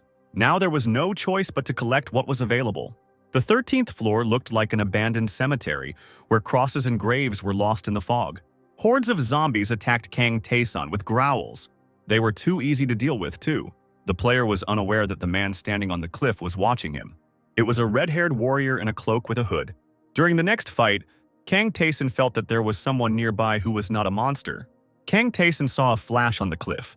The red-haired warrior appeared next to Tae-san, as if he had jumped out of somewhere. The warrior grinned and asked if he saw a newcomer in front of him. Kang Tae-san saw that the stranger's level was 14 units higher than his own, and the warrior said that he was one of the Sin Guides. The warrior said he was glad to meet him. He took out a large horn and blew it. The monsters in the area heard the sound and began to approach. The warrior threw away the horn and turned to face his enemies. He stated that he doesn't like being interrupted, so he will take care of everything in advance. The warrior launched a swift attack. It was Rebeba's, the conductor of sin, and he was definitely strong. Kang Tae-san didn't understand why this guy was killing other people's monsters. The ghost said that this man was always afraid of him and ran away when he met him. Now Rebeba's didn't even look at the ghost. Back to back, Kang Tae-san and Rebeba's repelled the monster's advance. Rebeba's was cheerful and approved of the skills that Kang Tae-san demonstrated. Rebeba's declared that he would not lose. He activated a powerful strike and attacked the monsters. "Well, how do you like it?" he asked Kang Tae-san. Kang Tae-san found it strange that Rebeba's was so frivolous that he was fighting with all his might on the 13th floor while he was on level 42. Rebeba's decided that Kang Tae-san was very boring, but could be useful, so he looked for him in the area. Kang Tae-san thought that Rebeba's was acting as if he had already joined him. Rebeba's laughed and said that he had one request for Tae-san, and then invited him to join the Guides of Sin.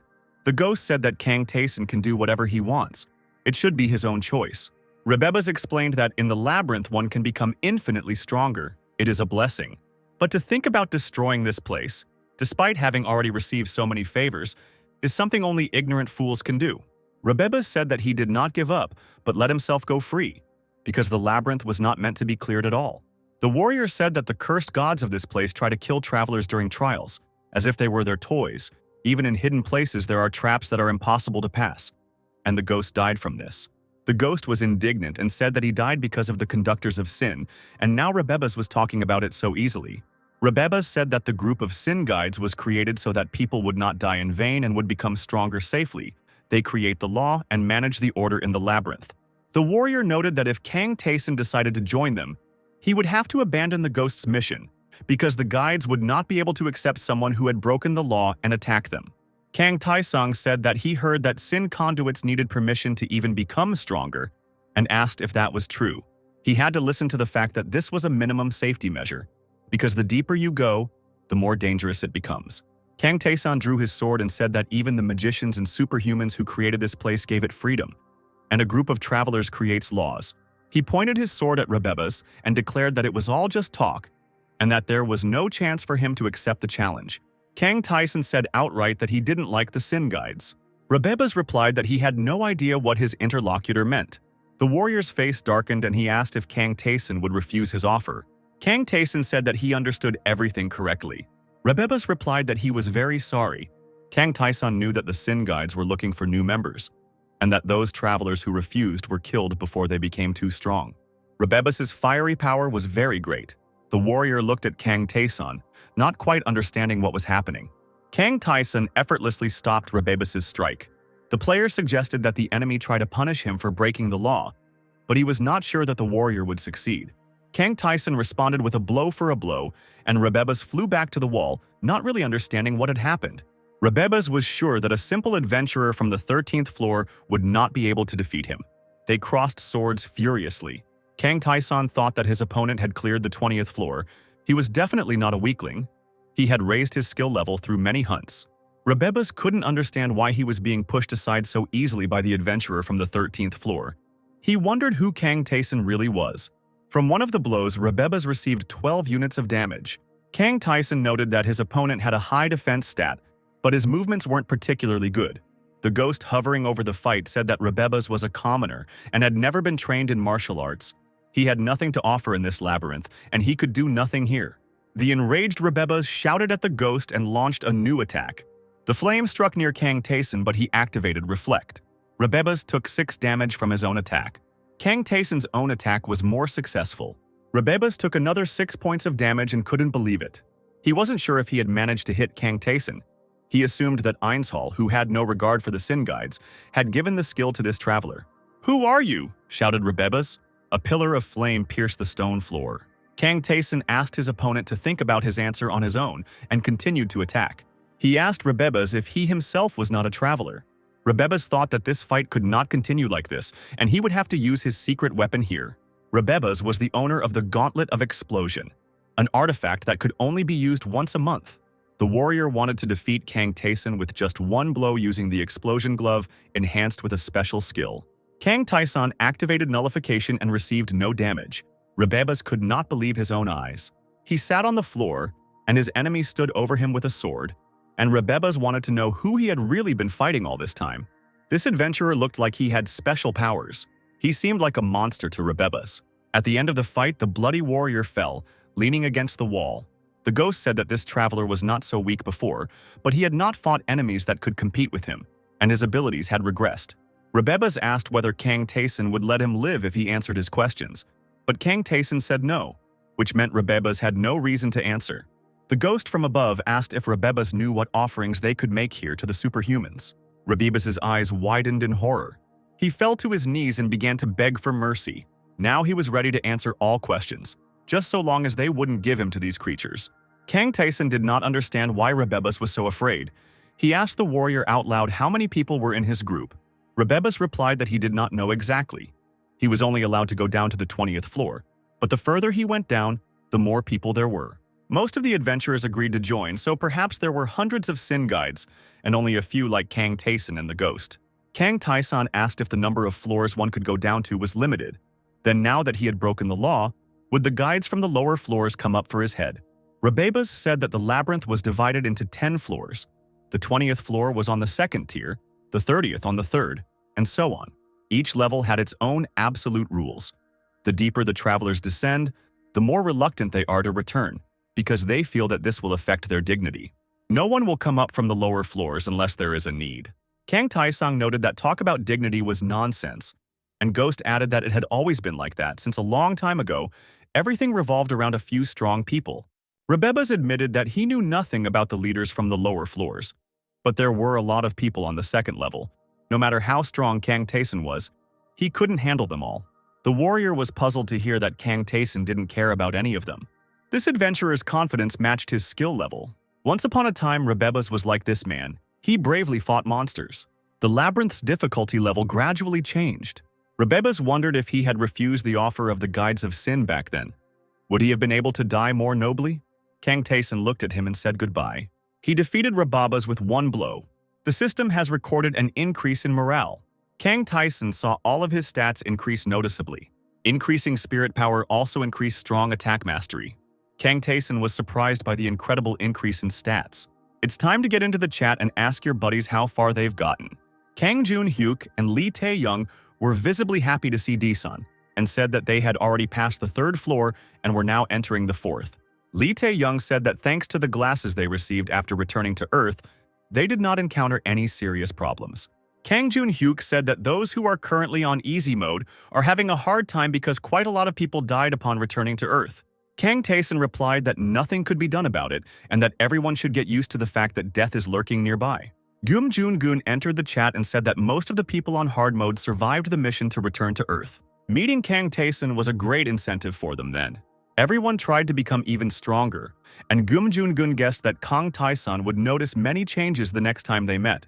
Kang Tae-sun smiled and said he was glad to hear that. Kang Jun-hyuk said that when he went up to the 4th floor, he found an altar of a god named Balthazar.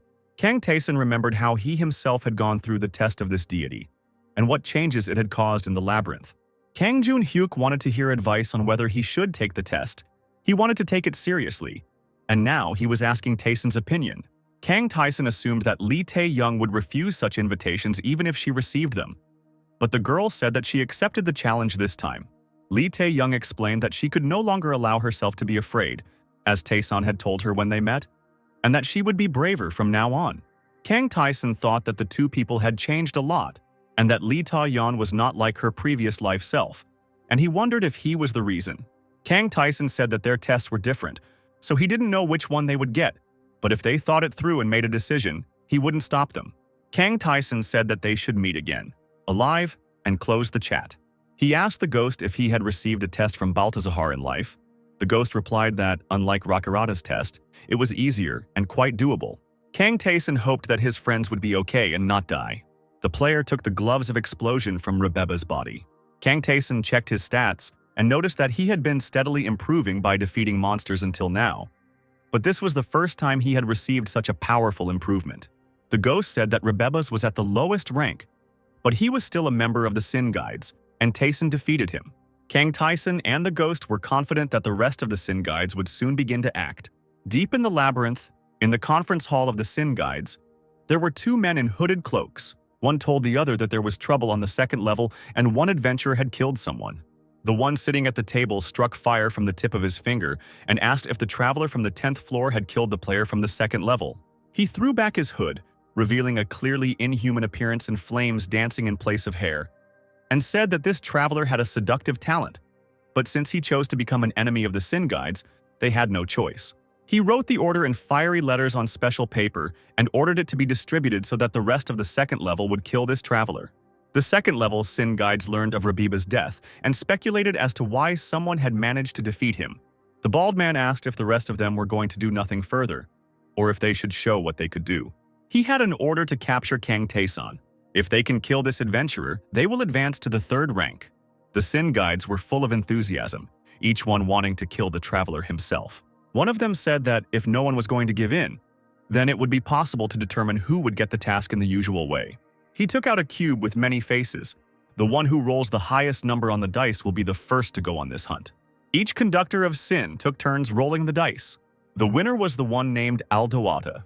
At this time, Kang Tae-sun dealt with the crowd of zombies from the 13th floor. The ghost couldn't believe that the player had defeated the monsters that were supposed to be killed using traps instead of attacking directly, and he recognized Kang Tae-sun's exceptional strength. The friend's attention was drawn to a growl from the depths of the labyrinth. The warrior appeared before them, and the system reported that it was Aldawata from the 2nd level of the Conductors of Sin. The stranger grinned evilly and asked if this was the traveler who had defeated Rebeba's. Kang Tae-sun thoughtfully wondered what the warrior would do if that were the case. Aldawata growled that he would kill him, of course. He thought that the boy from the 10th floor would become easy prey, and then he himself would rise to the 3rd rank. Kang Tae-sun's hand in the explosion glove crashed into Aldawata's face. Aldawata flew into the wall with a loud scream. He became furious and quickly rose to continue the fight. The ghost remembered that the man was very noisy, but not particularly strong. Kang Tae-sun clarified whether his opponent was a member of the Sin Guides and noted that they had arrived faster than he expected. This opponent seemed more stupid and weaker than Rebeba's. Kang Tae-sun watched as he burned with rage. Aldawata scraped his claws across the floor and transformed into a huge wolf. Previously, Kang Tae-sun did not know that people were capable of transforming into animals. Aldawata growled that he acknowledged his enemy's strength, but now he would meet his end. Kang Tae-sun replied that Aldawata had good strength of spirit, but he was too slow. The player used his magical power against Aldawata. Having received the blow, the wolf howled, opening its mouth wide. The ghost watched in triumph as the enemy collapsed in convulsions. Kang Tae-sun said that there was no point in getting in his way. The transparent crystal that the Sin Guides kept in a special room attracted people's attention. The crystal smoked and went out. The conductors of Sin said that it was the fire of Aldawada's soul. Now that they knew that Aldawada was dead, they assumed that he was killed because he was unable to transform and was incapable of anything in human form. Giuseppe, a man who walked the path of magic, was going to be the next one to go after Kang Taeson, and he was not going to let his guard down. He was amazed at how easily Kang Taeson threw him into the wall. He asked why the traveler attacked him without warning, but Kang Taeson pointed out that Giuseppe was here to kill him, so there was no point in waiting. To repel the next attack, Giuseppe activated a magic shield. Kang Taeson was curious to see how Giuseppe had created a grid from the energy lines that blocked the blows. Giuseppe activated the madness, but Kang Taeson dispelled it with the help of the indomitable spirit. Giuseppe wondered if the man who had repelled the mental attack simply by using his spirit could have defeated Rababas and Aldawada for more than just luck. The next magic technique that the Sin Conductor used was one that allowed him to restrict the enemy's movements. Giuseppe activated Ice Arrow. Kang Taeson did the same and also chose the Ice Arrow. Giuseppe did not expect such an answer. The adventurer's Ice Arrow shot down the Sin Guide's arrow in midair. Giuseppe thought that even the magic tower recognized his own talent, but a mere newbie had a higher level of magic. Giuseppe activated Lightning Strike. A bright flash illuminated the room where the battle was taking place. Giuseppe was confident that he had now managed to hit his enemy. Kang Taeson activated Nullify and took no damage. Giuseppe didn't understand what was going on at all. The Sin Guide was horrified. He sank to the floor and dropped his staff, pressing himself against the wall. In the room of the Sin Guides, another soul stone went out. The people gathered there assumed that he died because he used magic incorrectly. The next contender to capture Kang Taeson suggested that the ghost warrior who accompanies the newcomer gave him some advice.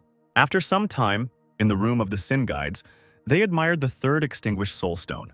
The fourth hunter did not expect that it would be his turn, but he readily set out to carry out the task. His extinguished soul stone no longer seemed like a coincidence to anyone, and they thought that they were not obliged to go alone at all, and that the 5 of them would definitely deal with the enemy. Their 5 stones all went out at the same time. It had only been 2 hours since they had gone hunting. The next guy didn't want to go on this mission because he thought something was wrong. The difference in strength between travelers on the 13th and 20th floors was about the same as between a small child and an adult. But a newbie was still able to kill half of the second-level Sin Guides. The extinguished soul stones lying in several rows on the table were proof of this. One of the remaining guides thought that he himself had been initially forced to join the group under threat of death. He suggested leaving this newcomer alone, hiding and waiting it out. Another Sin Guide grinned and reported that the others had not changed one bit.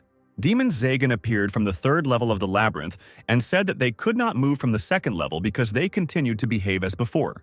The cautious Sin Guide thought that the 3rd-rank creatures might have stayed on their 30th floor, but this one kept going up and annoying everyone. Demon Zagan assessed that only half of the group members were present and asked where the rest were. They told him that everyone had recently moved to another floor. Zagan smiled at these words. He dealt a magical blow to the speaker, declaring that he did not dare to lie so brazenly. The blow that the Sin Conductor received was quite powerful. He replied that everyone else was dead, and Zagan dismissively asked if half of the level 2 guides had died because of someone from the 13th floor. Zagan said that he came here just like that, but now everything had changed. He was going to prove his strength by killing this newbie. He ordered the level 2 guides to take him to Kang Taeson so that he could avenge them. If they did not agree, he would simply kill them all. Kang Taeson finished the battle, blood still dripping from his sword, and said that the assassins were flocking to him like moths to a flame. The player said the last 5 threw their pride aside and tried to attack him all at once. He looked at them and thought that this decision was too late. These people had high defense, but they had never fought together before, so a coordinated attack did not work. Kang Taeson was happy to be able to increase his stats just by killing one of them. He had already gained 11 levels. One of the new skills was the particle dispersion magic, which caused a huge amount of ice particles to collide with each other and disperse. It was a profitable skill, and Kang Taeson was pleased. Both friends believed that the Sin Guides were now finished, since they must have realized that they were not able to deal with Kang Taeson. With surprise, Kang Taeson saw Demon Zagan and a crowd of Sin Guides standing at the door.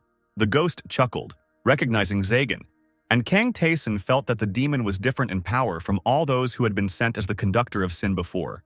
Demon Zagan bowed his horned head and looked at Kang Taeson, noting out loud that he was the one who defeated the second-rank travelers. Zagan looked at the player in deep thought. The demon said that Kang Taesun's strength surpassed the 20th floor. He couldn't believe that it could be obtained on just the 13th floor. Zagan asked Kang Taesun if he was a dragon. Kang Taesun was very surprised by this question, because the dragon was rumored to be a species that could even split dimensions. No one dared to touch this species unless they were high-level demons. Even the weakest dragon cannot be defeated unless it has reached at least the 40th floor. Kang Taesun cheerfully asked Zagan what he would do if he was a dragon after all. The demon bowed and said that if he had indeed met one of the dragons, he had no intention of stopping him, and that the adventurer should continue on his way. The Sin guides watching this scene were outraged that everything ended so easily, because Zagan walked here very confidently. The ghost could no longer hold back his laughter. He stated that his enemies had once again shown themselves at their worst, and Kang Taesung asked him if dragons were really that strong. The ghost replied that they were ancient creatures comparable to gods, and Zagan's face twisted with anger. Darkness rose from his hands. The demon exclaimed that the traveler did not dare lie to him. Zagan activated Decaravia's distorted vegetation. The tree roots, which looked like giant tentacles, headed towards Kang Taesun. They wrapped around his arms and legs. The player had never seen such magic before. He decided to deal with them using fire magic. Zagan saw that his opponent used Blaze Ball, but he believed that his opponent could do anything. It wouldn't change anything. The demon summoned the spirit of the Raven of Decaravia. Enormous figures of monstrous birds created from darkness attacked Kang Taesun. The player waited for their attack, holding a sword in each hand. He shot down dark birds in flight using both hands. There were too many enemies. Even the first sword's ghost wolves couldn't help defeat them all. The ghost exclaimed that Taesun was using the magic of a deity, which was clearly different from the magic created by demons. Zagan demanded that the ghost stop interfering. This was a battle between just the two of them. The ghost said that the demon didn't have to worry. He wasn't going to interfere. Zagan suggested that the ghost easily agreed not to help his companion because they were not on very good terms. This was only to the demon's advantage, and he activated the false flame of Markozia. A swirling spiral of dark fire emanated from Zagan's hands, consuming everything around him. Kang Taesun activated Ice Arrow, but for the first time, the energy from this skill did not work. The player frowned and activated Nullification. Zagan was surprised that such a skill existed, but it didn't matter to him. Kang Taesun received 24 points of damage. The demon's next blow took away 36 units of health from the player. The demon thought that he could win and used Neberos's despair. Dark magic that affected the deep mind enveloped Kang Taesun. Zagan watched the enemy from the side and reported that this was the end. Kang Taesun had never been in this state during psychological attacks before. He pressed his palms to his ears. The ghost said that black magic is difficult to understand, and those who encounter it for the first time can hardly resist it. He hoped that things would be different with Taesun. He called out to his friend, as if he were imprisoned in a dark sphere. Kang Taesun pulled himself together and grabbed the sword. He said that this was a good experience. He could also learn dark magic. Zagan saw that his mental attack was reflected, and the enemy used only his spirit to do this. The crows of Decaravia flew again towards the invincible adventurer. The raven spirits of Decaravia were weak individually, but now there were too many of them. Kang Taesun activated Reflection, surrounding himself with a golden glow of power. The Reflection skill created a dome of energy around its owner that repelled all attacks aimed at him. Zagan was amazed that his opponent had already figured out how to counter his attacks. Kang Taesun deflected the dark flame that the demon sent at him with a swing of his sword. The player thought that such a flame should have melted him, but he only got a little burned. Kang Taesun touched this flame and had a strange feeling that it was just a substance in the form of fire. Zagan called Taesun a worthless boy and activated Decaravia's distorted vegetation again. Kang Taesun suggested that the principle of demon magic was the same. The roots only emerged from the cracks in the darkness, and Kang Taesun could predict and warn of their movements. This time, the demon managed to create a trap from the intertwining tree trunks, but Kang Taesun managed to dodge them all and remain unharmed. Zagan asked how the player was able to dodge them all, and Taesun replied that it was easy, then lit a glowing sphere on his palm. The ghost noticed that this was exactly what he expected. Kang Taesun understood the essence of the skill and used his findings. The fight continued, the opponents dealing blow after blow to each other. The ghost thought that this traveler was able to deal with the black magic that he saw for the first time. This was Taesun's strongest point. The ghost thought that this was how Kang Taesun learned elementary level magic. Then he found out that the sword movements in the Stormscar technique were very sharp, so he removed this and obtained the second sword mastery. The ghost realized that Taeson had a talent for grasping the essence of something, even if he saw it for the first time. But he didn't know if it was right to call it a talent. Kang Taeson ended the fight, and the demon Zagan fell against the same wall as his predecessors. This is Taeson's own way, the ghost thought. Zagan looked at his winner. Kang Taeson said that he wanted to know about black magic and what he needed to do to learn it. Zagan replied that dark magic is used together with demonic energy and mana. It is possible to study it. Previously, demonic energy was only possessed by the Zagan race. But here in the labyrinth, it can be obtained by fulfilling a condition. They needed to find the demon goddess who had once abandoned them. Zagan said that this deity loves strong creatures. To please her, you need to pass all her tests. Kang Taeson turned to Ghost to ask where this demon goddess might be. Ghost believed that it was not far from here. Zagan asked that his death not be used as an offering to the goddess. He wanted complete non-existence. Kang Taeson agreed to this condition and struck the demon with his sword. The system reported that the player has obtained the entry-level dark magic, Marcosius False Flame. This magic caused a flame-like substance to form, but Kang Taeson couldn't use it until he obtained demonic energy. Now Kang Taeson could address those sin conductors who were hiding in fear behind the door of the hall where the battle was taking place. Only when he promised to pull them all out and kill them one by one did the crowd approach hesitantly. The one who led this group asked Taeson what he wanted from them. The player directly said that he needed experience, characteristics. He initially planned to kill them all, but at his current level this could no longer bring him much benefit. The sin guides were visibly frightened, and Kang Taeson asked if they wanted to stay alive. In exchange for their lives, the player ordered that the other conduits of sin not be told that he was alive. They didn't believe that they were being asked to lie to their superiors, but Kang Taeson told them to say that he had died at the hands of hunters.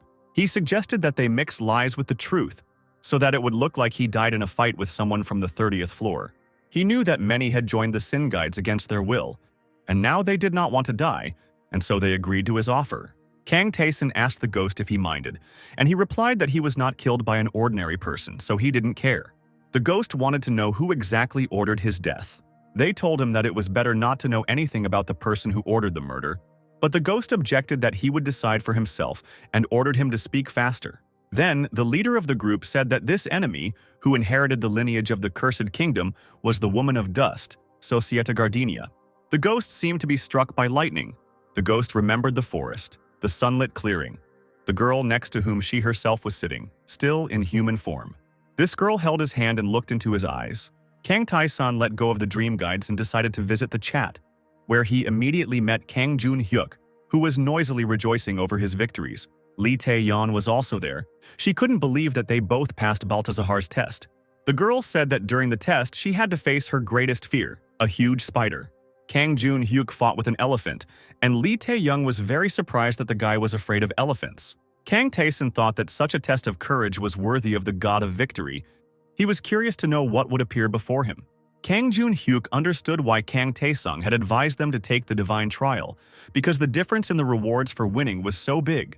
Kang Taeson closed the chat and turned to Ghost, stating that it was time to talk. The Ghost tried to avoid the conversation, but Taeson said that he didn't want the mission he worked so hard on to fail because of one participant's regrets.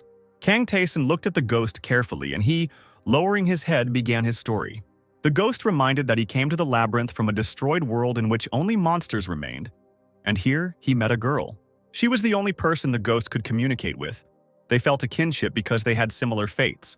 Now the Ghost would like to know why she ordered him to be killed. He assured Taeson that nothing would change in their mission. Kang Taeson agreed that this was enough. They cleared the 14th floor of the labyrinth. Then Kang Taeson rid the 15th floor of the skeleton army. Before entering the 16th floor, the friends met an excited Lilith. Kang Taeson told the sorceress that there was almost nothing he could do to increase his level. He had no choice but to come here and bring some new magic items. Having received the trophies, Lilith took out her staff and called upon the deity. Kang Taeson was able to learn basic magic and now had mastered invisibility and slowing spells. Lilith admitted that this is the first time she has seen slow magic, so she doesn't know how it works. The girl suggested that Taeson practice on her. The player used his new skill on her and concluded that the slowdown was about 20%. Lilith said that it was time to dispel the spell, but Taeson didn't know how to do it. Lilith was very afraid that she would now remain enchanted forever. As they went further down into the labyrinth, Kang Taeson and the Ghost talked about how they now knew that the spell lasted for 10 minutes and then dissipated on its own. The friends entered the 16th floor of the labyrinth. The Sin guides warned Kang Taeson that there was a room on the 16th floor where he could meet a blacksmith. The player needed exactly this door, and he easily found it. Opening it, Kang Taeson found himself at the threshold of the forge. A strong man in a leather apron turned from the anvil he was working on. It was the dreamsmith, Kofrun. In her past life, Lee Tay Young said that she met a blacksmith who exorcised dreams named Hafran. The girl described him as a cold and unemotional person who always saw her only as a business partner. Due to the disdain and insults she received from the other characters in the labyrinth, Lee Tay Young was grateful for his treatment. Kofrun asked Kang Taeson if he knew what he was doing. He added that local monsters can drop two things: equipment and materials. Kofrun said that from the materials the travelers give him, he can create any equipment they want, and for the first time he is willing to work for free. Then Kofrun greeted the ghost, whom he had last met when he was still alive.